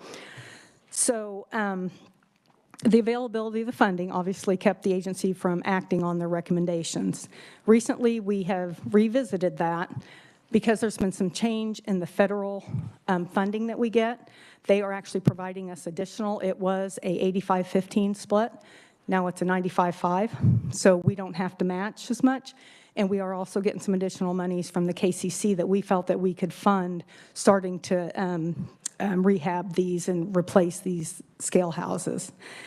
So basically, I have a breakdown for you. $230,000 we would still have for emergent scale replacements. So let's say we work north Olathe and Bellevue went down. We would still have something to do rehab for that. So $920 is estimated to replace those scale houses. We utilize numbers that the captain, from our Troop I, he solicited for a peer agency who has similar operations, and they had just replaced one, and it was in just in southwest Missouri. So we're utilizing those numbers. These obviously would have to be bid and go through that process. So routine maintenance is estimated at $36,000, and then total expenditures for that year would be just over $1 million. With that said, I've talked with our Troop I commander, and he is working with KDOT because they believe they can possibly find additional federal funding for these replacements. So at this time, we're not asking for additional money for this project. We just wanted to bring it to the attention and make sure it was on your radar on those. Now we get to the new construction. So I'm going to start with the easiest one first. So the first one is our Troop E storage building in Garden City. We had built a storage building for our Troop F down in Wichita, Keeshai down there, and they wanted a similar building out in Troop I. It would house our Bearcats, or maybe some map trucks, some of that type of stuff. Well, so in fiscal year 2019, we had to defer it. We didn't have the resources to work it. COVID hit, so we just kind of put it on the back burner. So in late fiscal year 21, we did work with D of A and we did a bid. It earmarked about $400,000 because we knew inflationary costs going up. Well, we were a little surprised when that bid came back at $550,000. So the agency felt like that was too much for a building that we were going to house equipment in, so we just backed off of that.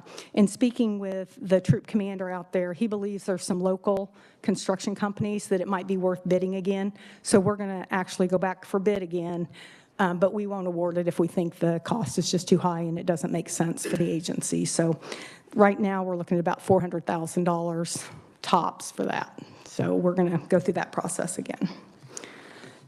The second construction project, And I do have a subject matter expert here, Captain Vanderwide. If there's questions you have that I cannot answer, I'll refer to him.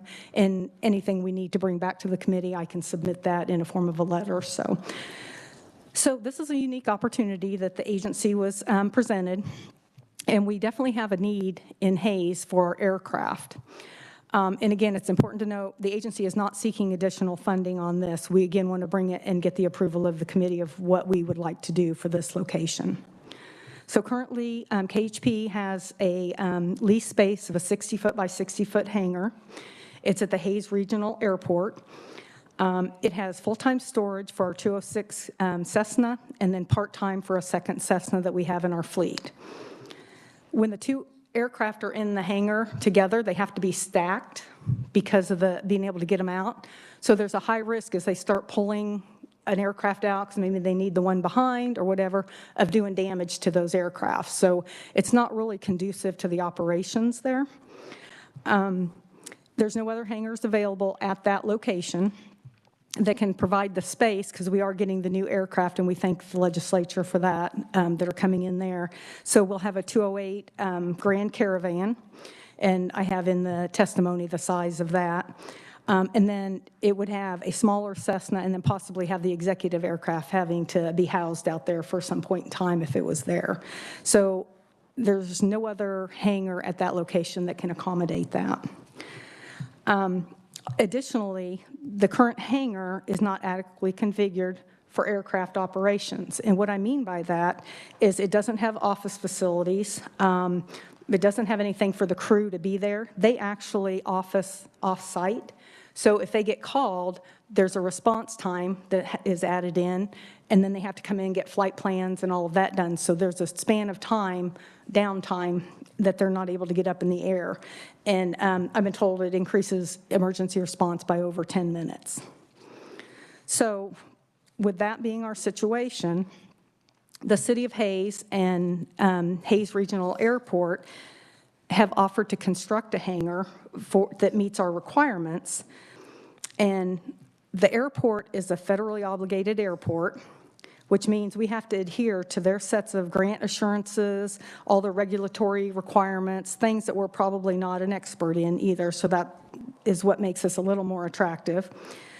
The city would be the entity responsible for the construction and build of the new hangar, and they will bear the burden of managing all those federal requirements. Our liability to them when we make the payment covers their costs, obviously construction costs and all of that in there. So state funds would not be used for the construction. I think that's very important based on some statutory requirements. They would not be used for the construction, and the building would not be on state property. It's what makes it unique, because it's actually going to be on airport, and it'll make sense later because we cannot own land on an airport. That's a requirement that we cannot do that. So KHP would make two payments. That would be out of our KHP operations fund. And we've worked it with them, and it'd probably cross over fiscal year, so we would have new appropriated money come into that fund that would allow us to pay for that. The two-payment option will also save us funding and money in that the city, and speaking with them, they don't have to finance the project. And then that's going to save us interest costs. So that lowers what our liability would be as well. So following the second payment, KHP would then own the building and enter into a land lease. Current lease payments there at the airport is $13,500 a year. And then this increases over the next 2 years. The proposed land lease that we would enter into starts at $6,700 in year one, and then increase ending in year 10 at just over $8,800. So there is a little bit of savings there with the land lease as well, too. So the city estimates that bid to award, because this would have to be bid, these are based on current construction costs that we just received a couple months ago. So when we enter into this, it'll be approximately 3 months from bid to award, and then we'd have to do construction to follow that. So for that, I'll stand for any questions with that project.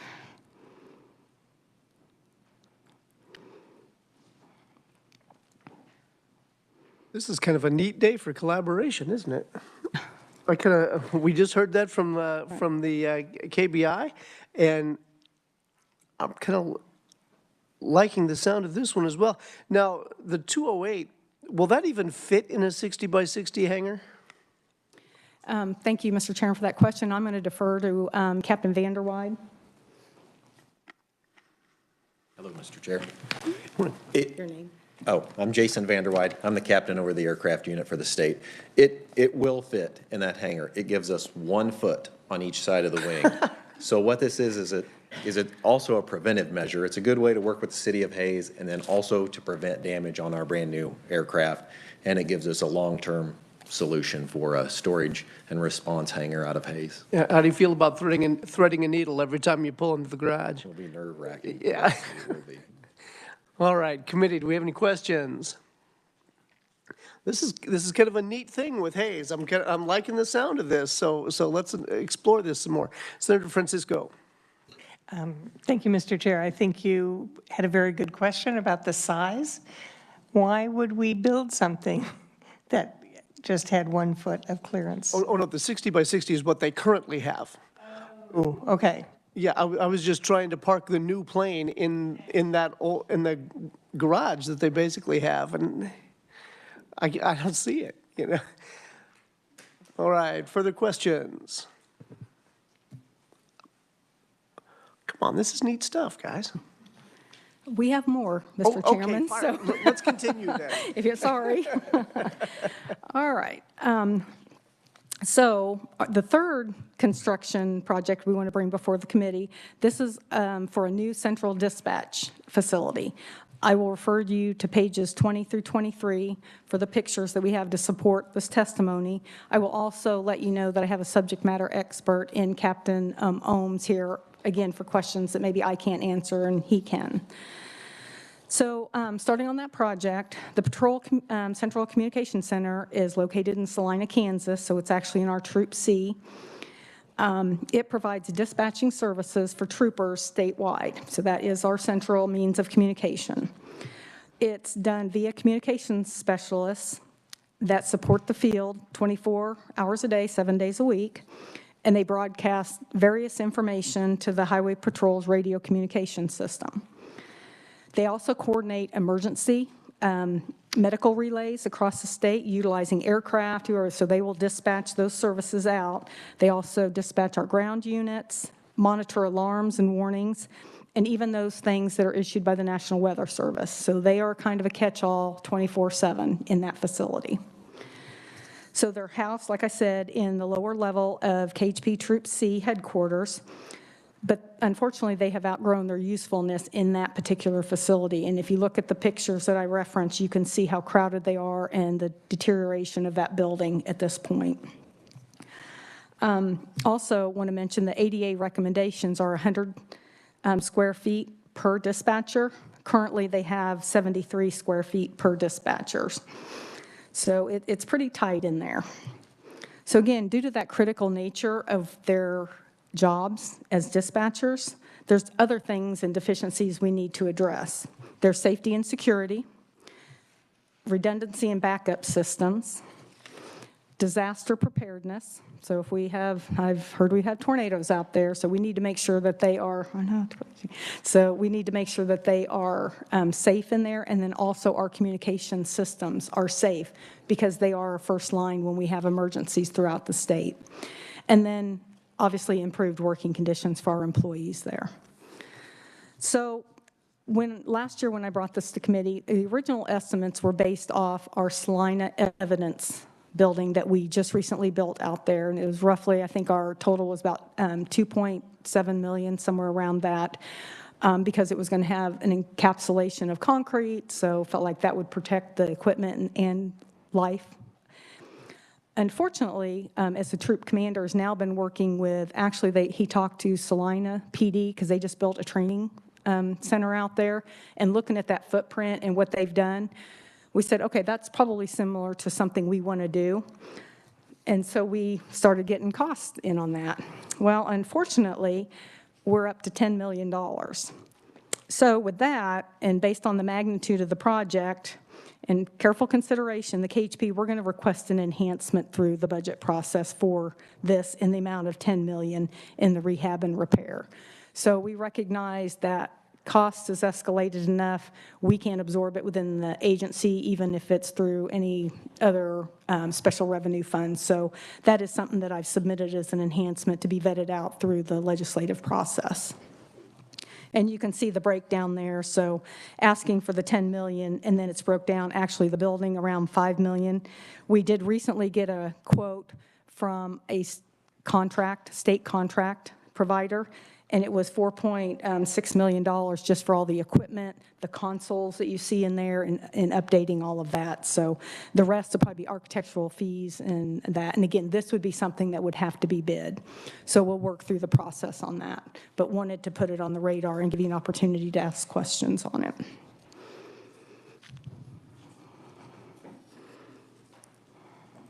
Committee, are there any questions on that? I think we'll have quite a few discussions about it through the appropriations process, but if you want to get a jump on it, look smart in front of your friends when the session starts. This is a great time to do it.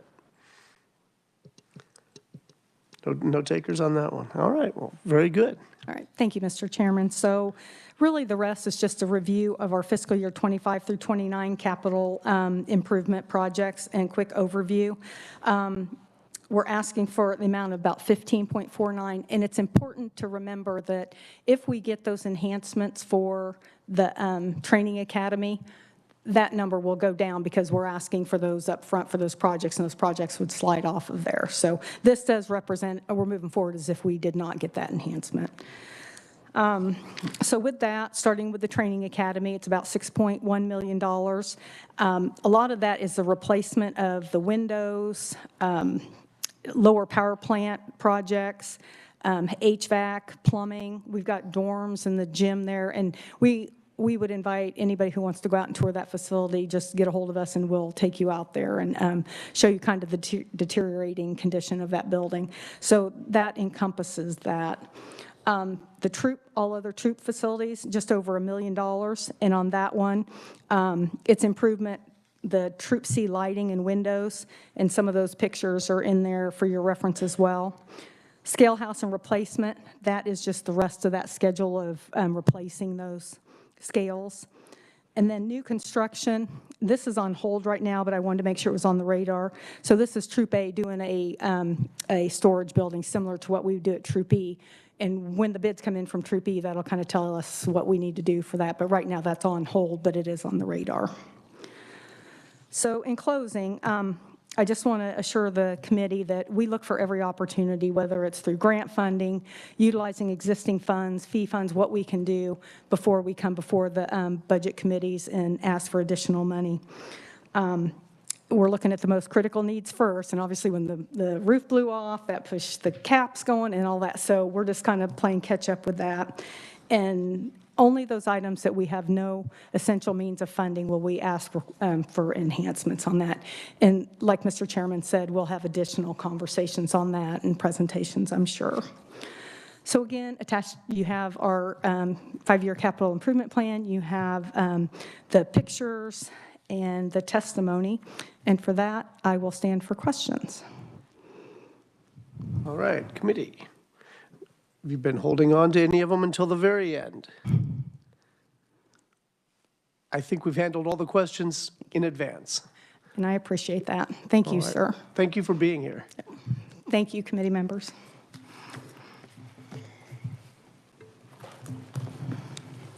All right, committee, we're moving on down the list. We are making tremendous progress.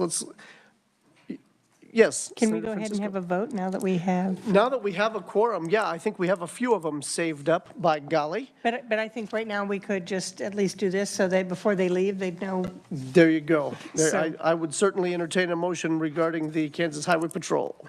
So I would make a motion that the committee recommend the 5-year capital budget plan for the Kansas Highway Patrol as presented. Very seconded by Senator Reddy. Discussion. I think I would also throw a high five for their creativity in dealing with haze, by the way. But we don't have to necessarily amend the motion for that. If there's no discussion, then all those in favor say aye. Opposed, say nay. Very good. That will be the committee recommendation. All right. Let's get on to the Adjutant General. Well, actually, we have a couple of minutes and still be on schedule. Let's go ahead and look back in case. That's why I'm saying it now.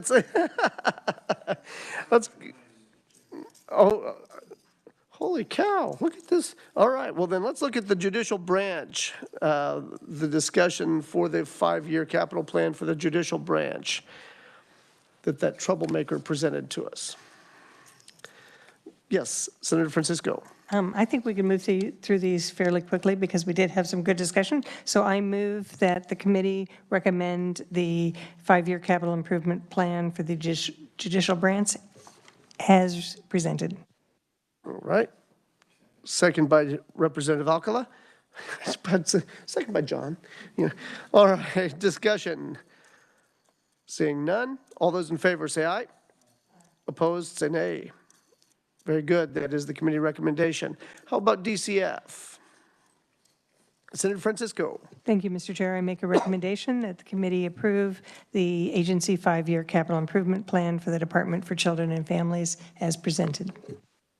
Okay, seconded by no one. It dies for lack. Seconded by Senator Reddy.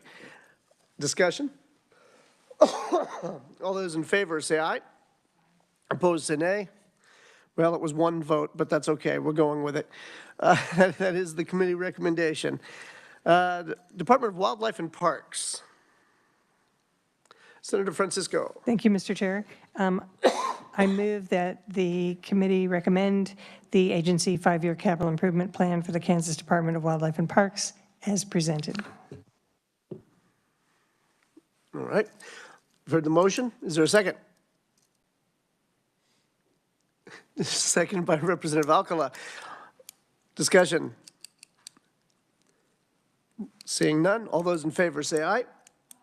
Opposed say nay. Very good. That is the committee recommendation. We have 2 left that we haven't done. KDOT. Yep, that's what I mean. KDOT and KBI. Those are the 2 that we haven't touched yet. KDOT. Do I have a motion? Senator Francisco. Thank you, Mr. Chair. I move that the committee recommend the agency 5-year capital improvement plan for the Kansas Department of Transportation as presented. All right. Is there a second? Second by Representative Alcala. Discussion? Seeing none, all those in favor say aye. Opposed say nay. Very good. That is the committee recommendation. KBI.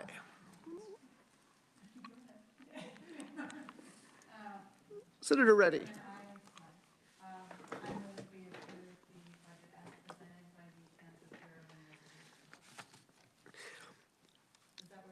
That's exactly where we are. Is there a second? Second by Senator Francisco. This one also, I think, deserves a high five with the collaborative effort that they're doing down in Pittsburgh. I think that is just absolutely fantastic. And if the maker of the motion, the second, wouldn't mind, I'd like to include that. Yes. All right, very good. Further discussion? Seeing none, all those in favor say aye. Opposed say nay. Very good. All right. Nice work, committee. Let's get on with the Adjutant General's office. And speaking, I'm not sure how to say your name, Ken. I'm sorry. Weishar? Sir, that's my boss. I'm briefing in place of him. My name is Mike Leotta. Okay, it's spelled entirely different here. Right. Yeah. A few different letters. Welcome to committee. Thank you, sir. Good afternoon, Mr. Chairman and committee. We appreciate your time and opportunity to brief our capital improvement plan. As previously stated, my name is Mike Leotta. I'm the Deputy Facilities Director. My boss couldn't make it due to a rescheduled meeting he had to attend. So with that, I'll get started. Do you have a copy of our slides or? Our slides, okay. So starting with FY24 rehab and repair, basically that money is utilized by our maintenance teams. We have 4 maintenance teams that are dispersed throughout the state at locations where we have multiple buildings. They are also assigned armories throughout the state that they also maintain. They have about 40 personnel in our maintenance team, and last year they completed about 11,500 work orders, and that's about 3 million square feet of facility space. So moving on, the deferred maintenance plan, that's a list of projects. Basically, these projects are going to be over $25,000, and that has to do with federal programming documents that we have to send back to National Guard Bureau, and that's kind of where we make that transition. This list includes quite a few projects at Tremblay White, which is a reserve center that we recently picked up. The reserves built a new reserve center in Tonganoxie, and they vacated this one, and we were able to get it for free, essentially. There's some updated maintenance that we need to do, and that's the project that you see there at Tremblay White. Right. Yes, sir. We also plan on doing some energy resiliency projects. So that's the direct digital controls for HVAC. We see about 10 to 20% savings in usage when we do that. And then we also install generators at critical infrastructure throughout our state. And then the next few slides are just going to be updates to projects that we have going on, unless there are questions currently. I do have a question regarding energy resilience. What all goes into that? You know, I hear things about, you know, obviously, you know, we can go sci-fi and talk about EMPs and things like that, but even solar flares and that sort, is that the sort of resilience that we were talking about here?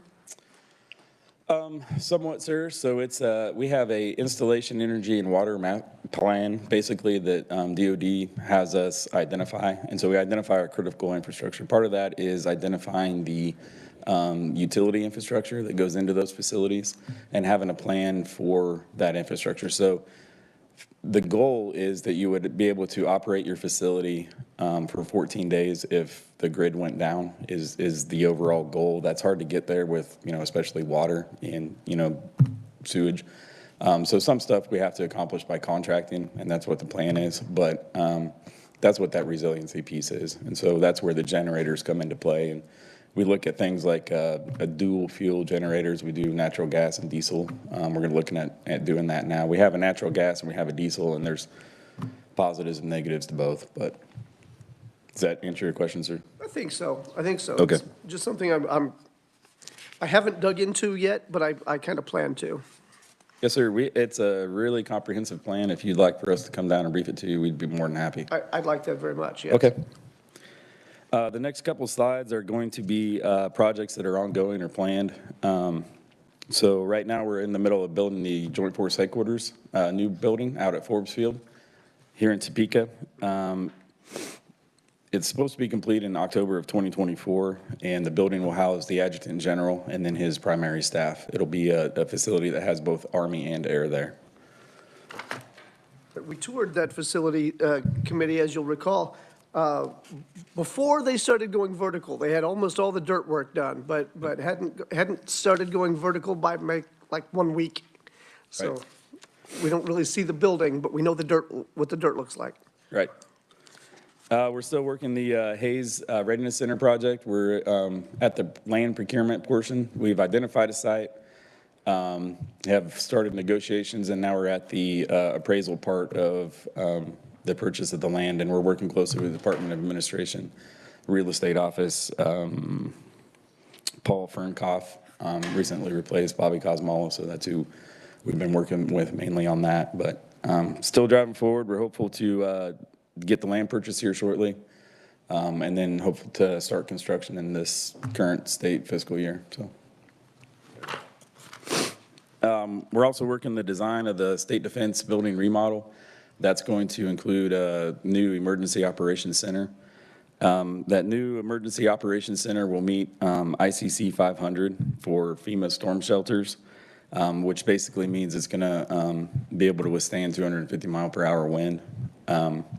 which is the highest category that FEMA has. So the next page is like a programmatic design of what we have going on there.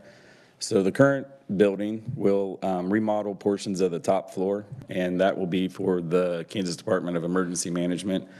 And the idea is that that top floor portion there will be like the public access area. So they'll be able to brief the media there and do some training there with first responders and the units that they train with. And then we're going to add a portion in the back, which will be the operations center that will meet that ICC 500. We couldn't get the ICC 500 in the current building due to the way that it was structurally built and the structural requirements for that 250. It's the wind loads that are hurting us. Really? Yep. But we can fit it in the back under budget, and we can reutilize the basement then for additional Kansas National Guard units. So That's fascinating. The cast-in-place concrete doesn't stand up to 250-mile-an-hour wind load? it's not the concrete, sir, it's the structural members and how the structural members are tied together. Oh, okay. And the way that the building shifts and so it has the impact, if you will, load, but the left-right load doesn't have. So we would have to basically go in and gut the building and tear down to those structural members and refabricate to meet that ICC 500. So That'd be pricey.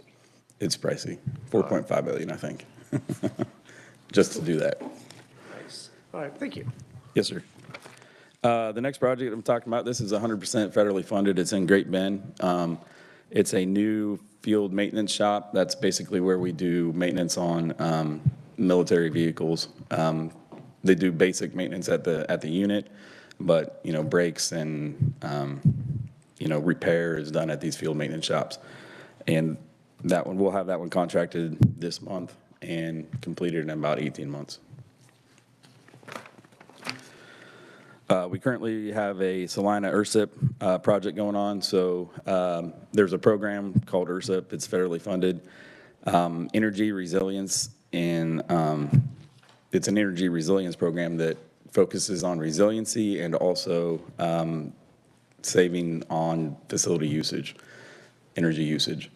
And so we're doing a solar array out there in Salina for our barracks. We're about 75% complete. Any of your questions on that one? That's all I really have on that. Good. We plan to do another project at Forbes Field. This will be also 100% federally funded. It's an ERSIT project as well. It's been picked up by the Corps of Engineers for a design charrette. So we're hopeful that we'll get design dollars this year and execute a design and hopefully start construction by the next summer.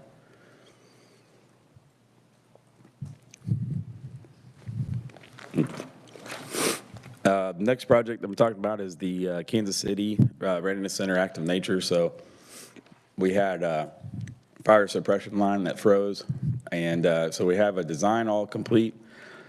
We have it out to bid. We'll currently award it next week for construction, and we expect the contract time to be about a year. Any questions there? The Kansas City, Kansas Armory on the next slide there is, it's about 70,000 square feet, so it's a large facility. And so the floor plans there are just to kind of give a graphic representation of what all we're fixing.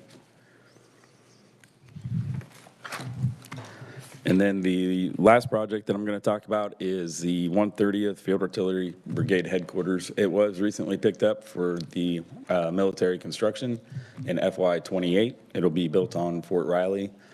When it's built on Fort Riley, it saves us a little bit on a state share as far as maintenance and utilities go. So it's a 75-25 split instead of a 50-50.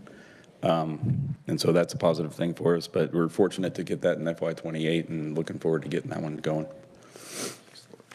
Pending in your questions, that's all I have. All right, committee. Any questions? I think I asked mine as we were going through, so I kept interrupting. Sorry about that. All right, I don't see any questions. Oh, yes, Senator Francisco. Slow playing again. Reviewing questions. So in terms of your list of deferred maintenance, Do some of those projects also include energy resilience planning? Will there be any more insulation in some of the roofs? As we go through and do major renovations, we include best practices essentially for energy. If it's a focused energy resilience project, we kind of do those separately, which is mostly generators at this point in time and solar arrays. But we do go through and install the most efficient HVAC that we can. We do LED lighting. We try to change out windows. We changed out quite a bit in the early 2000s as far as building envelope goes. So there's not that much that we got to do with that right now. Is there a building code that you follow or an energy efficiency code that you follow for that construction? We follow, so for design, you know that we use LEED to try to guide us there. And I'm drawing a blank on, it's a executive order, I believe, that we try to meet, that DOD has said to hit these gates as far as 25% reduction. And so, and then there's, I don't know, I can get back to you on that one. I just appreciate this. I know the military is very forward-thinking in terms of energy use, and that's certainly appreciated. Yes, yes, ma'am. Well, and that was something that we saw out at Forbes too, all the geothermal sinks that were being put in. I was really impressed with that too. Well, I think you could probably heat that thing for zero. It's pretty impressive. Further questions? Seeing none, I think you're off the hook. All right. Thank you for your time. Appreciate it. Thanks for being here. All right, committee, do I have a recommendation regarding the Kansas Army National Guard 5-year capital improvement plan? Senator Francisco, surprise, surprise. Surprise. Thank you, Mr. Chair. Before I get hoarse, I would move that the committee recommend the 5-year capital improvement plan for the Adjutant General's Department as presented. All right. You've heard the motion. Is there a second? Senator Reddy seconds. Discussion? There were no questions. I doubt there's discussion. All those in favor say aye. Opposed say nay. Very good. All right, that is the committee recommendation. Last but apparently not least, based on the catalog that was put on our desk here, is the Kansas Commission on Veterans Affairs. And we have Brigadier General William Turner. Welcome to committee. Mr. Chairman, thank you. Good afternoon, Mr. Chairman. Appreciate the opportunity to be able to speak with you all and to kind of present on our various projects. Probably not very dissimilar from others that you've heard today, and I don't mean to dwell on a lot of these things, I guess, or take up a lot of your time on a list of these projects. I know you have a book. I think the book is fairly comprehensive, and there's backup data in there that explains each of the projects. I will highlight a few of them just for an overview of our agency. We're primarily, as far as the CIP projects, is focused on the Kansas Soldiers Home, the Kansas Veterans Home, and our cemeteries program, of which we have 4 cemeteries distributed around the state in Waukene, Fort Dodge, and Winfield, and up in the Fort Riley, Manhattan area. So very, very proud of those, and again, appreciate all the support that we received in the past and have continued to receive from the legislature and things. Lastly, I'm going to touch a little bit on the new Veterans Home, and I believe you have a layout there, the map, just because that may be of some interest or some reference for you moving forward here, and I'll talk to a little bit about where we're at in that piece. Starting off first with the Kansas Veterans Home, and I'm going to strictly speak to the documents that you have. I think in the handout here, the little Excel spreadsheet, and touch on those. So with regard to the Kansas Veterans Home, you'll see that a lot of the projects that we do for both of the homes are really focused on environmental controls and residential kind of living upgrades for those veteran residents and their dependents that are able to live there as well. There's no changes to the ones here from KDHE you will see noted in 2024. They're focused there again on the environmental controls with the burner unit there, burner control unit that allows them to communicate between or boiler burner unit that allows the boilers to be able to communicate with each other, then back to the HVAC systems to automatically regulate their operations without having to be manually operated. This system, again, is relatively well outdated, probably over 20, 25 years old that's in there and that we're replacing. That same applies for the air-cooled chillers that are being replaced there as well. Again, that's just to provide the air movement throughout the administrative buildings, the residential areas there at the facility. Next there listed, I think number 4 is the outside lighting. Again, this is kind of goes hand in glove with the walkway facilities, the covered walkways that we've just been able to, that we're building down at the Kansas Veterans Home, and upgrade the lighting that's existing around. Again, the lighting is very, very poor there now and probably insufficient for the needs of our residents and their guests who come there. So that's what that project is focused on. And then we move into the remodel of the Peden wing. This is our dementia wing down at the Veterans Home. And again, these are kind of standard upgrades there to a facility. I mean, this is the Kansas Veterans Home was first constructed in 1966. And so there have been some renovations that have taken place up in around the 1998 to 2000 time frame. This kind of is the next generation of upgrades and renovations that are taking place there to support that. The one I wanted to highlight then, 25, is the major one, is the electrical infrastructure upgrade there, and you'll see that one. Pretty extensive work there done to be able to upgrade the wiring systems, the transformers that are outdated, and the transformer that's tied to the generator system that is some source of friction there when the transformer goes, and then it inhibits the generator's ability to transfer power out across the facility. So as far as life system safety go, that's a major priority for us. And then out into the future, I just wanted to touch on this piece, is in April 23, going back for a moment, we took over the kitchen operations down at the Veterans Home. Previously, it was split where there were inmates, and it was Aramark contract to produce the meals there for both the corrections facility at Winfield and for our residents. And we just took over the kitchen facility now to operate it. Aramark contract is no longer in effect. We've hired our own folks, the dietary folks, food service folks, to take care of that. And again, it's much more efficient for us. The quality of our meals, I believe, is upturning, and so it's really a win-win there for us. And what we're looking to do there out in the future year that you'll see out in the 26 timeframe is a renovation of our kitchen, which the design of it and the basic structure of it dates back to '66. I mean, obviously some of the equipment there has been updated, but the design of it is not. And so we're trying to kind of bring that up, that in the dining room facility, and reorganizing the way we bring guests in to be able to move to different areas to spend time with their residents, and then to also move over and to share dining with them in that area and the kitchen facility. Next, I'll move over to the Kansas Soldiers Home. And likewise, as I just kind of described, again, we're focused on the environmental needs and the upgrades for the residents. There was some work that's been done there with the cottage painting in the various facilities. They have over probably close to about 60 cottages and other kind of ancillary buildings that are there, a museum, a library, and other kind of historical buildings, if you will, that exist there on their campus.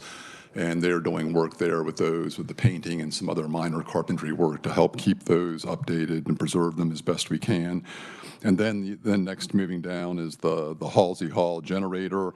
And I'll skip down a moment here to the makeup air unit. So the generator and the makeup air units these were items that we just identified here in the last year. So these are new that we had brought forward. We had moved another item that we had in this time frame back to later years for consideration.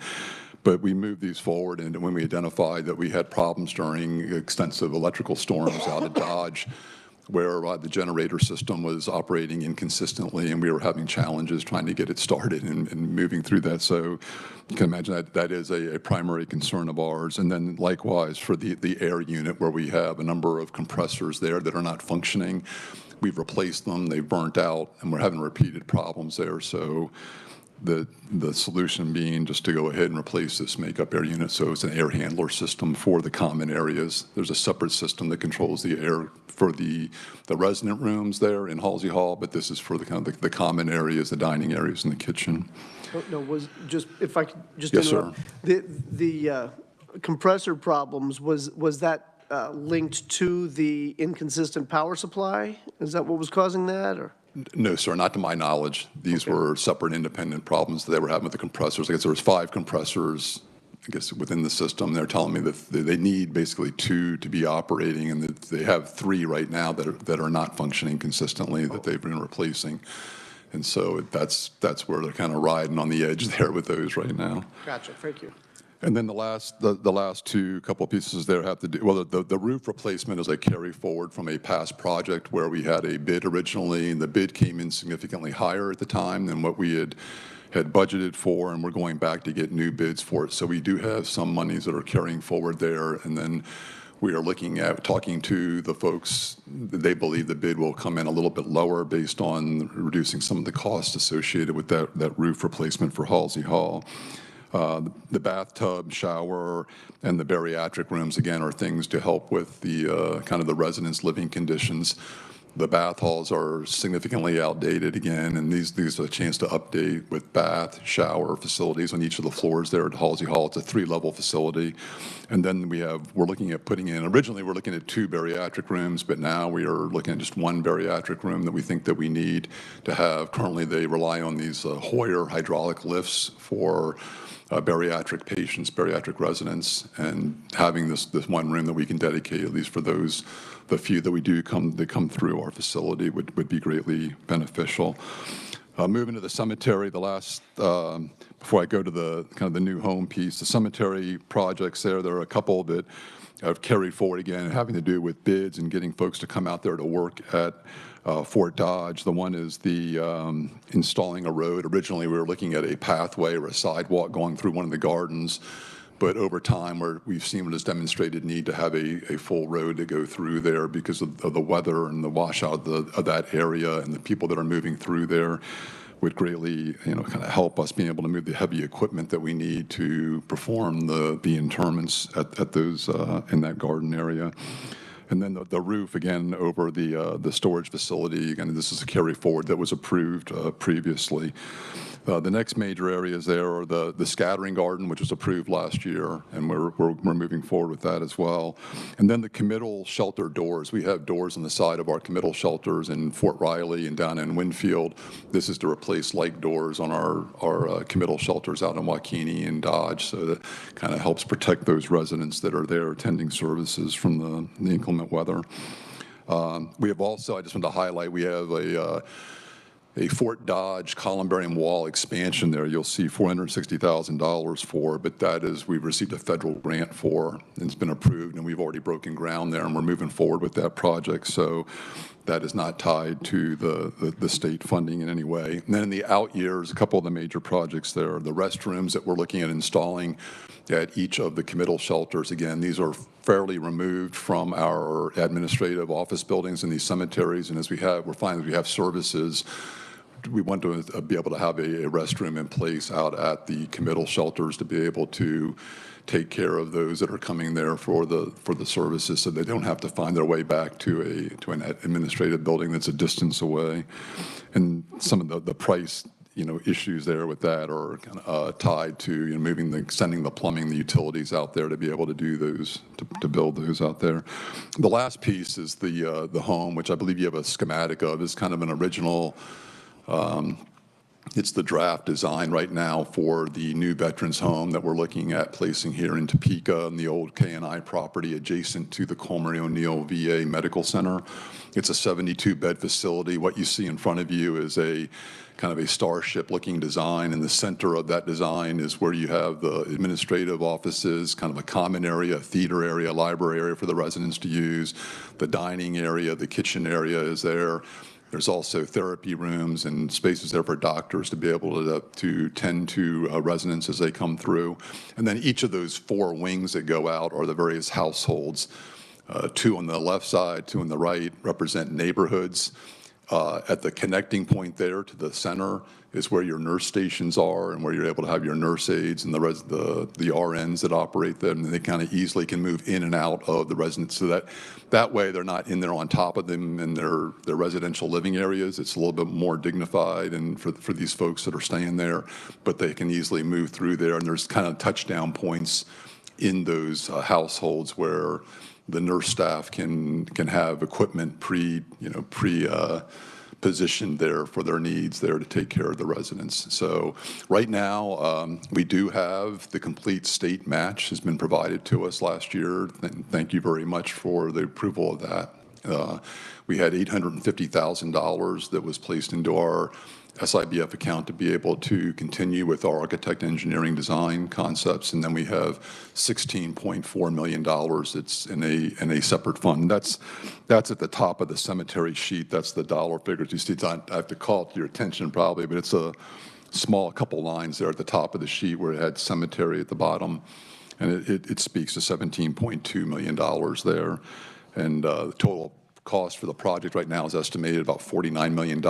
We are proceeding with our plans there with our engineering and design teams so that we can be ready when we get the opportunity to break ground on it. We have submitted a complete packet as of, I think it was the June-July time period here with the federal state Veterans Homes Constructions Grant Program. And so that has going in with that team. We feel fairly confident with that because now that with the state that we have the money appropriated into our accounts, that's a strong argument supporting our cause there with that board that will meet. They will probably convene sometime in the January, February time frame, and we may not get, we got results this year in May. And while we were on the list, we were very low in the priorities with other competitive projects, but we believe strongly that we will move up in that. So, pending your questions, or that's all I have for you today. Right. Committee questions. Yes, Senator Reddy. Thank you, Mr. Chairman. Thank you for the presentation. On page 10 for the bariatric residents, it says the number of bariatric veterans is increasing significantly due to type 2 diabetes diagnosis. About how many would you say you have right now? You may have already mentioned it, but I don't know. I don't have the exact number. I want to say we're probably in the neighborhood of 2 to 3 right now. Okay. And again, we do have these Hoyer systems that allow us to move folks and move in the rooms. The bariatric rooms are kind of a major leap forward, allowing the walls and the systems and the support structures to be able to move folks more easily. Yeah, I would imagine you have to resize a lot of things for these types of residents, and also hopefully the staffing is also well-trained, as well as in the mechanics of the ask of how to use all of the equipment. Absolutely, yes, ma'am. And if I may, just as a point of reference, the resident census between the two homes has probably increased somewhere in the neighborhood of 12 to 15% over the last 2 years. So we've probably gone from roughly 170 to 175 residents to upward of about 195 to 200 residents between the two facilities over the last couple of years. It's probably largely attributable to COVID and people coming out from underneath the COVID pandemic. And but I am very happy with our staffs and our facilities out there and the improvements that are being made that are attracting folks to come in, because we are constantly entertaining applications for folks to come in there to reside there. Excellent. And have you mentioned, I think, was it federal funds for the project along with the state funds? I think that's what it was. Are the federal agencies, have they been easy to work with as far as requests or any challenges, or not just with funding, but in the veterans area in general? No, they've really been quite terrific. We have a really strong relationship with our regional VA office that's down in Wichita that really works closely with us on all things related to veteran services and helping with benefits and compensation for veterans who are eligible. They have quite a robust team there, and they accompany us to nearly all of our town hall events and all of our veterans outreach events. and they're very supportive working with us in that manner. As far as the grants go, I mean, becomes a fairly complex process for us to navigate through. We've had tremendous success with the cemeteries. We got a federal grant for a columbarium wall down at Winfield that we did the ribbon cutting on in June of '22. Just a beautiful, I think a beautiful structure there for folks as a final resting place. And then, like I said, we just got approved for the one this past summer, and we're able to get a contract and immediately go out to start to break ground there to build that one out at Dodge. So they've been absolutely great and supportive of us that way. The piece with the federal grant for the new home is probably a little bit more of a complex challenge for us. I guess there are a number of projects across. We were like number 103 out of 105 on the list of projects that were designated. Many of the projects ahead of us, I would argue maybe 70 to 80, we talked about bed replacements and various other life safety issues that they were getting upgraded on. And we're going to look at that moving forward on how some of these issues, like perhaps maybe the dining and the kitchen area down at Winfield, there might be an opportunity where we can go compete for a federal grant for that project. We did receive a federal grant for a new kitchen out at Fort Dodge at the Kansas Soldiers Home that was done just as I was coming on board. That project was being completed. Again, a beautiful facility that was done fully. That was fully funded with a grant from the same organization that we're working through now.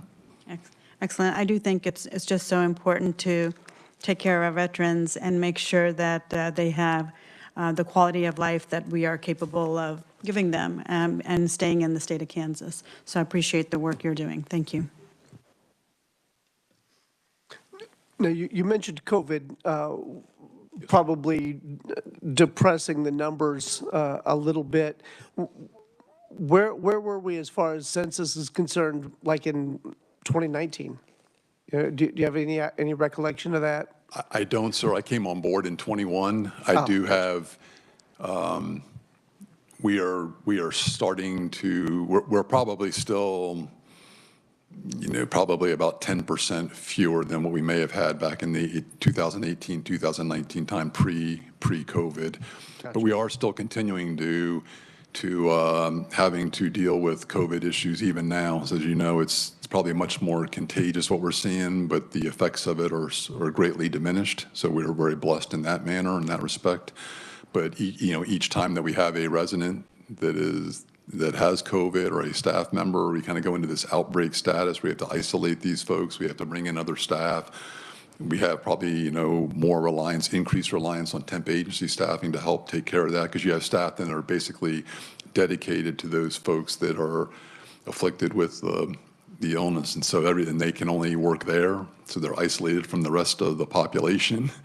So I mean, it's kind of a battle drill that they go through each time that happens. And so to do their best to try to keep it from spreading, and then to also care for the residents at the same time the best they can.